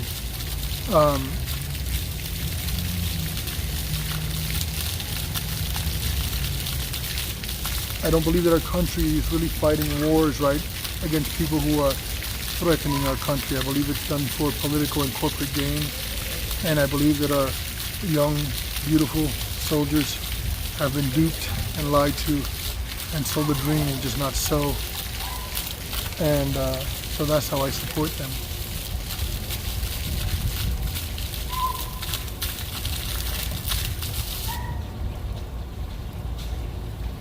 Eric Frank says, I joined the Navy and quit. I joined the Navy too. I was part of the Navy, and actually I didn't do my full term. I got out on other than honorable discharge. It's not a dishonorable. I just had an agreement. I made an agreement with the legal officer, the head legal officer of the ship, and it worked out for me, and that's how I was able to get out without any crazy shit. The job just over broke. That's exactly what it means. For almost 20 years, I pitched that in morning meetings, in morning motivational meetings. You know what job stands for? Just over broke. Yep. Blah, blah, blah. I have no fear of public speaking, so I'll get in front of a booth and talk to 50,000, 100,000 people. I don't care. It doesn't bother me one little bit. And so I used to be the master of the morning meetings, right? I used to pull people out of their chairs and everything. I used to grab these guys and get them, we used to do blind ads, which means that they used to come in and they had no idea what it was. My ad would say something like, Bobby had a job and Bobby loved his job. Bobby made about $1,000 a week at his job, and Bobby lost his job. Would anybody like Bobby's job? And that was like one of my ads would look like, right? And I'd have a lot of people show up. Because I would do it like a few days before the day that I wanted to do the show up. And then I would fill up this room with 50, 60 people. And out of those 50, 60 people, we might have 5 or 6 that would stay. And out of those, we might have 1 that became a veteran meat man, right? So I know a lot of people have gone to those kind of interviews, and some of them, they think they suck, but we weren't lying, right? Like, you can make really crazy money. Just some people have their preconceived notion at the beginning, so they don't want to, oh, that's one of those or whatever. But you know, once they got on the truck and went out with some dude and he made like $500 in a day, you know, they're like, whoa, and they wanted to stay. So my meeting would say things like, hey, Mr. Johnson, let me ask you a question. You know, because I would say things like, you know what, in life, you've got to be aggressive, right? In life, you know, the ones that make it are the pit bulls, right? You know, soft, tender little kitty cats, right? You know, so in life, you know, they don't make it. So you either have to be a pit bull, and then I would say, or a pussy cat. See the little pause there? I'll go, so you know, you either have to be a pit bull or a pussy cat. And then they would look at me, and then I would go, I would always pre-pick some guy that would be sitting there, right? Some guy that probably wouldn't get up and jack me in the eye, right? So I already had him rolling and laughing anyway, so then I would be like, you, what's your name? Mike. Mike, let me ask you a question. Mike, do you know the difference between a pit bull and a pussy cat? And he would go, kinda? One's a dog, one's a cat. No, you know, what does a kitty cat do, right? They're like annoying, right? They come around your leg, and they go rubbing on you, right, Mike, right? And I'd be all loud and getting all excited, and then I'll be like, but what's a pit bull like, Mike? A pit bull's aggressive, isn't it, right?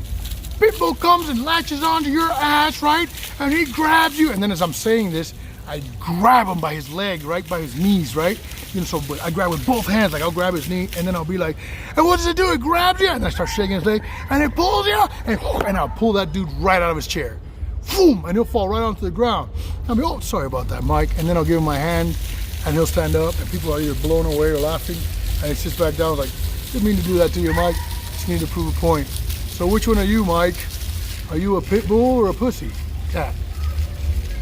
Are you a winner or are you a loser, sir? And I would ask that because the number one guy that taught me this, he would always say that. He would come in and say, are you a winner or are you a loser? Are you a winner or are you a loser? And then took too long. You know, if you took too long to answer it, you had to answer like immediately. Winner or loser? Winner, right? People just didn't know, and they would think, too long, you know. So.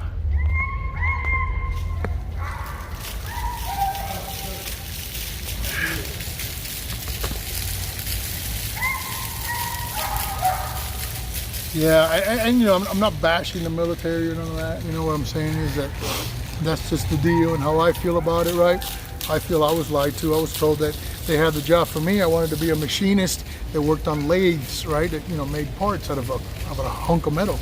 And you know, that's the job for you, machinist mate. You know, machinist mate was nothing to do with that.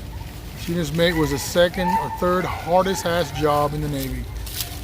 And hot, uncomfortable, gross, icky, dirty, disgusting. I worked in the engine room. Long hours, brutal.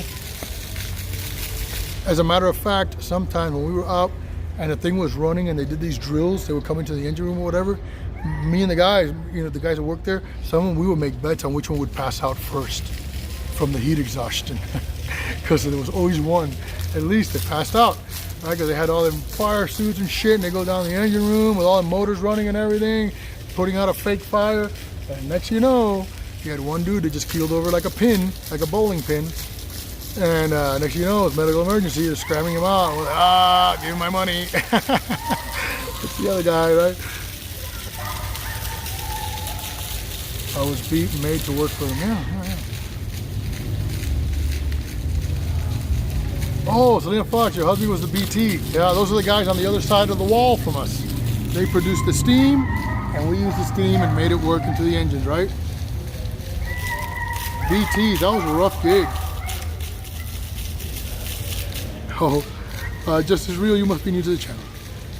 Guzman was a tyrant cop. If somebody can post a link maybe there so Just As Real can see it about the Guzman incident, right? My video or James Freeman's video where Guzman walks up to me, he's like, Wow, you talking to me? Huh? You talking to me? You want to go get some coffee? Or you want to talk? You want to get... And he kept saying, you want to get some coffee? So he does the same thing to everybody. You want to go get some coffee and talk? Like, he's saying this to intimidate you, and he would get up in your face, right? Like literally get up into your nose. And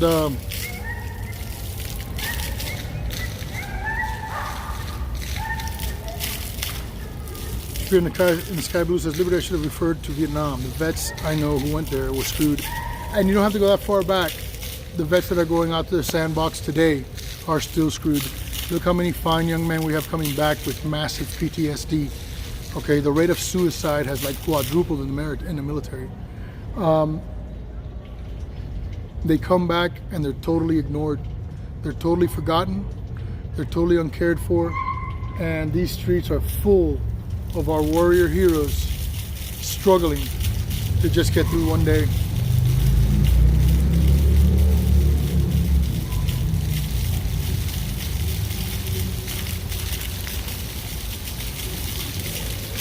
His dad just boiled water in the Navy. Well, the boiler techs in the old days were the guys who were shoveling coal into that fire thing, right? Into the furnace.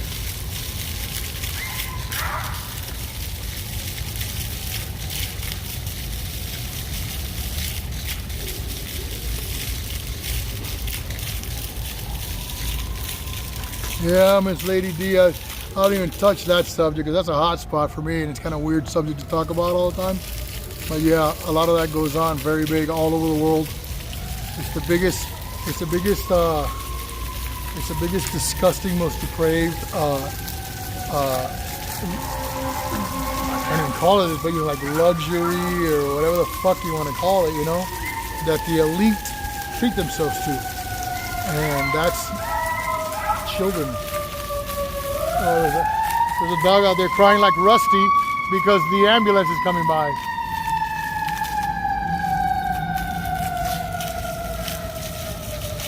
So,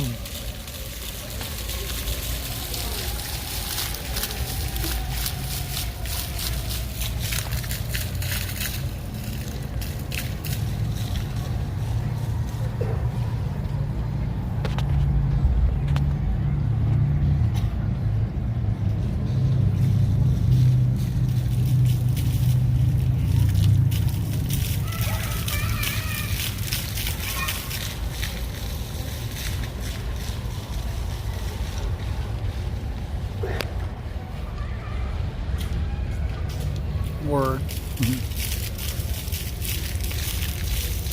Bunch of pervs, that's right.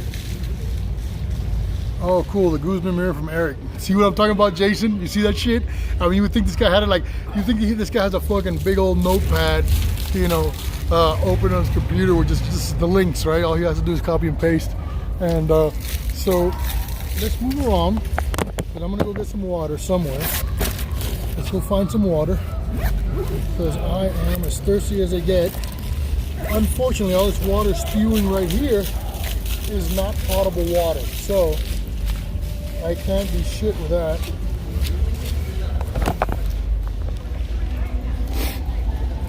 What's up, my brother? Good, man. That's my boy I just gave the water to. He's over here. They're washing their feet. A lot of the homeless will come here and wash their feet there, it seems.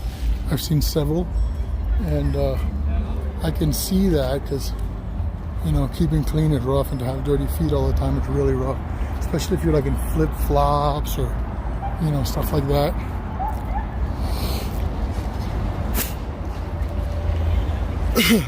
Now, I've got to find some place where I can sit and charge these chargers and my stuff.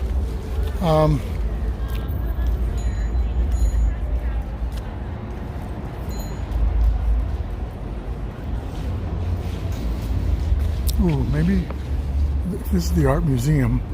I don't know if they charge. Oh my gosh, I'm gonna act like I'm not recording.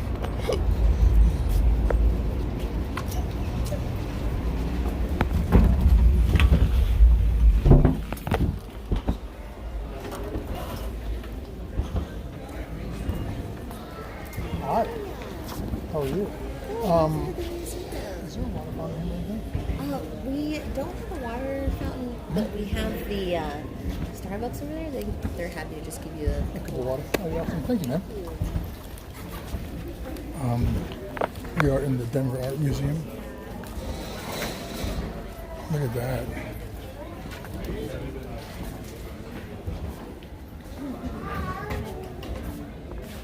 Oops. Sorry, guys, wrong way. Oh, beautiful. Right? A lot of glass blowing out here. A lot of talented glass blowers. Of course, there's a lot of pipe makers out here, right? Wow.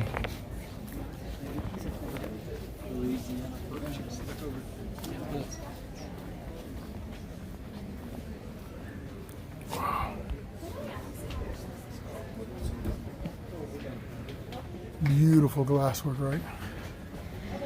Yeah, that's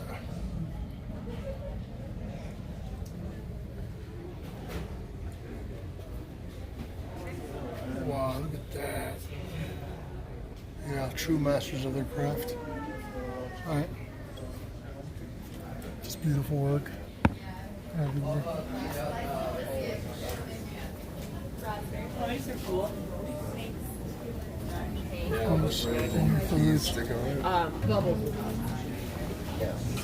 Ooh wee.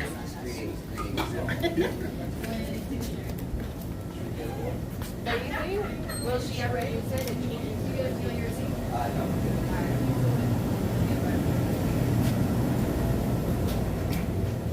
Ma'am.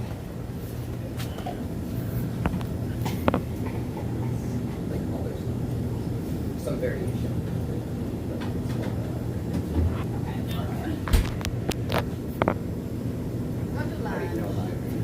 Hello. Ma'am, how much did you charge me for a big old cup of ice water? $0. What? Yeah, no worries. Thank you. Too I hot. can't afford that much. It's too hard to charge you for that. Yeah, right. It's It's like, like kind of immoral to charge for just water. I totally agree. Who did I bring this to? I accidentally made green instead of black. I'll take it. Want it? Well, yeah, I would. Somebody some tea? Oh, wow. Yeah. Thank you. I've got a... Yeah, I got myself behind because I kept misreading things and I was like, what am I doing? Who am I? Nelson might like these. Yeah, he really would. Frida. You guys want something? You guys know what? No, go ahead. Oh, sorry. No, please. Do you want something? No, I think I'm after here.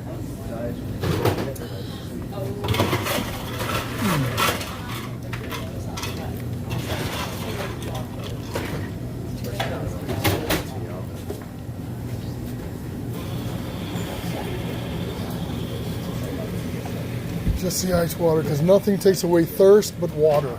Not tea, Coke, nothing. You can keep chugging it and you're still... Maybe black tea, not sweet. Nothing sweetened though. Yeah. Nothing sweetened. Yeah, but then that makes it work. It makes you pee, right? So it makes you more thirsty. The tea is a diuretic, right? There you go. You're the best. Thank you, ma'am. Yes, ma'am. Likewise. Yeah. So then I went from, let me go outside real quick here. Oh, yeah. I'll sit here with the folks.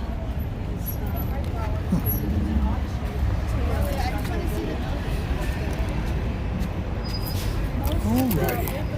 So this way,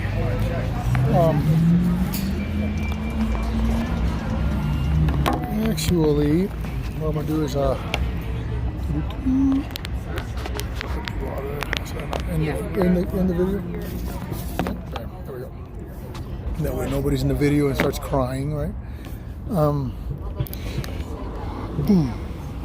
So I was lucky enough that I got there, and the lady accidentally made a green tea, and so she gave it to me. And then I also got my cup of water. So now what I'm gonna do is take my water bottle here. I should have given it to him to not waste it, but I'll put this cup into the recycling side of the garbage. I don't get any straws, right? Because we don't need straws. You know, they don't help our world. Plastic straws at all. I was taught these things by Brian, cut the plastic, and he said it with such. He taught me with such wisdom, understanding words that made sense. So I'm not much of a tree hugger and things, but it made total sense. So I think that by doing my part, it does make a difference.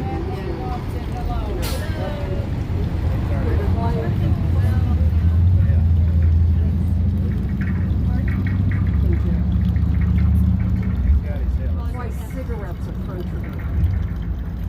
They're busted. And people are always trying to sneak in. In Missouri, they go to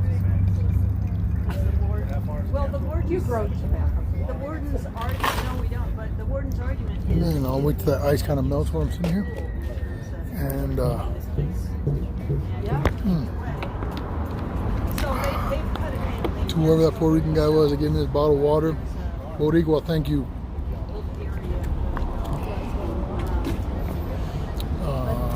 Kind of hard to carry 2 cups, right?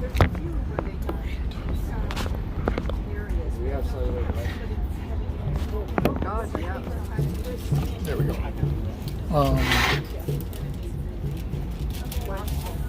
So we are here at the Starbucks, sitting outside.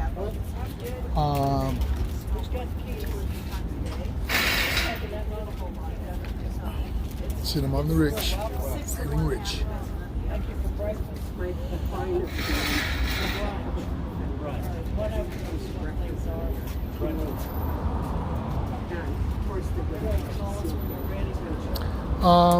I hope that those who are watching, who are trying to prosecute me, and to all you prosecutors out there, and all you bad cops, and all you cops who don't understand me, I have really nothing against you personally, man.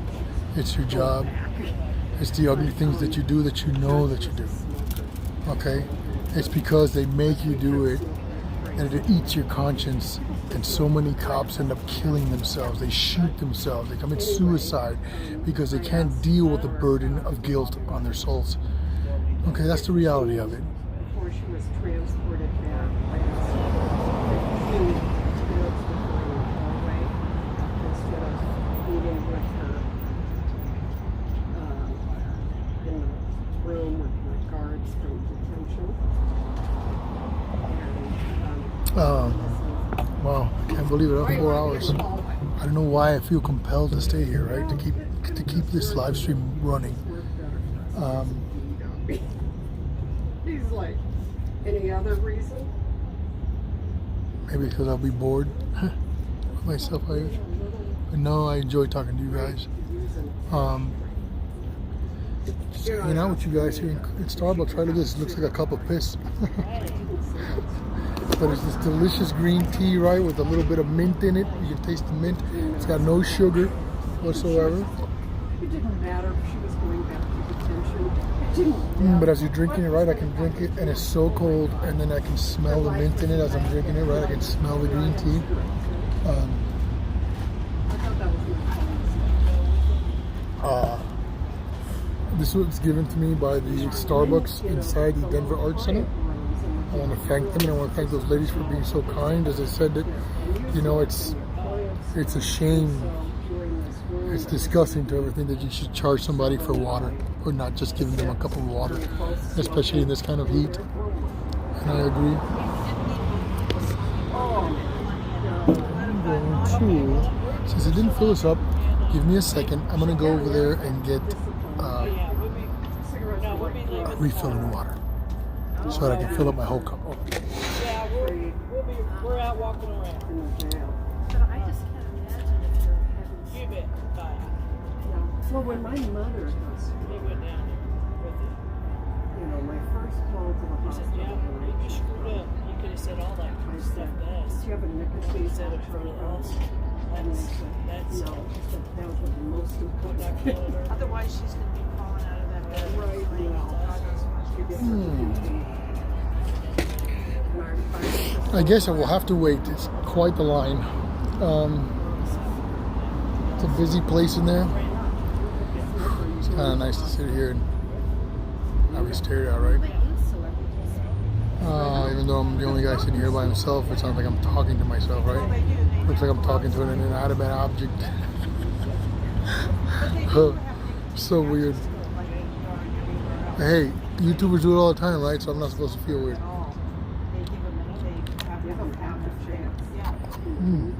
It doesn't work right away. Yeah. The streets are getting full.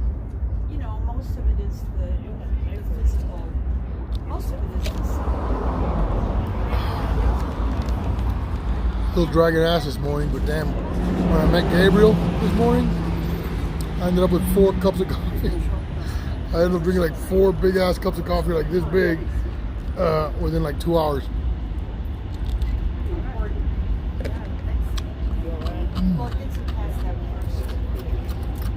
I feel like I can't get enough of that cool drink in me as fast as, fast enough.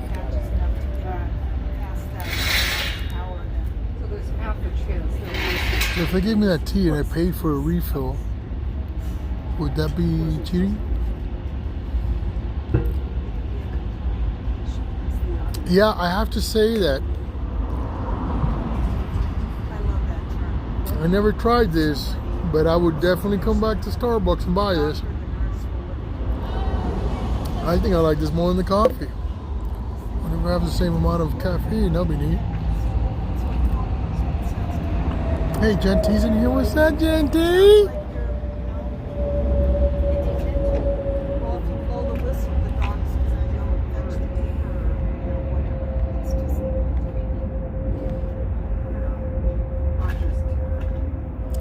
I've been here the entire... Yes, you have been here the entire time, Selena. Most of you have. Thank you. Thank you very much. Hugs, Gentee. Hugs to you back. He was getting ready to close his box. Full of something.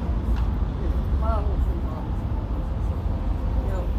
He has no clue whatsoever if any of them make any difference because he's never taken any one of them or wrapped it. You're just like, think of it or see it and then you might. I'm exhausted. You don't get quite the sleep that you need, right? So it kind of makes your body ache like crazy. Putting groceries away. Be right back. We'll be right here, Mr. AK. But a lot of them are shot after throw something. I don't want hugs, just spanks. You're awesome, Jason.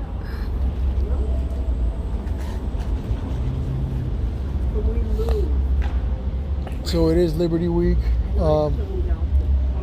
Out here on Sleeping Rough in Denver. Due to circumstances beyond my control, I've been thrust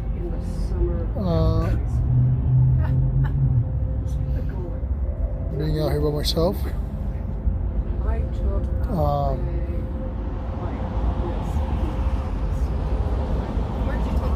I could have taken this time and crashed on somebody's couch, I guess, or whatever, but They've got a big can. All that stuff goes in and then it gets disposed of so it doesn't get right. I've softened up too much. I was kind of surprised. We had a couple old bottles. I can't dedicate my life to standing up for justice and the homeless and things and not understand what they go through.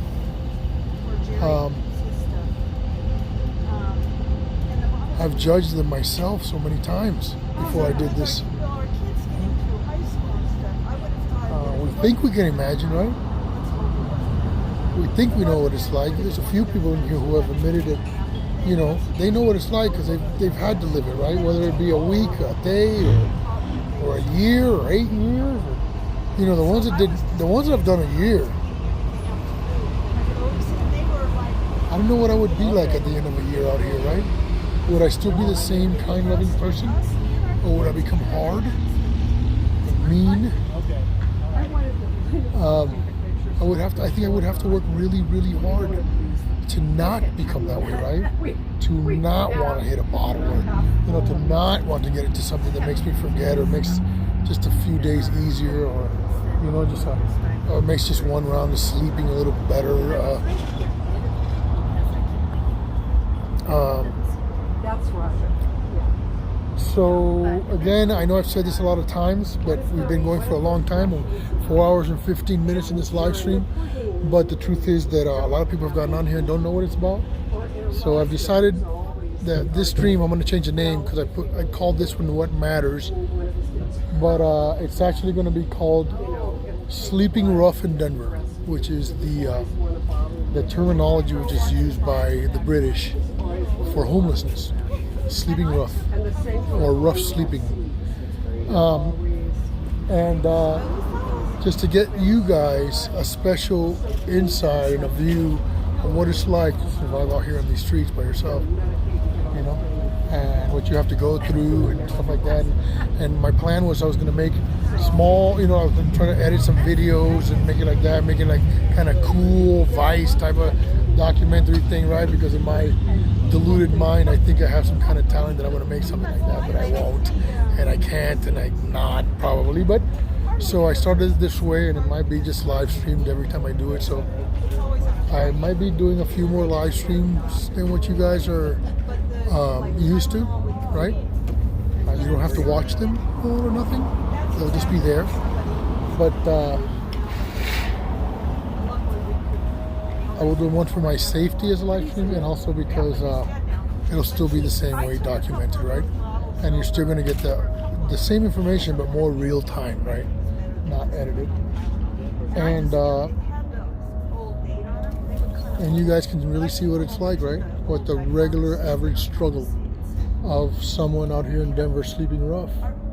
We see so many people out here, and you walk by them every day as people, and they become more of they're more of a nuisance or whatever. But God, if we only saw mankind as God sees mankind, right?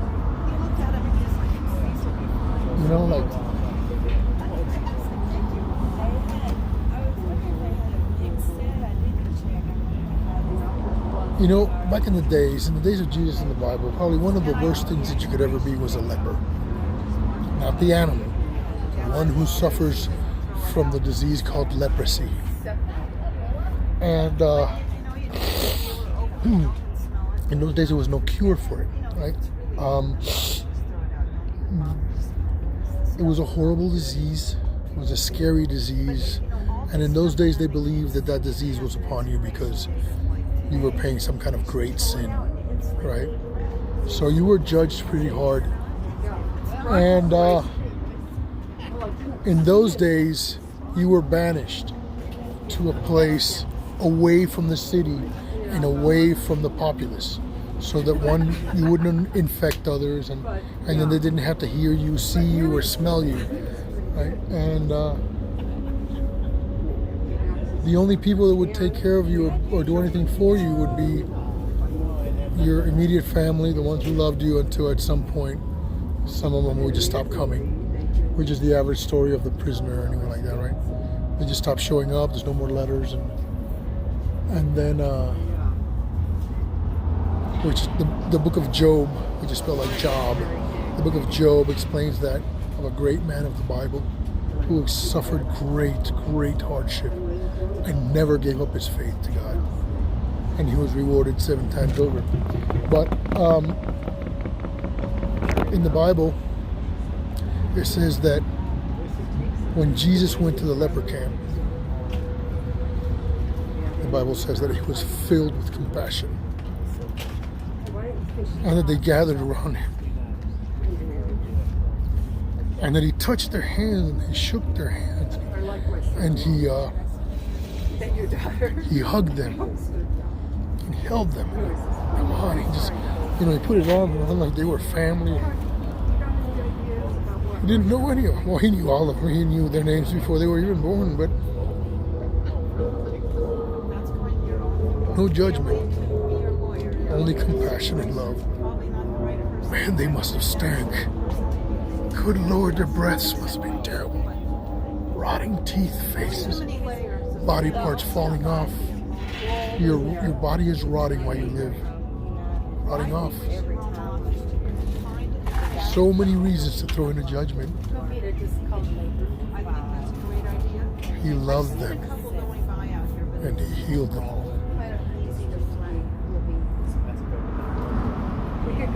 What is there not to love about that? What is there? How can that be an example that one does not wish to follow?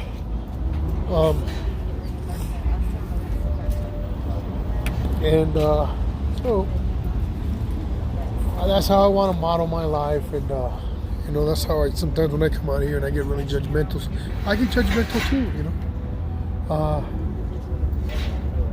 That person in me, sometimes I get mad too. I get homeless guys get in my face, and I challenge them. I'm gonna get on my face, I'm gonna fuck you up. I'm so wrong for doing that. But that's just the natural me, right? The part of me that wars against the Spirit of God in me. So I'm just as guilty as any sinner. And then later I feel terrible, right? And I hate myself, right?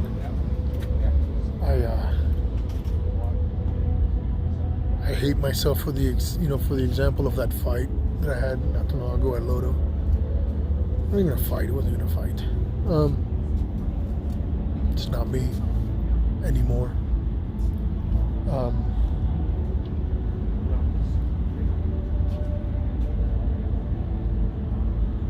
I just wish to be more the person like Daniel. Daniel in the book of the Bible, in the book of Daniel, they try to find everything wrong with him so they can charge him with something. The only thing they could find wrong with him was how much he loved God. So they actually made a law which made it illegal for you to worship any other god but the king. The king loved Daniel. Some of you have heard it, some of you have not, the story of the lion's den, where he gets thrown in the lion's den, and that was because of this reason. The king made the law, and then they narked on him and said, hey man, he prays to his God 3 times a day, breakfast, lunch, and dinner. I thought you wrote a law, king, that says he's not allowed to do that.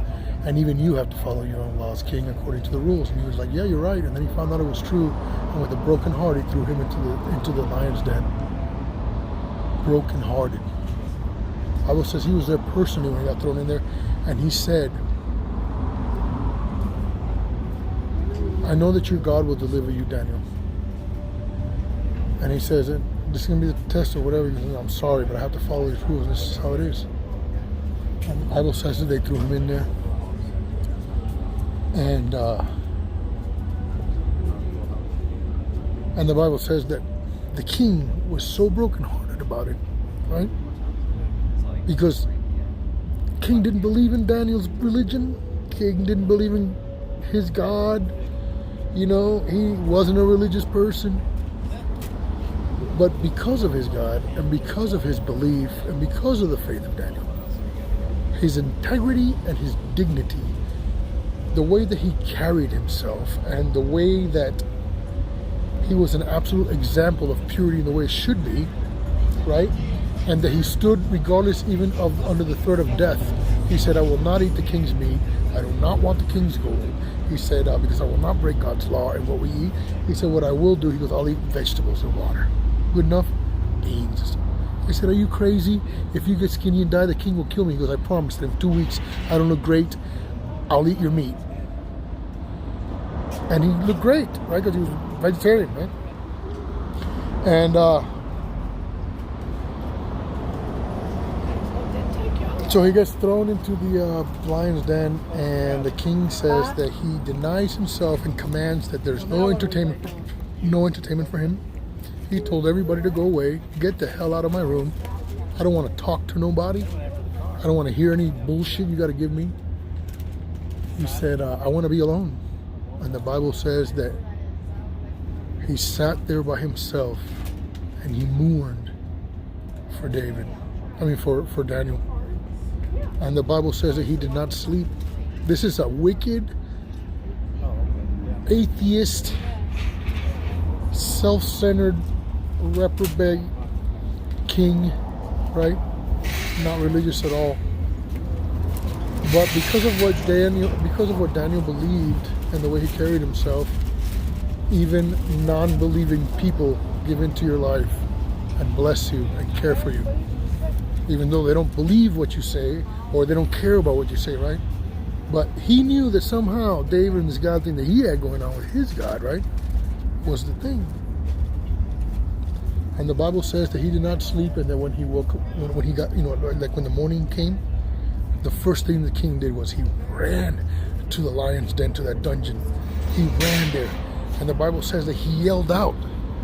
He said, Daniel, Daniel, Daniel, are you there? Daniel, Daniel, are you there? And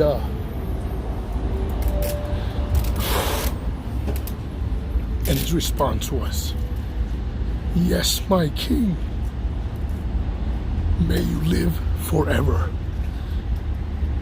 And the Bible says that the king's heart blew up in elation, in joy, right? And he called him out, and he was unscathed, using lions as a pillow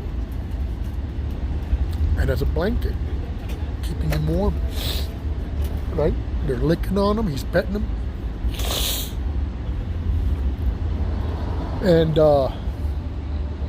And the Bible says that when he saw him alive, he knew that Daniel's God was the God of all gods. And he said, yeah, he's like, now I want you to bring me the guys that made me throw this guy in there. I need to talk to them.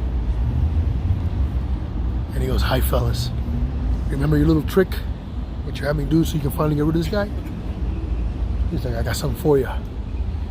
He's like, bring your entire families. And he threw them and their entire families into the lion's den. And the Bible says that they were devoured before they hit the ground. See that? So I'm looking forward, and hopefully one day in my life,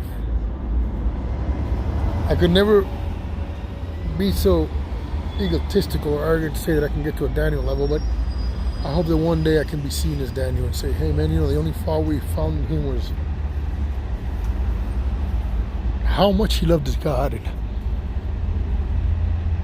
and what a shining example he was of it in everything he did and he even said. So I told you guys it's going to be a long one, and it's going to be difficult and different, so it feels nice to let things out. It does, Jason. I think maybe this little live stream is more of a therapy also. Thank you guys for being there. Thank you guys for being my family and for being here for me. Jason said, same here. I work hard at heart in my heart. I've done it all my life. I come from a family that it's not manly to cry, to show your emotions, and all those things, but I kind of saw what that did to a lot of men in my family. And I never wanted to be that guy. And it's always going to be ego and arrogance and lack of humility and those things that make us feel ashamed for being open or for crying in front of others or whatever. So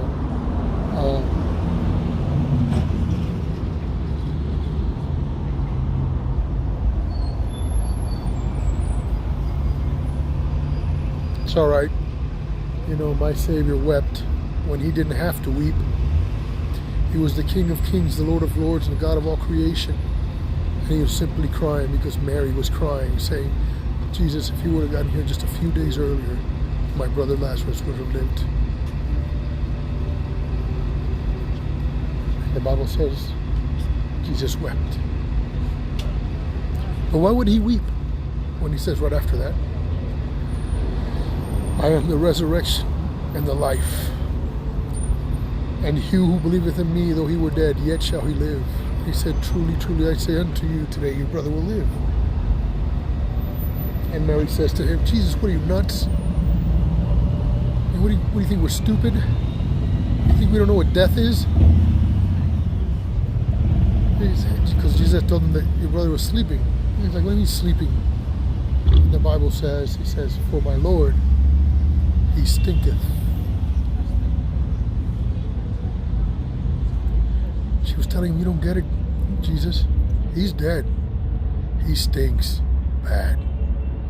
The worms are eating him. He goes, and then Jesus was basically saying, yeah, I know. I needed to get to that point because otherwise you might have said he just fell asleep and went unconscious and came back, right? So I had to get back. He had to wait till he was to a point where when you say what happened there, it has to be a miracle. It has to be God himself, right? Because the Bible says that he commanded them to remove the stone. And he said, because Mary had told him, he goes, oh Lord, I know we will always see him in the resurrection. Meaning I know we'll see him later in heaven. And Jesus said, no, I am the resurrection and the life. And he who believeth in me, though he were dead, yet shall he live. And so Jesus goes over there, he commands them to roll the stone away. And as that stench came out, Jesus begins his prayer by saying, he says, Lord, Father God, I know that you hear all of my prayers. You don't miss one. I know, he doesn't say this because, when I crack my lips, I know you're right there waiting. And he says, but for the sake of those who are watching, would you answer my prayer? And he says, Lazarus, come forth. Didn't quite listen. So he says it again, Lazarus, come forth, just a little bit louder. Lazarus ain't budging. So he says, in the name of the Father, the Son, and the Holy Ghost, Lazarus, come forth. And the Bible says that there began to step out a man wrapped in rags like a mummy, trying to get out. And when they saw him, the people freaked out, passing out, and they said, and his command was, remove those rags from him and feed him. He's hungry. Give my brother some food.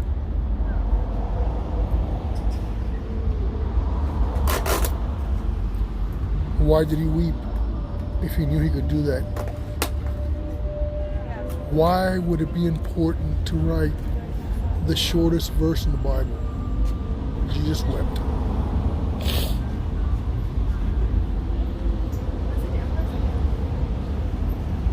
Because he wept for the pain that Mary was feeling. He wept for the family that was there, wailing.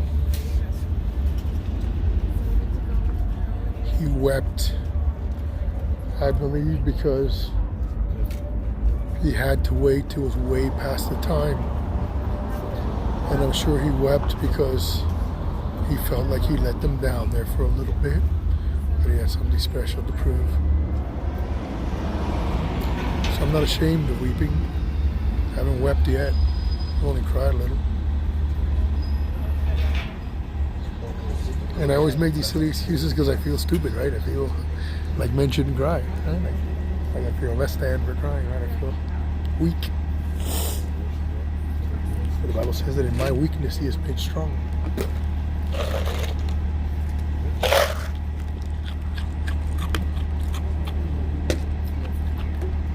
That's why John the Baptist used to pray, Lord, I pray that I would decrease so that you may increase in me.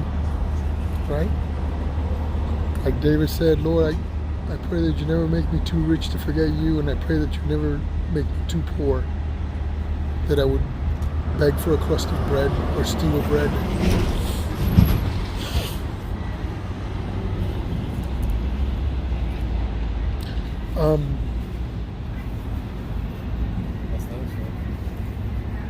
I don't know why I'm doing this stream. I don't know why I feel a need to do this stream. I do agree and believe that we need to see some more real humanity in life, not the propaganda humanity we see, right?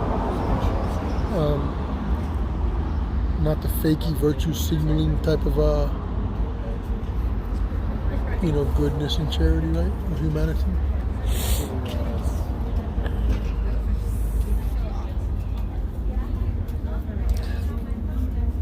What's up, Brian? What's up, my brother? Another good brother local. Mr. Brian Johnson, a dear friend and brother. I know the folks around me must think I'm nuts.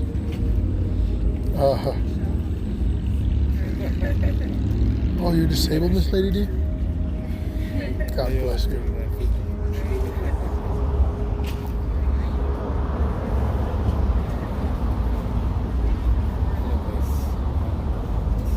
There's no such thing as a disability.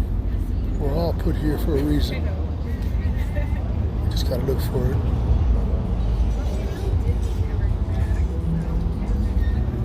I believe that everything terrible, when used for good and changed around, can change somebody's life.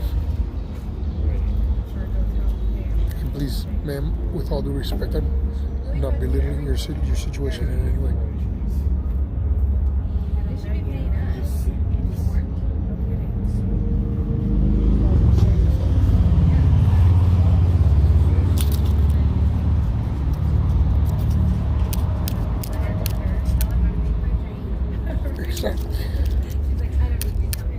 That's beautiful, Justice Rio. He says, if I still believed, he says in quotes, I would say that I was guided to the stream to remind me.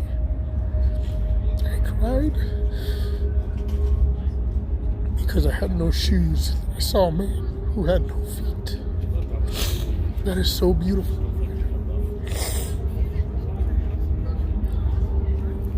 Again, I don't feel sorry for myself or hopeless for the situation, right?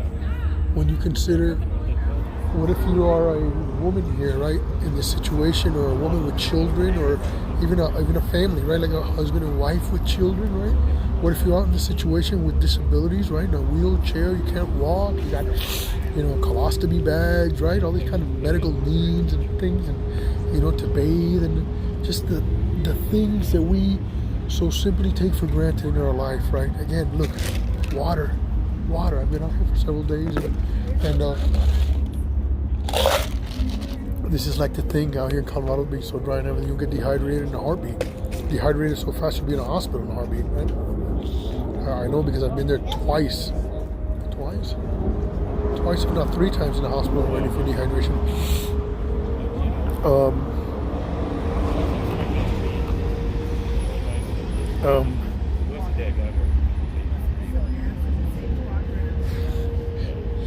You guys are so cool with your confirmations. D. Peterson 74 says the reason for you doing your stream is simple, because all things come together for the glory of God. And that's what I was saying earlier, guys. Sometimes the devil uses things against us to harm us, right?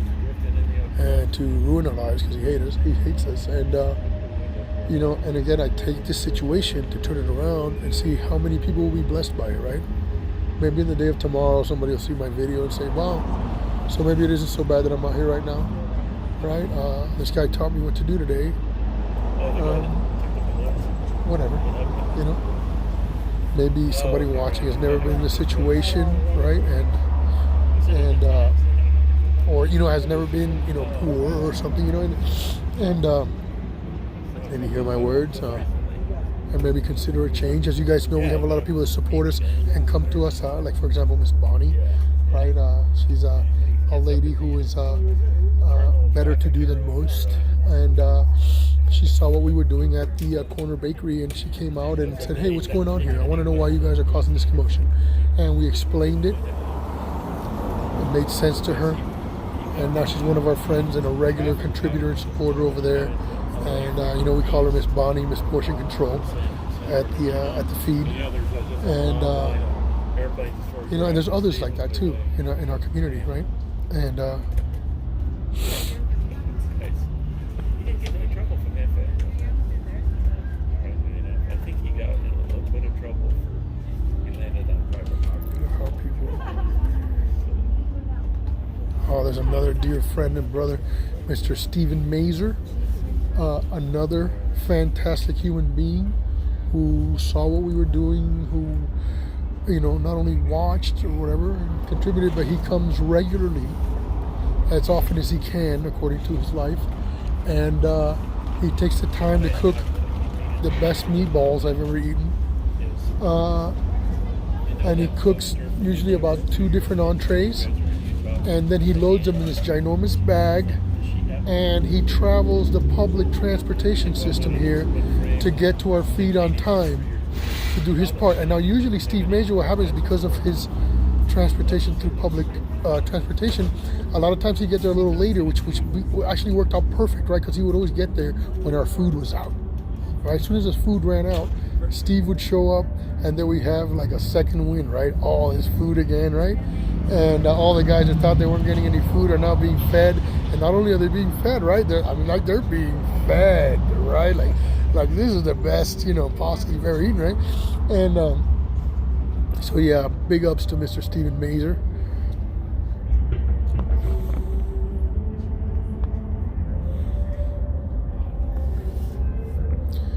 So yeah, give me a second. I'm gonna go inside. I'm gonna get a little bit of a refill here, and then I'll be right back. I guess I gotta get what I want to do is I want to fill up my bottle completely with water, and so I can take it along. It's only about half full. So give me a second. I'll be right back. I got enough people around here that my stuff is safe, right?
Hold on, I'll go put these plastics in the recycling.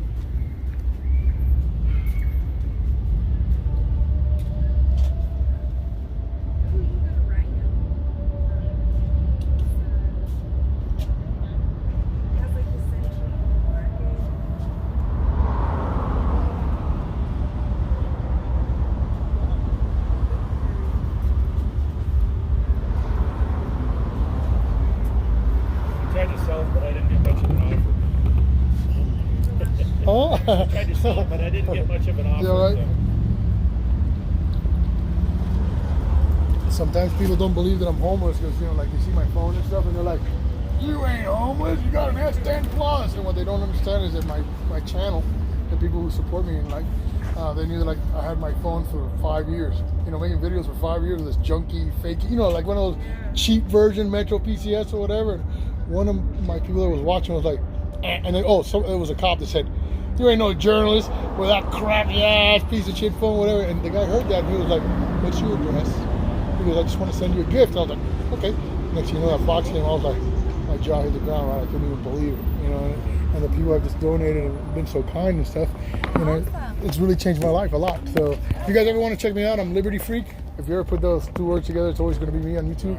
And my channel is Liberty Freak TV. Oh, cool. Yeah. You guys have a good day. Yeah. Be blessed. Thank you, guys. So, yeah, let's walk around some more.